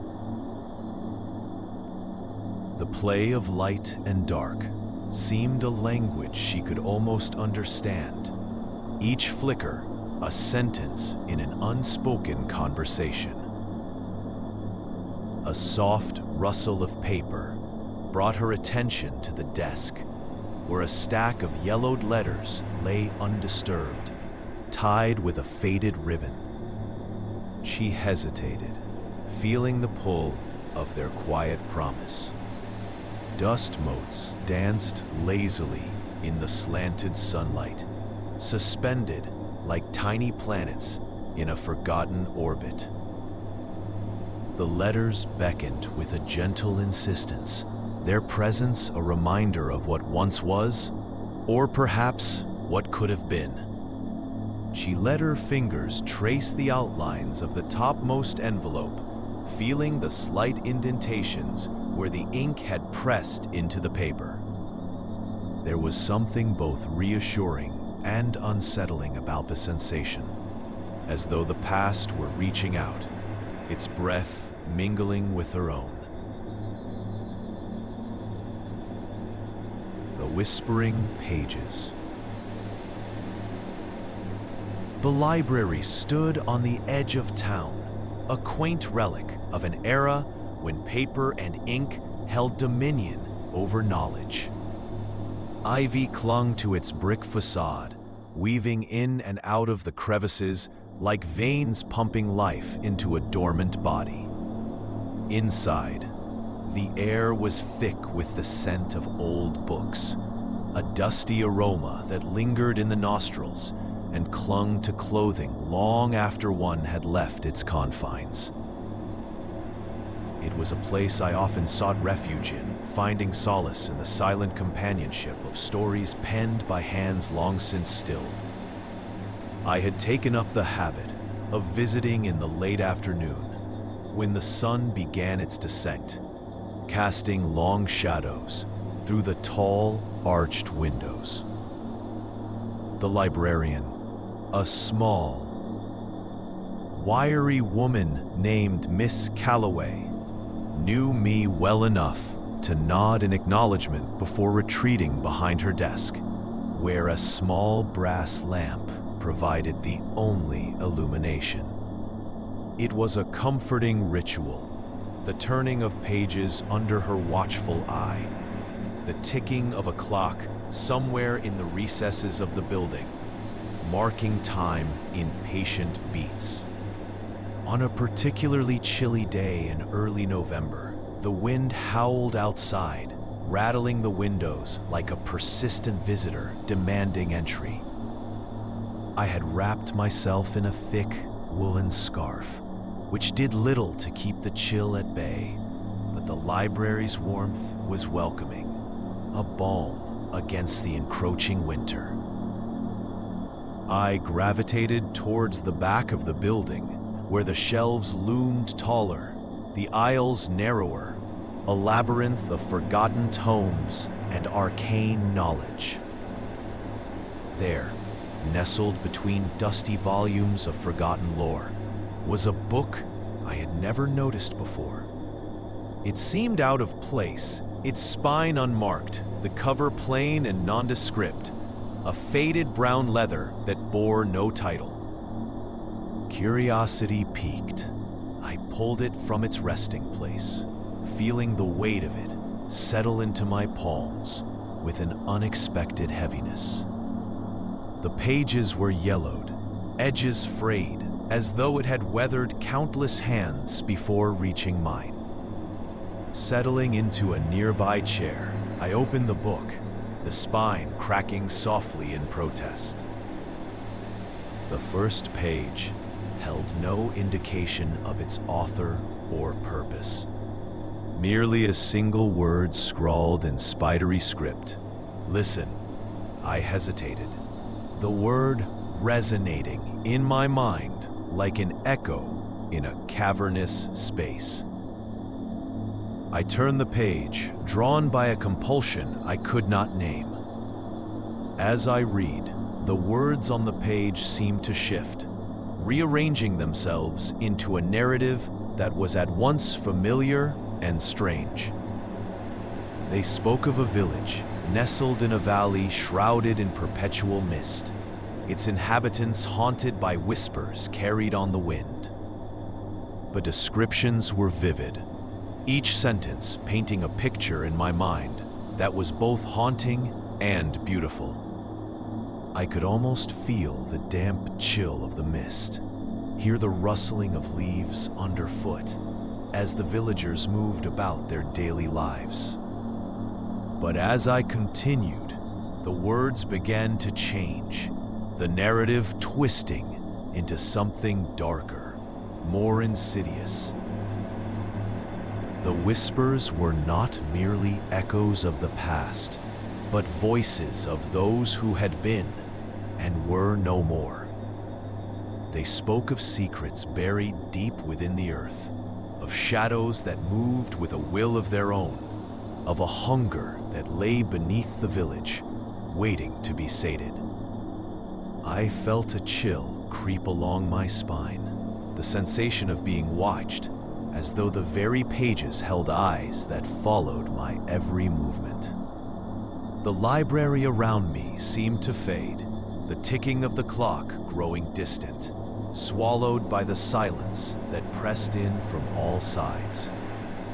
I could hear the whispering now, soft and insistent, a susurration that rose and fell like the tide. It was as though the book itself breathed, each exhalation a rush of words that spilled into my mind, refusing to be ignored. I tried to close the book, to break the spell it had cast over me, but my hands betrayed me, frozen in place. The words continued to flow, a relentless torrent that swept me away, submerging me in their depths. I could see the villagers now, their faces pale and drawn, eyes wide with a fear they could not articulate. They moved as though in a trance, drawn towards the center of the village where a great stone stood, ancient and weathered, its surface etched with symbols that pulsed with a light of their own. The whispers grew louder, a cacophony that reverberated through my bones, vibrating in the marrow. I felt a presence then, a shadow that loomed just beyond the edge of sight, a darkness that beckoned with outstretched hands. It was both terrifying and alluring, a promise of knowledge and power, of an understanding that lay just beyond my grasp.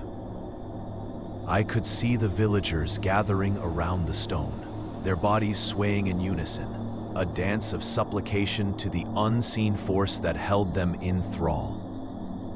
Their voices joined the whispers, rising in a chant that echoed in the still air, a litany of devotion that seeped into the very ground beneath their feet. The stone began to glow, the symbols shining with an otherworldly light that cast long shadows over the gathered crowd. And then, as suddenly as it had begun, the vision faded, the whispers falling silent, leaving only the rustle of pages in their wake. I found myself back in the library, the book closed in my lap, my heart pounding a frantic rhythm in my chest. The air felt heavy, charged with an energy that lingered like the aftertaste of a dream. I stood on unsteady legs, the book still clutched tightly in my hands. The library was unchanged, the shadows long and deep, the silence absolute. Miss Calloway remained at her desk, her head bowed over a ledger, oblivious to the turmoil that roiled within me. I returned the book to its place on the shelf, my fingers brushing the worn leather with a reluctant tenderness. It seemed to settle into the space as though it had never left, an unassuming presence among the other volumes that lined the shelves. But I could feel its gaze upon me, a weight that pressed against my thoughts, whispering promises of secrets yet untold. As I stepped out into the fading light of day, the wind carried a chill that seeped into my bones, a reminder of the world that lay beyond the library's walls. I pulled my scarf tighter around my neck, the fabric rough against my skin, a comforting friction that grounded me in reality. The village from the book lingered in my mind, a shadow that flitted at the edges of consciousness, refusing to be dismissed. I could still hear the whispers, faint and distant, a lullaby that lulled me into a sense of unease. They spoke of things that defied explanation, of a world that lay just beyond the veil of understanding, waiting to be discovered. I knew then that I would return to the library, drawn by a curiosity that bordered on compulsion, a desire to uncover the truth hidden within those whispering pages. The book had awakened something within me, a hunger for knowledge that could not be sated by mere words on a page. As I walked home, The sky darkened, the first stars pricking the velvet expanse like pinholes in a curtain. The wind carried the scent of autumn, a crisp tang that mingled with the lingering scent of old books, a reminder of the library's embrace. The whispers followed me, a constant murmur in the back of my mind, urging me onward, promising revelations that lay just out of reach. In the days that followed, I returned to the library, my visits becoming more frequent, each encounter with the book deepening the connection that had been forged. I began to dream of the village, of the stone that pulsed with an inner light, of the villagers whose eyes held secrets I could not fathom. The whispers became a part of me, a constant presence that guided my steps, leading me deeper into the labyrinth of knowledge that the book promised. The library became a sanctuary, a place where the lines between reality and the world within the book blurred, where the whispers grew louder, their voices a symphony that resonated within my soul. The boundaries of time and space shifted, the present fading into a past that was both distant and immediate, a tapestry woven from the threads of forgotten stories. And so, I continued my visits, each time delving deeper into the mysteries that awaited me, the whispers, my constant companions. The library stood unchanged, a steadfast sentinel in a world that ebbed and flowed around it, its shelves a repository of knowledge that defied the ravages of time. The whispers had become my guide, leading me ever closer to the heart of the mystery, to the understanding that lay just beyond the reach of comprehension. I knew that one day I would uncover the truth hidden within those whispering pages, that the book would reveal its secrets to me, unlocking a world of possibilities that lay just beyond the edge of sight. Until then, I would listen, the whispers my constant companions, a reminder of the world that lay just beyond the veil, waiting to be discovered. And in the quiet solitude of the library, under the watchful eye of Miss Calloway, I would continue to read, the whispering pages my guide, leading me ever deeper into the unknown. A lantern keeper. The air was thick with the scent of damp earth and fallen leaves as I made my way down the narrow path, the beam from my flashlight dancing over the winding trail. The forest around me was a cacophony of muted rustlings, whispers carried by the wind that seemed to speak of ages long past. I had taken this route many times before, each journey an effort to escape the ceaseless demands of the world beyond the trees. Here, amidst the towering pines and gnarled oaks, I could breathe, lose myself in the rhythm of my own footsteps. It was early autumn, and the night was cool, a soft chill brushing against my skin as I moved deeper into the woods. Above, a sliver of moon peeked through the canopy, casting a silvery glow that mingled with the golden light of my lantern. I had always preferred the lantern to the flashlight. There was something comforting about its warmth I was looking at. Flickering light, the way it seemed to hold back the shadows, if only by a little. I came upon the clearing, my haven in this wild place. Here, the trees parted, giving way to a small meadow, its grass a carpet of silver under the moonlight. At its center stood a single ancient oak, its branches stretching wide as if to embrace the stars. I approached it with reverence, setting my lantern at the base of its trunk. The light pooled at my feet, painting the bark in a gentle glow. It was here, in the quiet embrace of the meadow, that I first noticed the stone. It was half buried in the earth, a monolith of weathered granite that I must have overlooked countless times before. Its surface was rough, mottled with patches of lichen and moss, as if nature herself had tried to reclaim it. Yet something about it was different this time, a subtle shift in its presence that drew my gaze, held it captive. I knelt before the stone, running my fingers over its surface.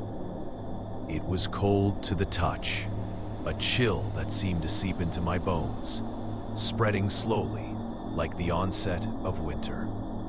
There were markings etched into its face, faint and worn, as if they had been carved long ago and forgotten. I traced them with my fingertips, following their curves and lines, a language I could not understand, but felt compelled to decipher. The night grew deeper around me, the forest falling silent, save for the soft rustle of leaves in the breeze.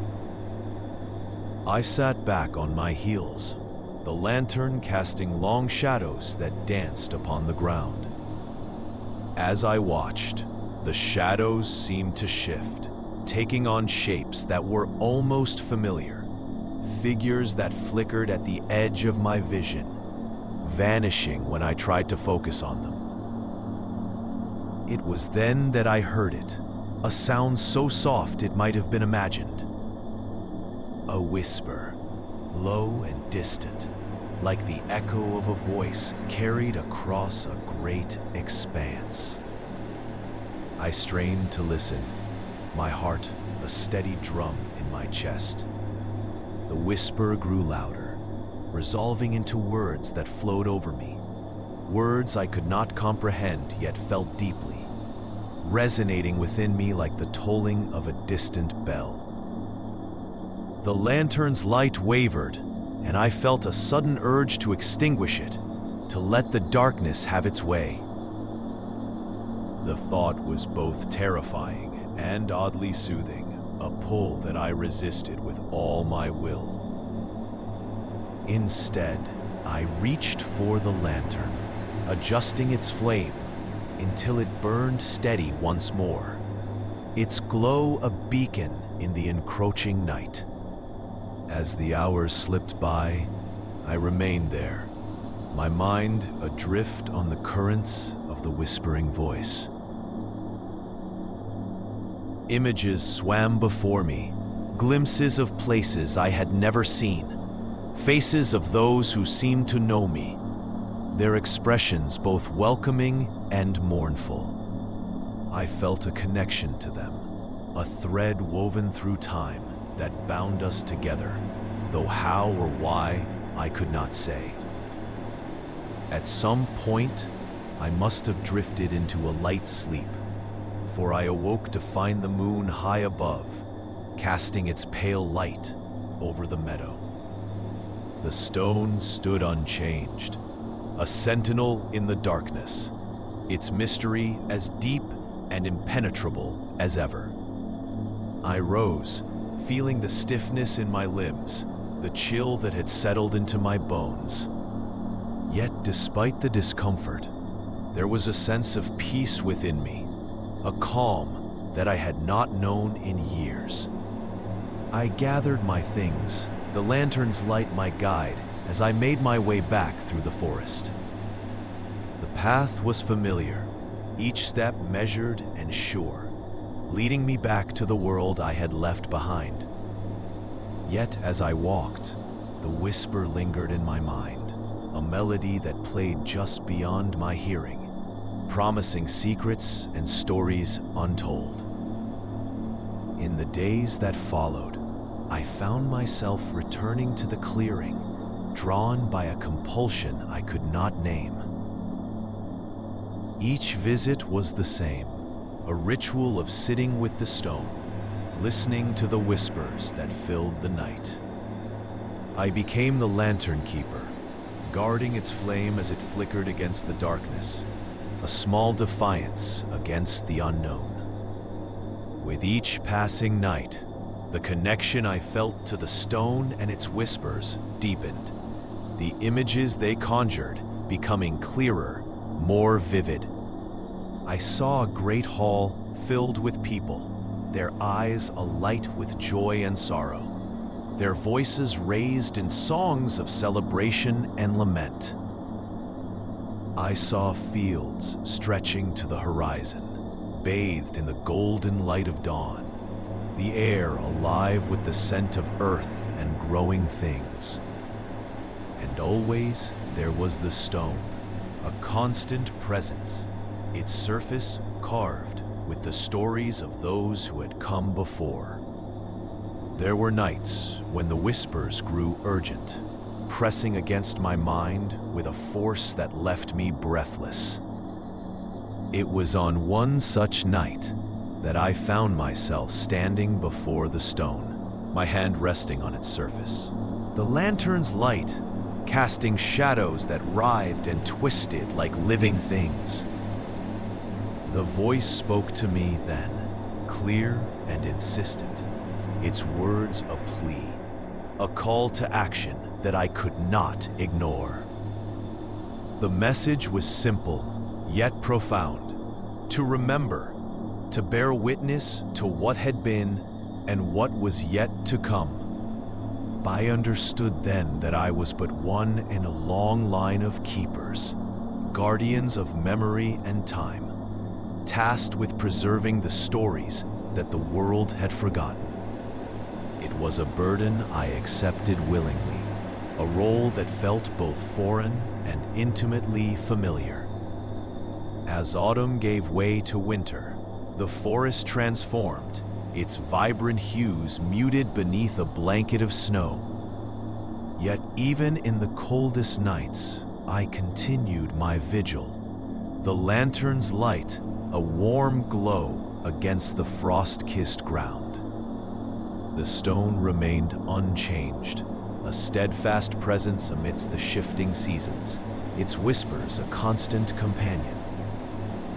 In time, I came to know the stories it held, fragments of lives lived and lost, moments of joy and pain etched into its surface. They became a part of me, woven into the fabric of my being, a tapestry of memory and history that stretched far beyond my own life. And as I listened, I felt a sense of purpose, a knowledge that I was not alone in my task.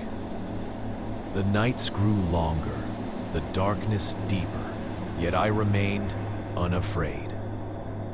The lantern's light was my guide, its flame a symbol of hope in the face of uncertainty.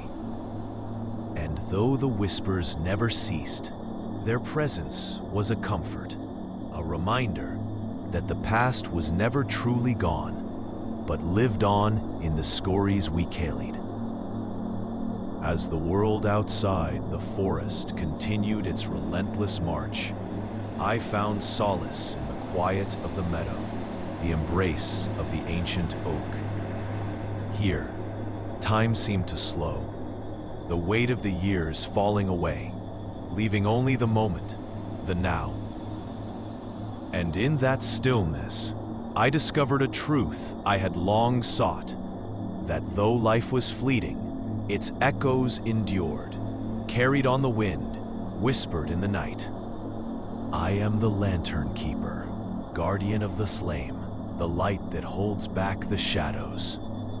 And in the quiet of the forest, beneath the watchful gaze of the stone, I listen and I remember. The air in the room hung thick with the faint scent of lavender, mingling with a more elusive, musty aroma. It was a smell that seemed to whisper of old things, of dust settling in forgotten corners and the gentle decay of memories long left to languish. The soft light from the single lamp on the side table cast elongated shadows that danced with every flicker of the flame, giving the illusion of movement where there was none. As she sat in the old armchair, its worn fabric cradling her like a familiar embrace, she traced the pattern of the wallpaper with her eyes. The intricate designs, though faded, spoke of a time when attention to detail was a labor of love. The pattern seemed to shift in the dim light, forming shapes that felt almost recognizable, like faces remembered from a half-forgotten dream. The grandfather clock in the corner ticked with a steady, relentless rhythm, each tick a reminder of time's passage. It was an ancient sound, grounding in its predictability, yet there was a subtle undercurrent of unease in its persistence. She felt it in her bones, a quiet sense of anticipation that something just beyond her understanding was waiting, biding its time. The Watcher in the Snow. The snow fell thick and slow, whispering over the landscape like a heavy blanket drawn over a restless sleeper. A thin crust of ice lined the windowsill, forming delicate lace patterns, and the air inside the cabin felt heavy, as though it absorbed the chill through the glass. She stood at the window, her breath fogging the glass in shallow, measured puffs, watching the endless stretch of white that had swallowed the world outside. The cabin lay nestled in the dense woods, miles from the nearest town. She had come here seeking solitude, a retreat from the humdrum of city life. But as the days grew shorter and the nights longer, solitude had begun to feel more like isolation. The only sound was the creak of the old wooden beams settling into the cold, and the occasional snap of branches under the weight of the snow. A fire crackled weakly in the hearth, its warmth barely reaching the corners of the room. She wrapped a woolen shawl tighter around her shoulders, a feeble attempt to ward off the encroaching chill that seemed to seep through the very walls. Her fingers traced the worn edges of the armchair where she sat, its fabric rough and familiar beneath her touch. Outside, the snow continued its relentless descent, blurring the line between earth and sky. She let her eyes wander, tracing the contours of the tree line, stark and skeletal against the pale backdrop. There was a peculiar stillness to the forest, a sort of watchful silence that prickled at the edges of her awareness. In the deepening twilight, shadows stretched across the snow, their shapes twisting and contorting in the fading light. It was then she noticed it, a figure standing at the edge of the woods. It was barely distinguishable at first, just a smudge of darkness against the pristine white. She blinked, half expecting it to vanish, a trick of the light and the mind. But it remained, unmoving, an indelible mark on the landscape. Her heart beat a slow, steady rhythm in her chest as she strained to make out more details. The figure was cloaked in shadows, its features obscured by the distance and the dimming light. She felt a curious pull, a compulsion to step outside and see it more clearly. But her feet remained rooted to the spot, a deep-seated instinct urging her to stay within the safety of the cabin's walls. A minute stretched into an eternity, each one marked by the steady ticking of the clock on the mantel. The figure remained, the sentinel at the edge of her vision, as the world around it darkened into night. She turned away from the window, focusing on the comforting mundanity of the room. The soft glow of the lamp, the stack of books beside her chair, the gentle crackle of the fire. And yet, the presence lingered at the back of her mind, an unwelcome guest. Sleep came fitfully that night, her dreams a fragmented tapestry of indistinct shapes and muffled whispers.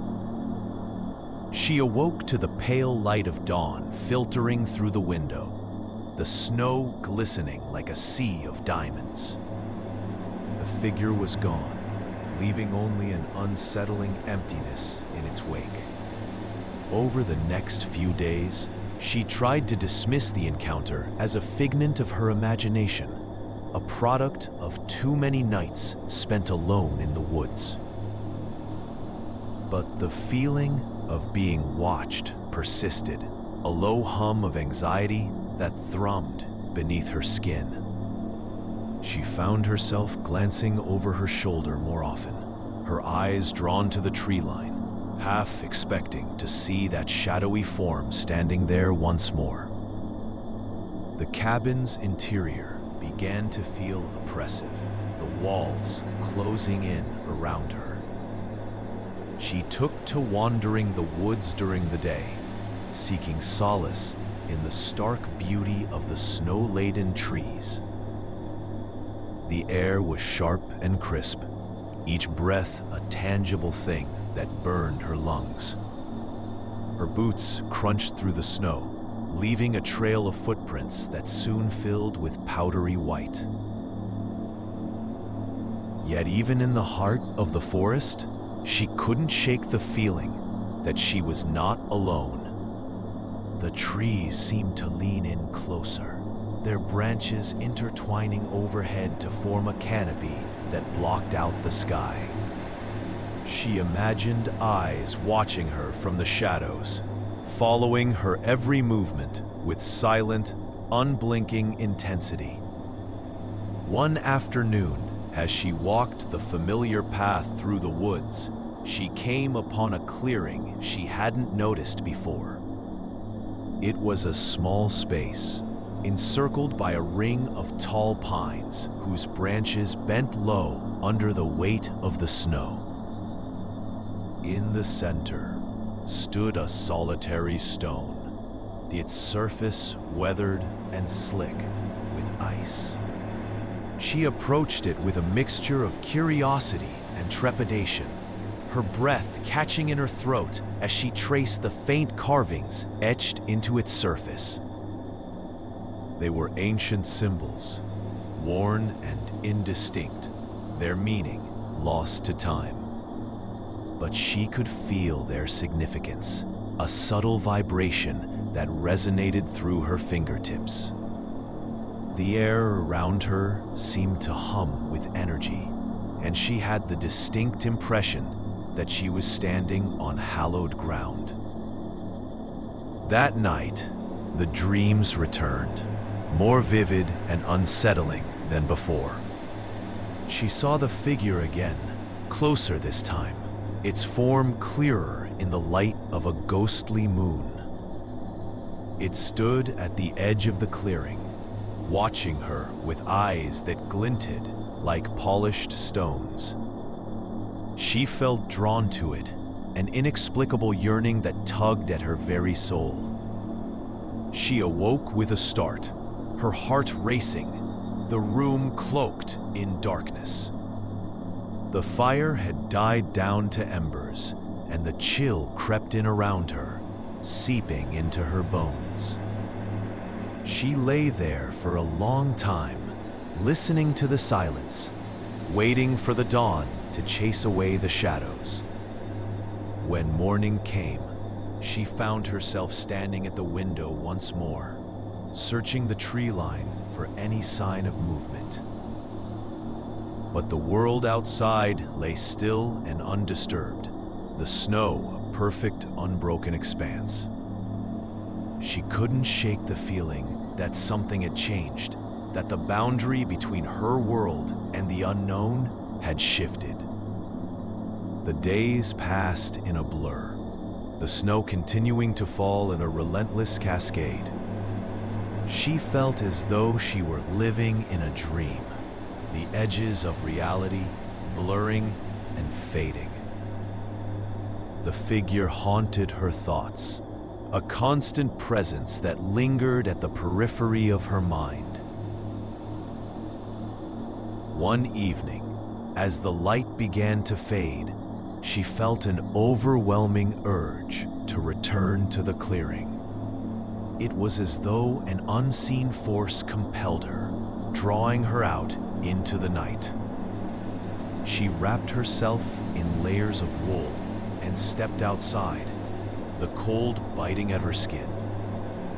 The forest was a labyrinth of shadows, the trees standing like silent sentinels in the gloom. Her breath puffed out in clouds of mist, and her footsteps crunched softly in the snow. She moved with purpose, her heart pounding in time with the rhythm of the forest. When she reached the clearing, she found it unchanged, the stone standing silent and imposing in the center. But she was not alone. The figure stood there, waiting, its form cloaked in darkness. She felt a thrill of fear, mixed with a strange sense of recognition, as though she had known this presence all along. The figure beckoned her closer, its movements slow and deliberate. She hesitated, every instinct screaming at her to turn and run. But something held her in place, a magnetic pull that she couldn't resist. As she stepped forward, the snow swirled around her, the air crackling with energy. The figure remained still, its gaze fixed upon her, and she felt the weight of its scrutiny, a palpable force that pressed against her chest. In that moment, she understood that she was standing on the threshold of something vast and unknowable, a place where the boundaries of reality blurred and shifted. The figure was a guardian, a watcher, an ancient presence that had existed long before she set foot in these woods. She felt a profound sense of peace wash over her, a certainty that she was exactly where she was meant to be. The fear ebbed away, replaced by a deep, abiding calm. She closed her eyes, surrendering to the moment, allowing herself to be enveloped by the darkness.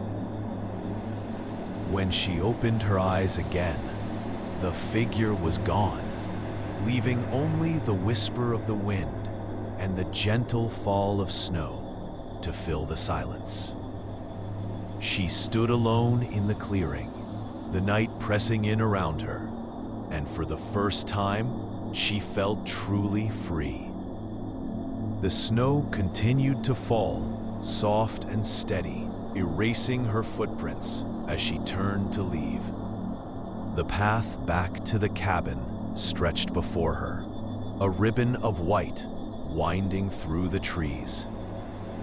She walked slowly, savoring the quiet, the stillness, the profound sense of belonging. The cabin appeared through the trees, its windows glowing warmly in the darkness.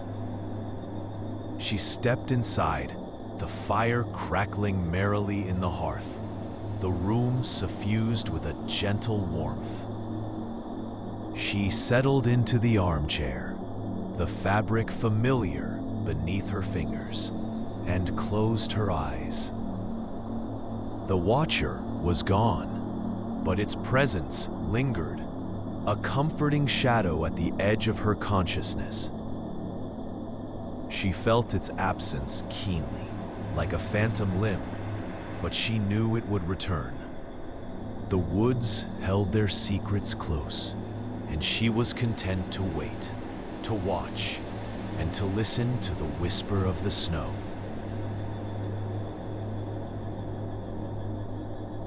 The whispers of old pines.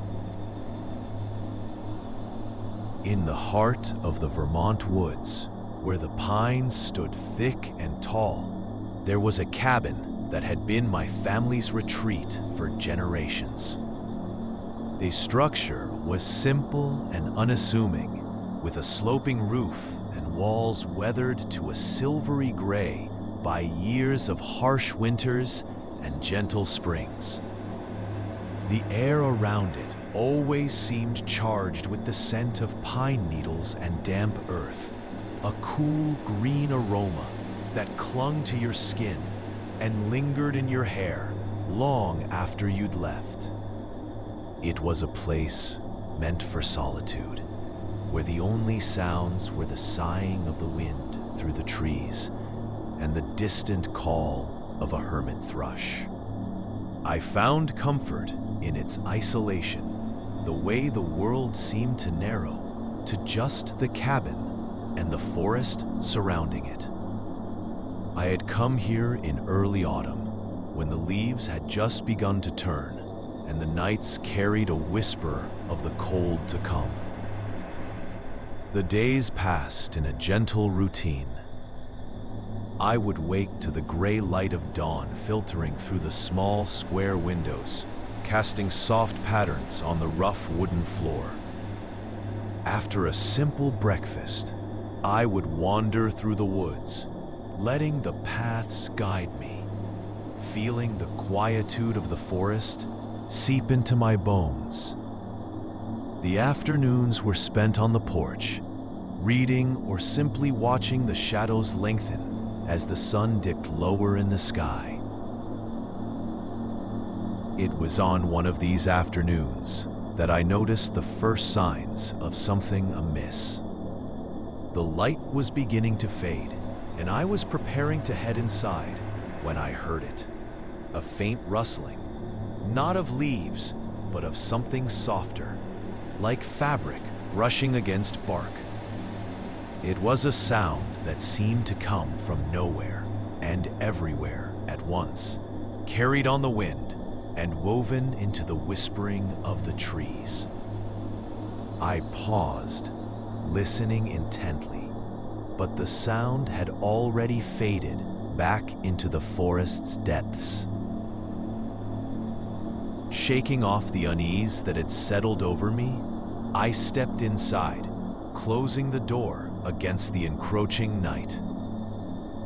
The cabin was warm and inviting, the scent of wood smoke mingling with the earthy aroma of the forest. I settled into an armchair by the fire, hoping the crackling flames would chase away the lingering chill. Sleep came slowly that night. I lay in the narrow bed, listening to the gentle creaks of the cabin as it settled into the cool embrace of the evening. The rustling sound returned, just at the edge of hearing, a sibilant whisper that seemed to coil around the beams and linger in the corners of the room. I told myself it was the wind, or perhaps the trees shifting in their roots, and eventually drifted into an uneasy slumber. Morning brought with it a heavy fog that draped itself over the landscape, muting colors and sounds alike. The world felt cocooned, as if the forest had drawn a soft, gray curtain around itself. I ventured outside, my breath hanging in the air as I moved through the mist. The paths were different in the fog, less defined, as if they were leading somewhere new and strange. I followed one that I knew well, a narrow trail winding its way deeper into the woods. The trees loomed like specters, their outlines blurred and indistinct. The rustling followed me, persistent and elusive, always seeming to come from just out of sight. I stopped frequently, peering into the mist, but there was nothing to see, nothing to hear beyond that soft, persistent whisper. It wasn't until I turned back toward the cabin that I noticed the footprints. They were faint, pressed lightly into the damp earth, as if made by someone treading carefully and deliberately. They were not mine. The size and shape were wrong, and they led away from the path into the denser part of the woods. I hesitated, a prickling sensation at the back of my neck, before resolutely continuing home. Back at the cabin, the fog had begun to lift, and the world was returning to its familiar shape. I spent the afternoon in the company of books, trying to lose myself in their stories and forget the uneasy feeling that had taken root in my mind. Yet the sense of being watched persisted, a constant itch just beneath the surface of awareness. The nights grew longer, the darkness deeper. The rustling followed me, even in dreams, a susurrus that seemed to rise from the very walls of the cabin. I awoke often, the silence of the room pressing against my ears, as if waiting for something more to fill it. It was on the fourth night that the whispers became words. They were faint, just barely audible over the crackle of the fire, but distinct nonetheless. They wove through the air like strands of smoke, curling around the beams and settling into the shadows. I sat up, my heart thudding in the stillness, straining to make out their meaning. The voice was soft, almost gentle, and it spoke of things long forgotten, of old pacts and promises whispered among the trees, of the lives that had come and gone beneath their branches. It was a voice that seemed both ancient and ageless, as if it had always been there, waiting to be heard.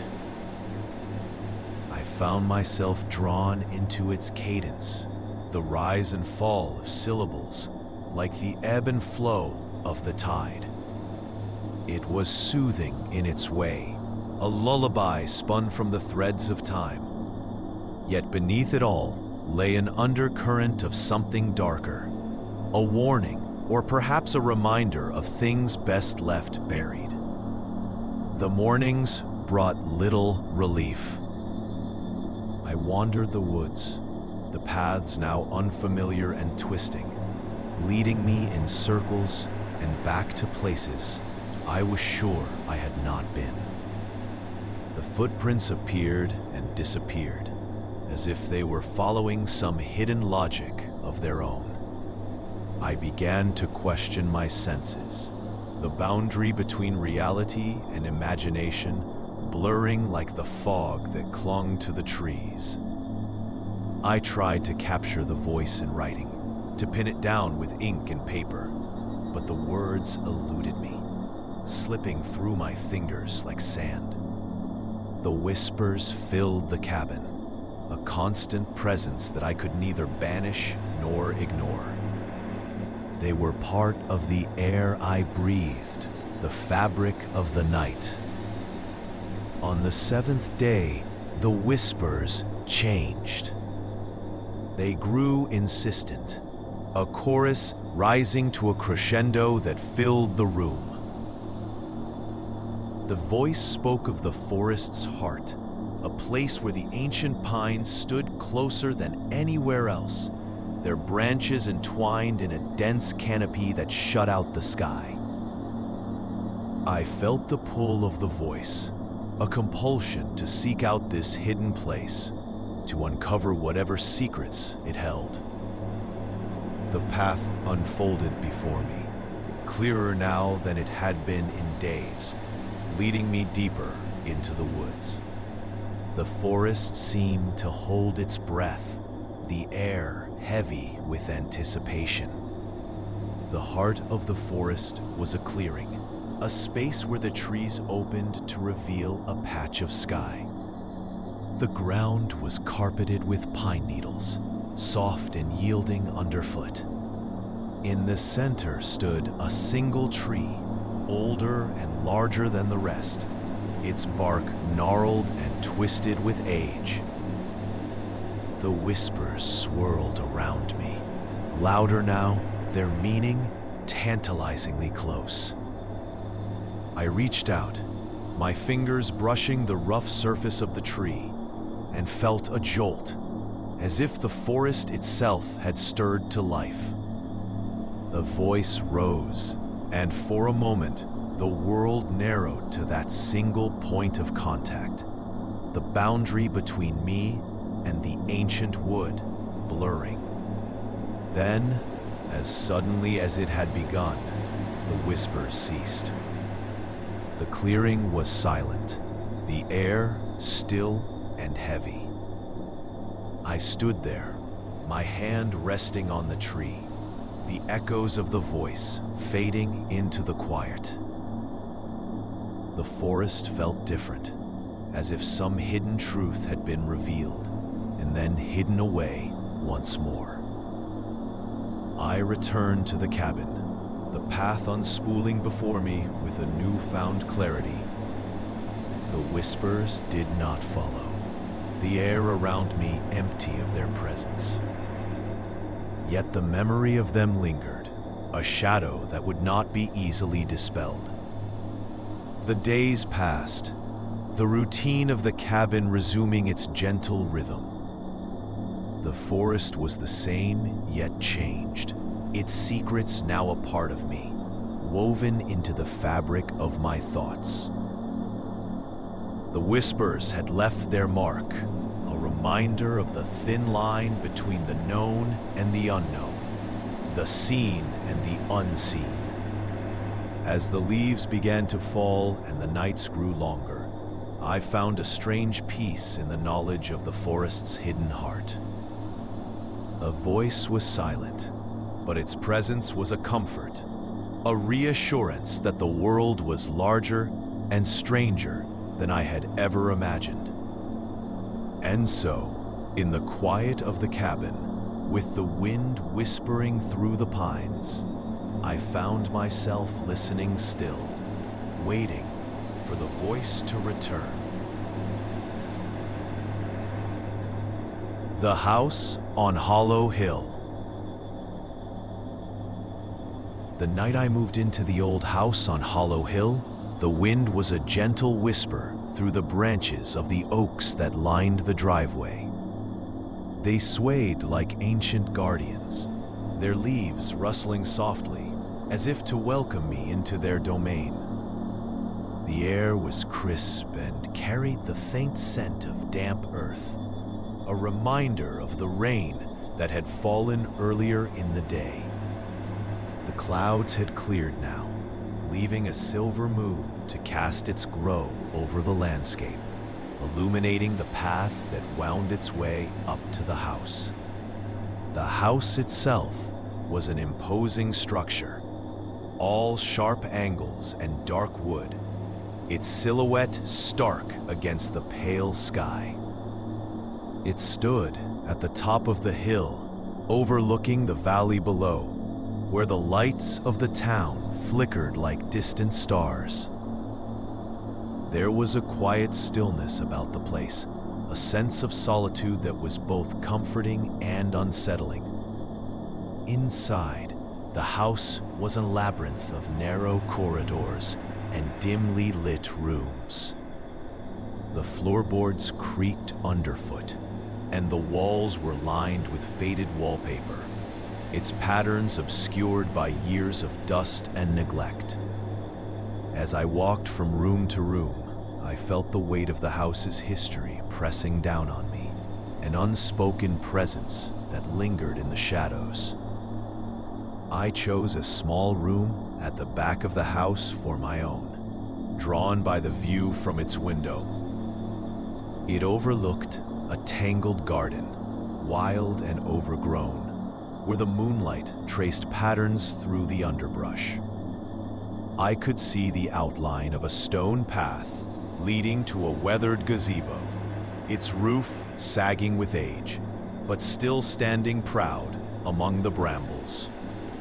Settling into the house was a slow process. The days passed quietly, filled with the mundane tasks of unpacking and organizing, each room revealing its secrets as I cleared away the layers of dust. I discovered old photographs, their sepia tones faded but still discernible, and yellowed letters tucked away in drawers, the ink smudged and the paper brittle to the touch. These relics of the past hinted at the lives that had once filled the house, but their stories remained elusive, whispers that danced just out of reach. At night, the house took on a different character. The shadows deepened, stretching long and dark across the floors, and the silence became a living thing, breathing softly in the corners. It was then that I felt most acutely the sense of being watched, the sensation of eyes following me from room to room. It was irrational, I knew, a trick of the mind, but it persisted, wrapping itself around me like a cloak. I tried to shake off the feeling, attributing it to the unfamiliarity of my surroundings, but it lingered, a constant companion in the darkness. It was as if the house itself were alive, its walls pulsing with a slow, steady heartbeat, echoing through the stillness. One evening, as I sat by the window watching the moon rise over the garden, I noticed a movement in the shadows near the gazebo. It was subtle, a ripple in the air, like a breath of wind disturbing the leaves. I leaned closer, peering into the gloom, but whatever had been there was gone, leaving only the night and the gentle rustle of the trees. The next morning, I ventured into the garden, following the stone path to the gazebo. The air was cool, and the grass was damp beneath my feet, the dew clinging to my shoes. The garden was a tangle of weeds and wildflowers, their scents mingling in the air, sweet and heady. I reached the gazebo and stood beneath its sagging roof, the wood creaking softly in the breeze. There was something about the place that felt familiar, as if I had been there before, though I knew it was impossible. The sensation was fleeting, a whisper at the edge of my mind, gone before I could grasp it. Days turned to weeks, and I settled into a routine. The house began to feel less like a stranger and more like a companion, its quirks and creaks becoming familiar, almost comforting. The sensation of being watched, though, never left me. It was a constant presence, lurking just out of sight, a shadow that moved with me through the rooms. One night, as I lay in bed listening to the wind outside, I heard a sound that was different from the usual creaks and groans of the house. It was a soft, rhythmic tapping, like fingers drumming against wood. I sat up, straining to hear, and realized it was coming from the window. The curtains fluttered slightly, as if caught by a breeze, but the air was still. I got up and crossed the room, my footsteps silent on the carpet. The tapping continued, persistent and insistent, until I reached the window and pulled back the curtain. There was nothing there, only the garden bathed in moonlight, the shadows deep and impenetrable. I stood for a moment, listening, but the tapping had stopped, leaving only the quiet of the night. I returned to bed, but sleep was elusive, my mind turning over the events of the night.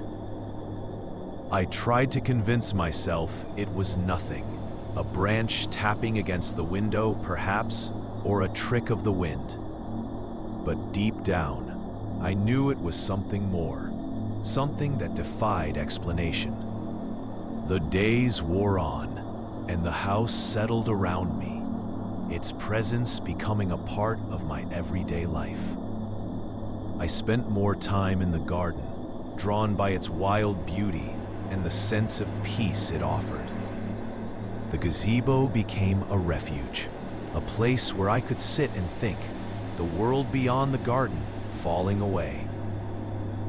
One afternoon, as I sat there with a book in my lap, I heard the sound of footsteps on the path behind me.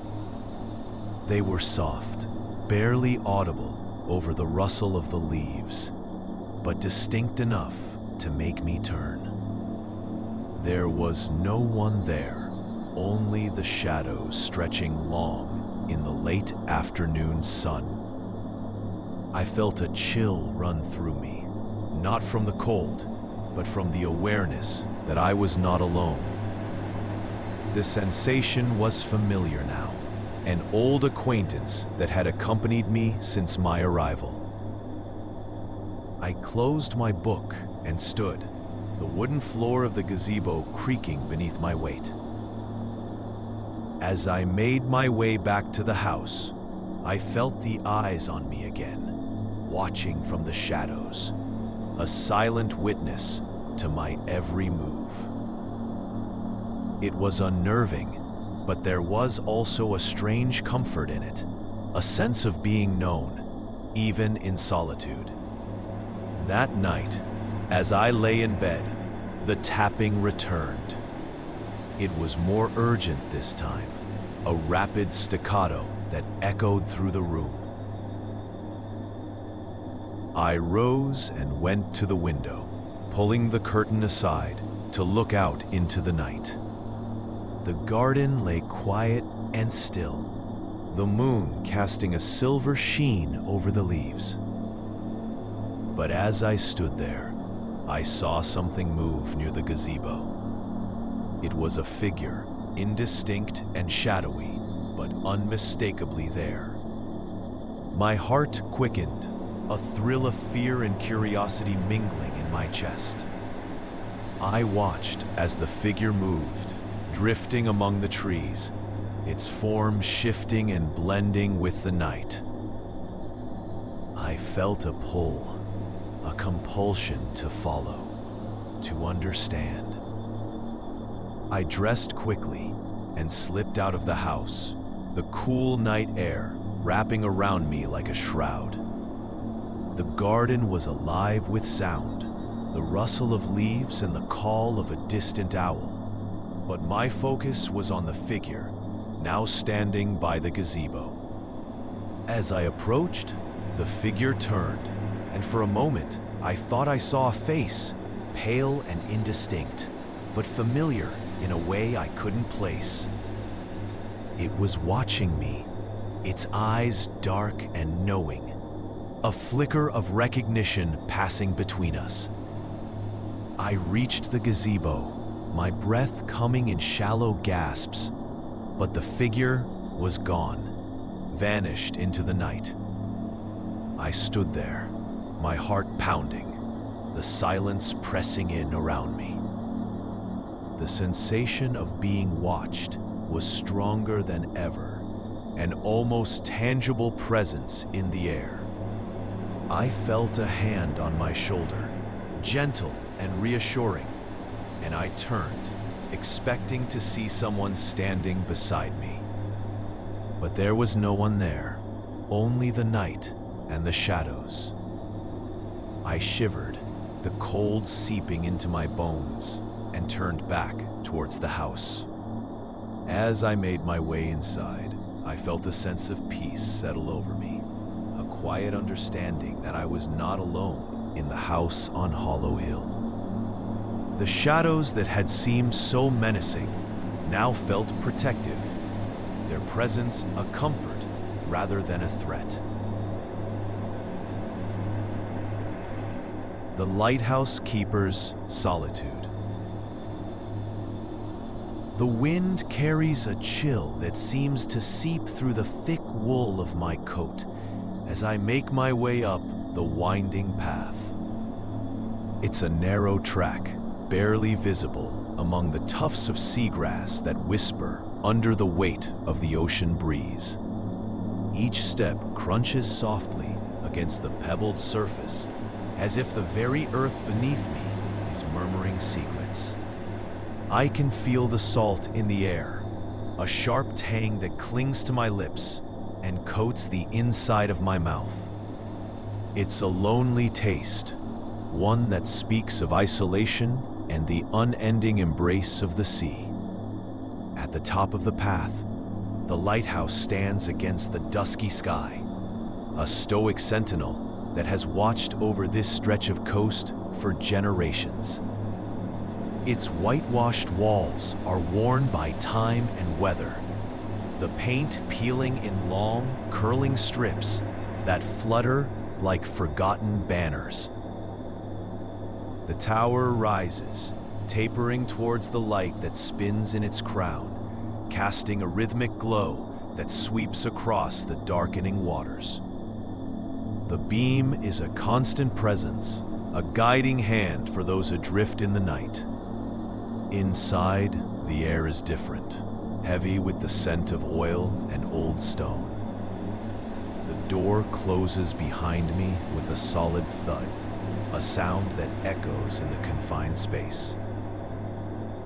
The silence within is thick, a cocoon that wraps around me, muting the world outside. I find comfort in the routine of it all, the way the shadows shift with the passage of the light overhead, the gentle hum of the machinery that keeps the beacon alive. But keepers before me have left their marks, small signs of their presence scattered throughout. An old leather chair sits by the window, its arms polished by countless hands. A collection of dog-eared books lines a narrow shelf, their spines cracked and faded. Each one a testament to long nights spent in solitude, seeking companionship within the pages. I run my fingers over their covers, feeling the texture of the paper beneath the dust. As night falls, the sea becomes a restless thing, its surface dark and unknowable. The waves crash against the rocks below, a constant roar that underscores the quiet inside.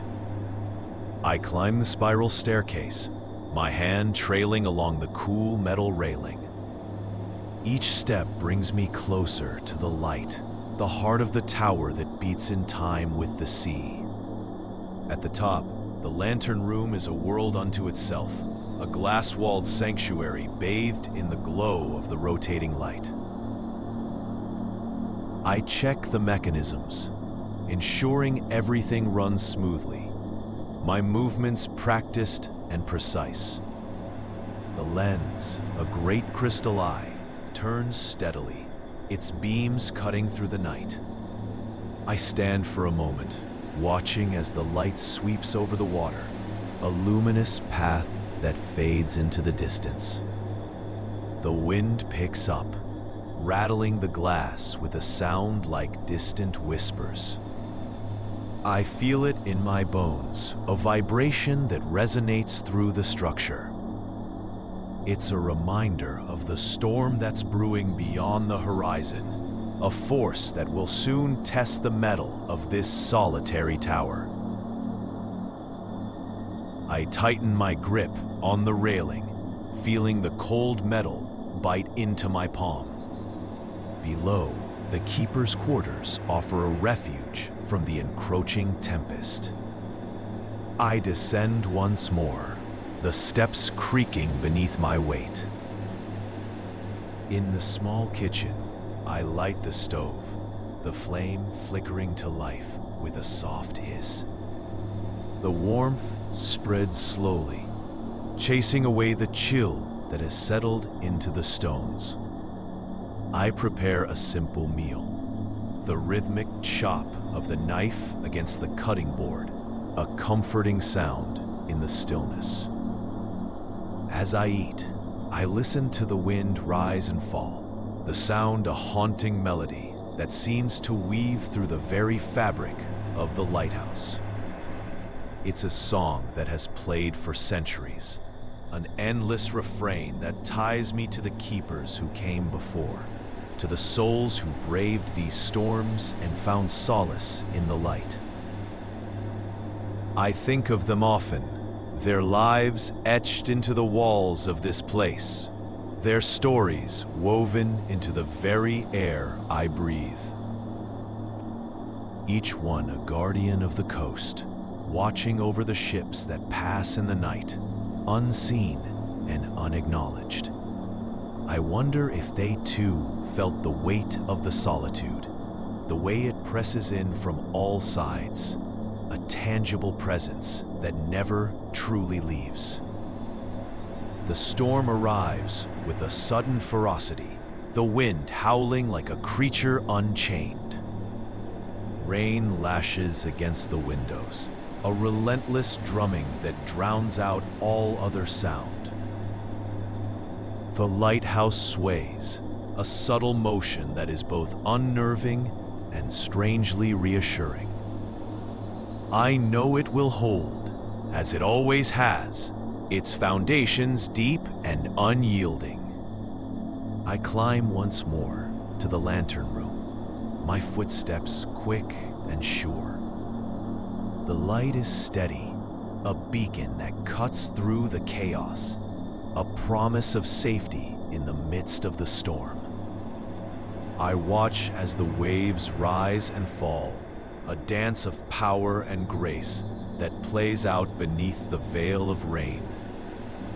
The sea is a living thing, a force beyond comprehension, and yet here I am, a solitary figure standing against its might. The hours pass slowly, the storm a relentless companion that refuses to be ignored. I pace the confines of the lantern room, my thoughts a tangled web of memory and anticipation. Outside, the world is a maelstrom, the wind and rain, a symphony of sound and fury. Inside, the light continues its steady sweep, a constant amidst the chaos. In the quiet moments between the gusts, I imagine I can hear the voices of those who came before, their whispers woven into the fabric of the storm. They speak of the sea, of its beauty and its danger, of the lives it has claimed and the secrets it holds. I listen, straining to catch the words that dance just out of reach, carried away on the wind.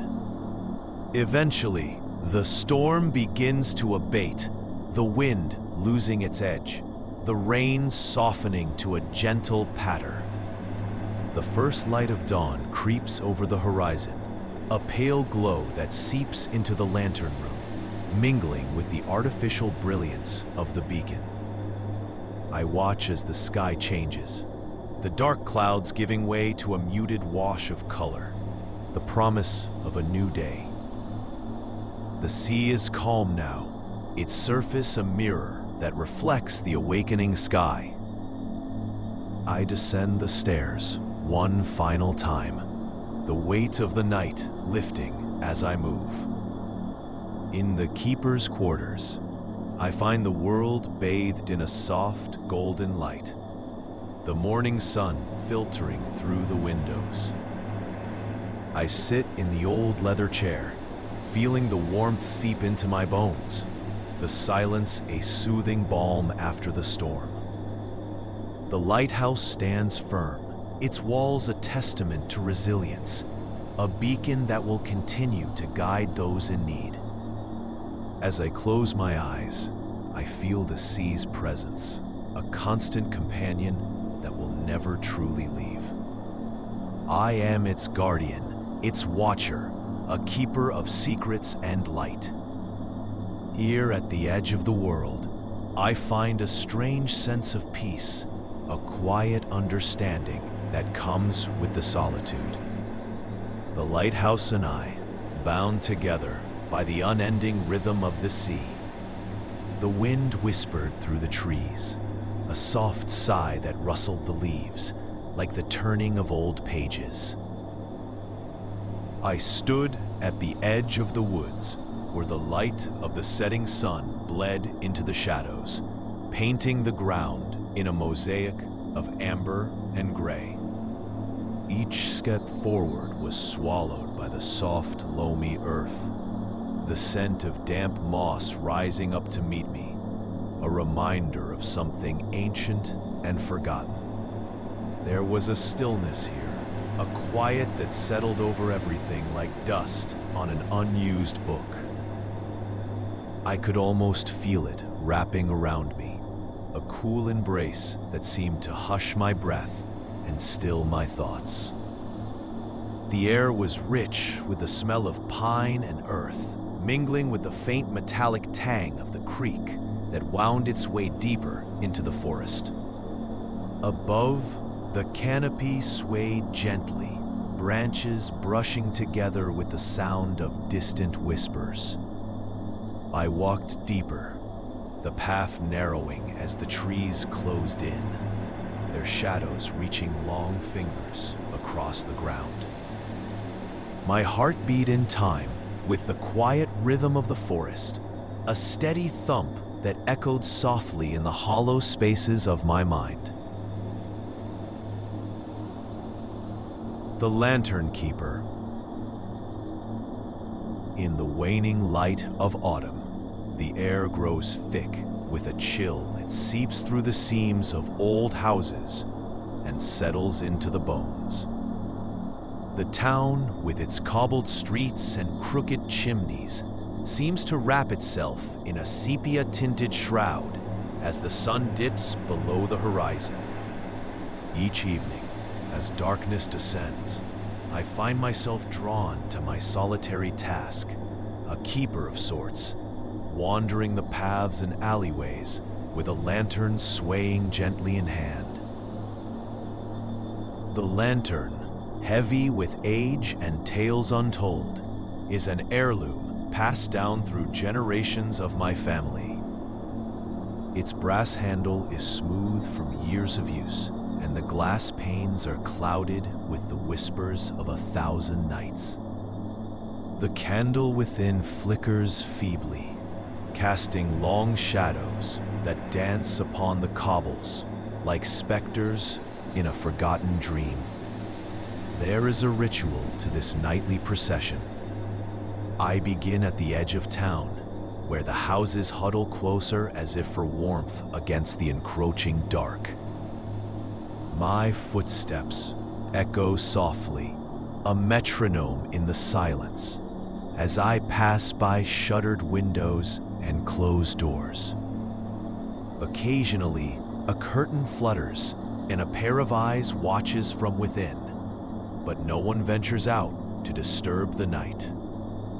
The air smells of damp earth and fallen leaves, a musky fragrance that fills my lungs and clings to my clothes. It is a scent that speaks of endings and beginnings, of life retreating into itself to wait out the cold. Beneath my feet, the cobblestones are slick with evening dew, and I tread carefully to avoid the treacherous patches where moss has taken root. As I walk, the lantern's glow reveals the small details that are swallowed by daylight. The way the ivy creeps up the walls, tendrils reaching ever higher, weaving a tapestry of green and shadow. The worn grooves in the cobbles, each one a testament to the countless feet that have trodden this path before me. I feel a kinship with those who have come before, as if the act of walking these streets binds us across the years. My route takes me past the old church, its spire piercing the night sky like a sentinel. The doors, heavy and ancient, remain closed, though the wind sometimes carries the mournful toll of the bell, a sound that reverberates through the marrow. The graveyard beyond is a place I avoid, for there is something in the air there, a stillness that speaks of things best left undisturbed. Tonight, as the fog rolls in from the moors, I notice an unfamiliar heaviness in the air, a presence that seems to linger just beyond the reach of the lantern's light. It is as though the night itself has grown thicker, wrapping around me like a cloak. I pause for a moment, listening to the silence, the soft rustle of leaves, the distant hoot of an owl. The world feels poised on the brink of something, a breath held in anticipation. I press on, the rhythm of my steps a comfort against the unknown. The lantern swings in time, its light casting a gentle arc that illuminates the path ahead. The fog, dense and swirling, muffles the sound of my footfalls, and I am cocooned in a world of muted hues and half-seen shapes. There is a beauty in the obscurity, a sense of being suspended in time, where past and present blur into one. As I approach the outskirts of town, the houses grow sparser and the darkness more complete. The lantern's glow seems feeble against the vastness of the night, a solitary beacon in an endless sea. Yet it is enough to guide me, enough to keep the shadows at bay. I am aware of the weight of the lantern in my hand, its warmth a small comfort in the chill air.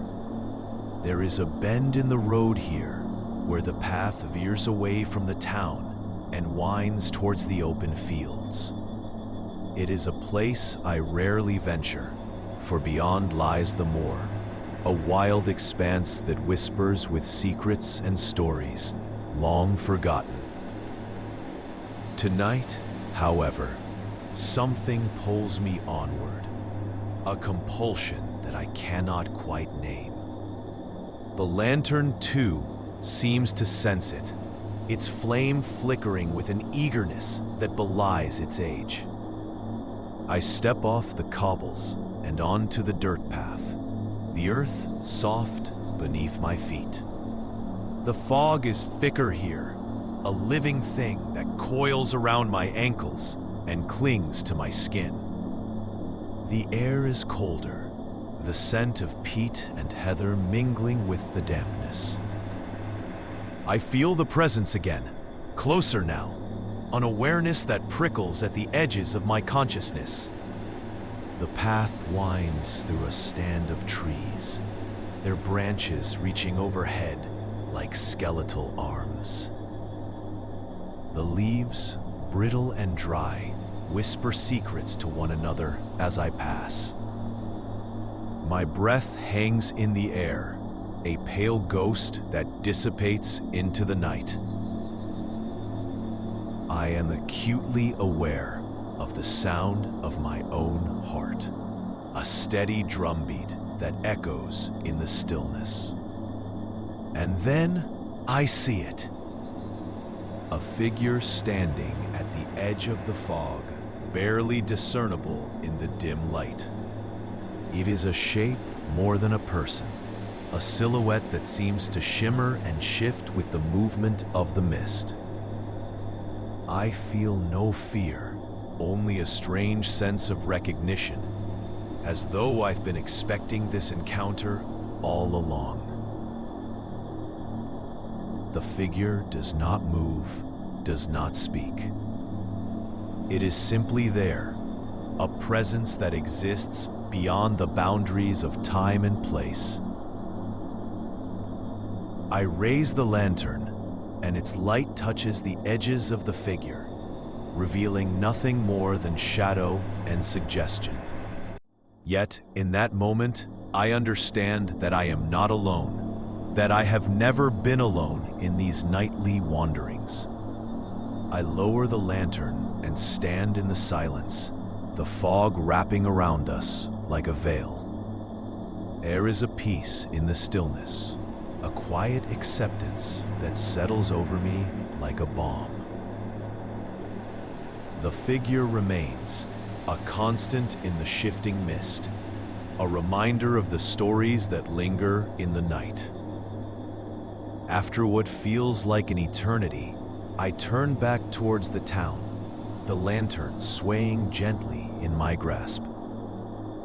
The path leads me home, the familiar cobbles a comfort beneath my feet. The fog, ever present, follows at a respectful distance, a companion in the darkness. As I reach the edge of town, the houses close ranks once more, welcoming me back into their embrace. The lantern's light flickers softly, its task complete for another night. I pause for a moment, casting one last glance towards the moor, where the figure stands sentinel in the fog. The night is full of secrets, of stories whispered on the wind, and shadows that dance in the corners of my vision. And I, the keeper of the lantern, am but a part of this tapestry, a thread woven into the fabric of the night. With a final breath, I extinguish the lantern's flame, leaving only the memory of its glow to guide me to the warmth of home. The old clock on the mantel ticked softly, its hands moving with a quiet certainty that seemed to mock the stillness of the room. Outside, the night pressed against the windows, the darkness thick and velvety, as if the world had been wrapped in a heavy, comforting blanket. The fire in the hearth crackled gently, its warmth spreading slowly across the room, casting flickering shadows that danced along the faded wallpaper. The room smelled of aged wood and a hint of something floral, perhaps the lingering trace of a long-gone perfume, mingling with the faint musk of dust that had settled into the crevices over years of neglect. I ran my fingers over the armrest of the worn armchair, feeling the rough fabric beneath my fingertips, the fibers frayed and thin from countless evenings just like this one. As I sat there, I became aware of a subtle change in the air, a slight shift in the atmosphere that was almost imperceptible. It was as if the house itself had taken a breath, a gentle inhalation that barely disturbed the quiet. I listened closely, straining to hear beyond the crackle of the fire, beyond the steady rhythm of the clock. But there was nothing. Only the silence, deep and endless, like the night itself. The shadows of Stillwater Forest. The day began as a dull whisper of gray light filtering through the heavy clouds, casting a muted glow over the Stillwater Forest. The trees, tall and ancient, stood like sentinels, their branches interwoven in a tapestry of twisting limbs and autumn leaves. I had been drawn to this place, not by any particular desire for adventure, but by a restless energy that thrummed beneath my skin, like an itch that needed scratching. The path beneath my feet was little more than a suggestion, a faint scar through the dense underbrush that seemed to lead deeper into the heart of the woods.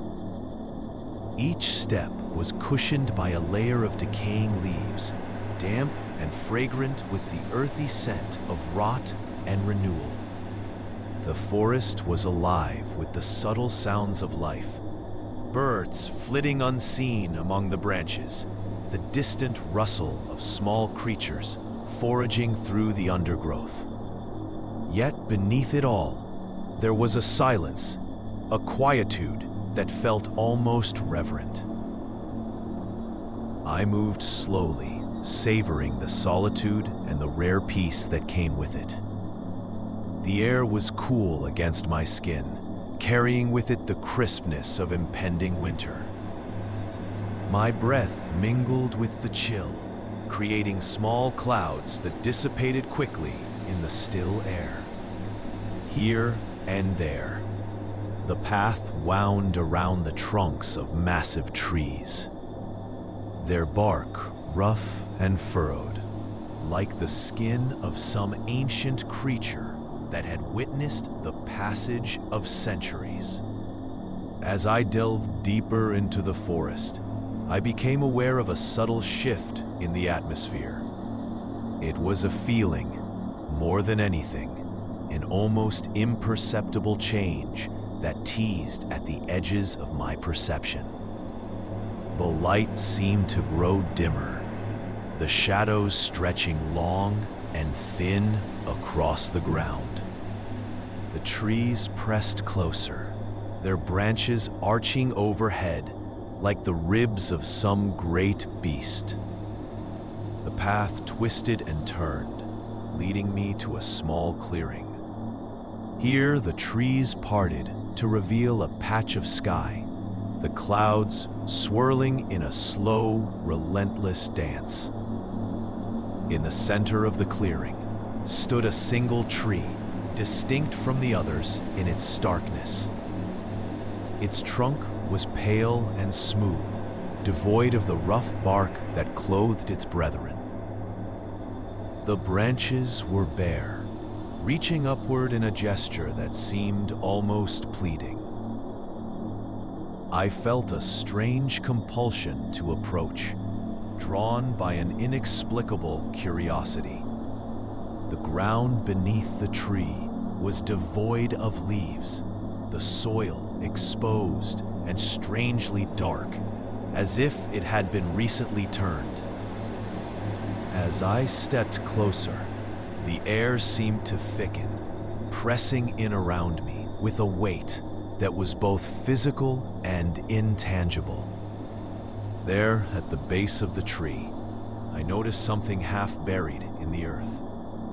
It was small, barely visible, yet unmistakably out of place.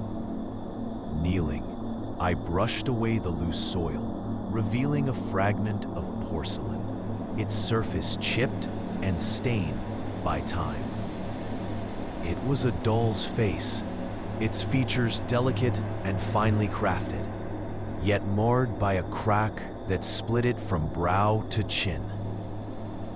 I turned it over in my hands, the smoothness of the porcelain oddly comforting against my skin. As I did, a low sound reached my ears, a murmur that seemed to emanate from the very ground beneath me.